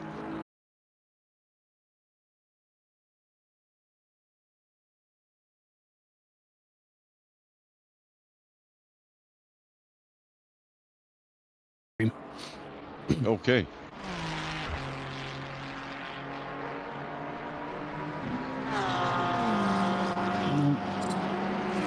Yeah, we can hear you.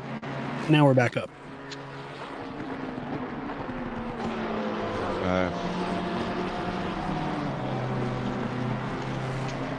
Let's go. And we're back.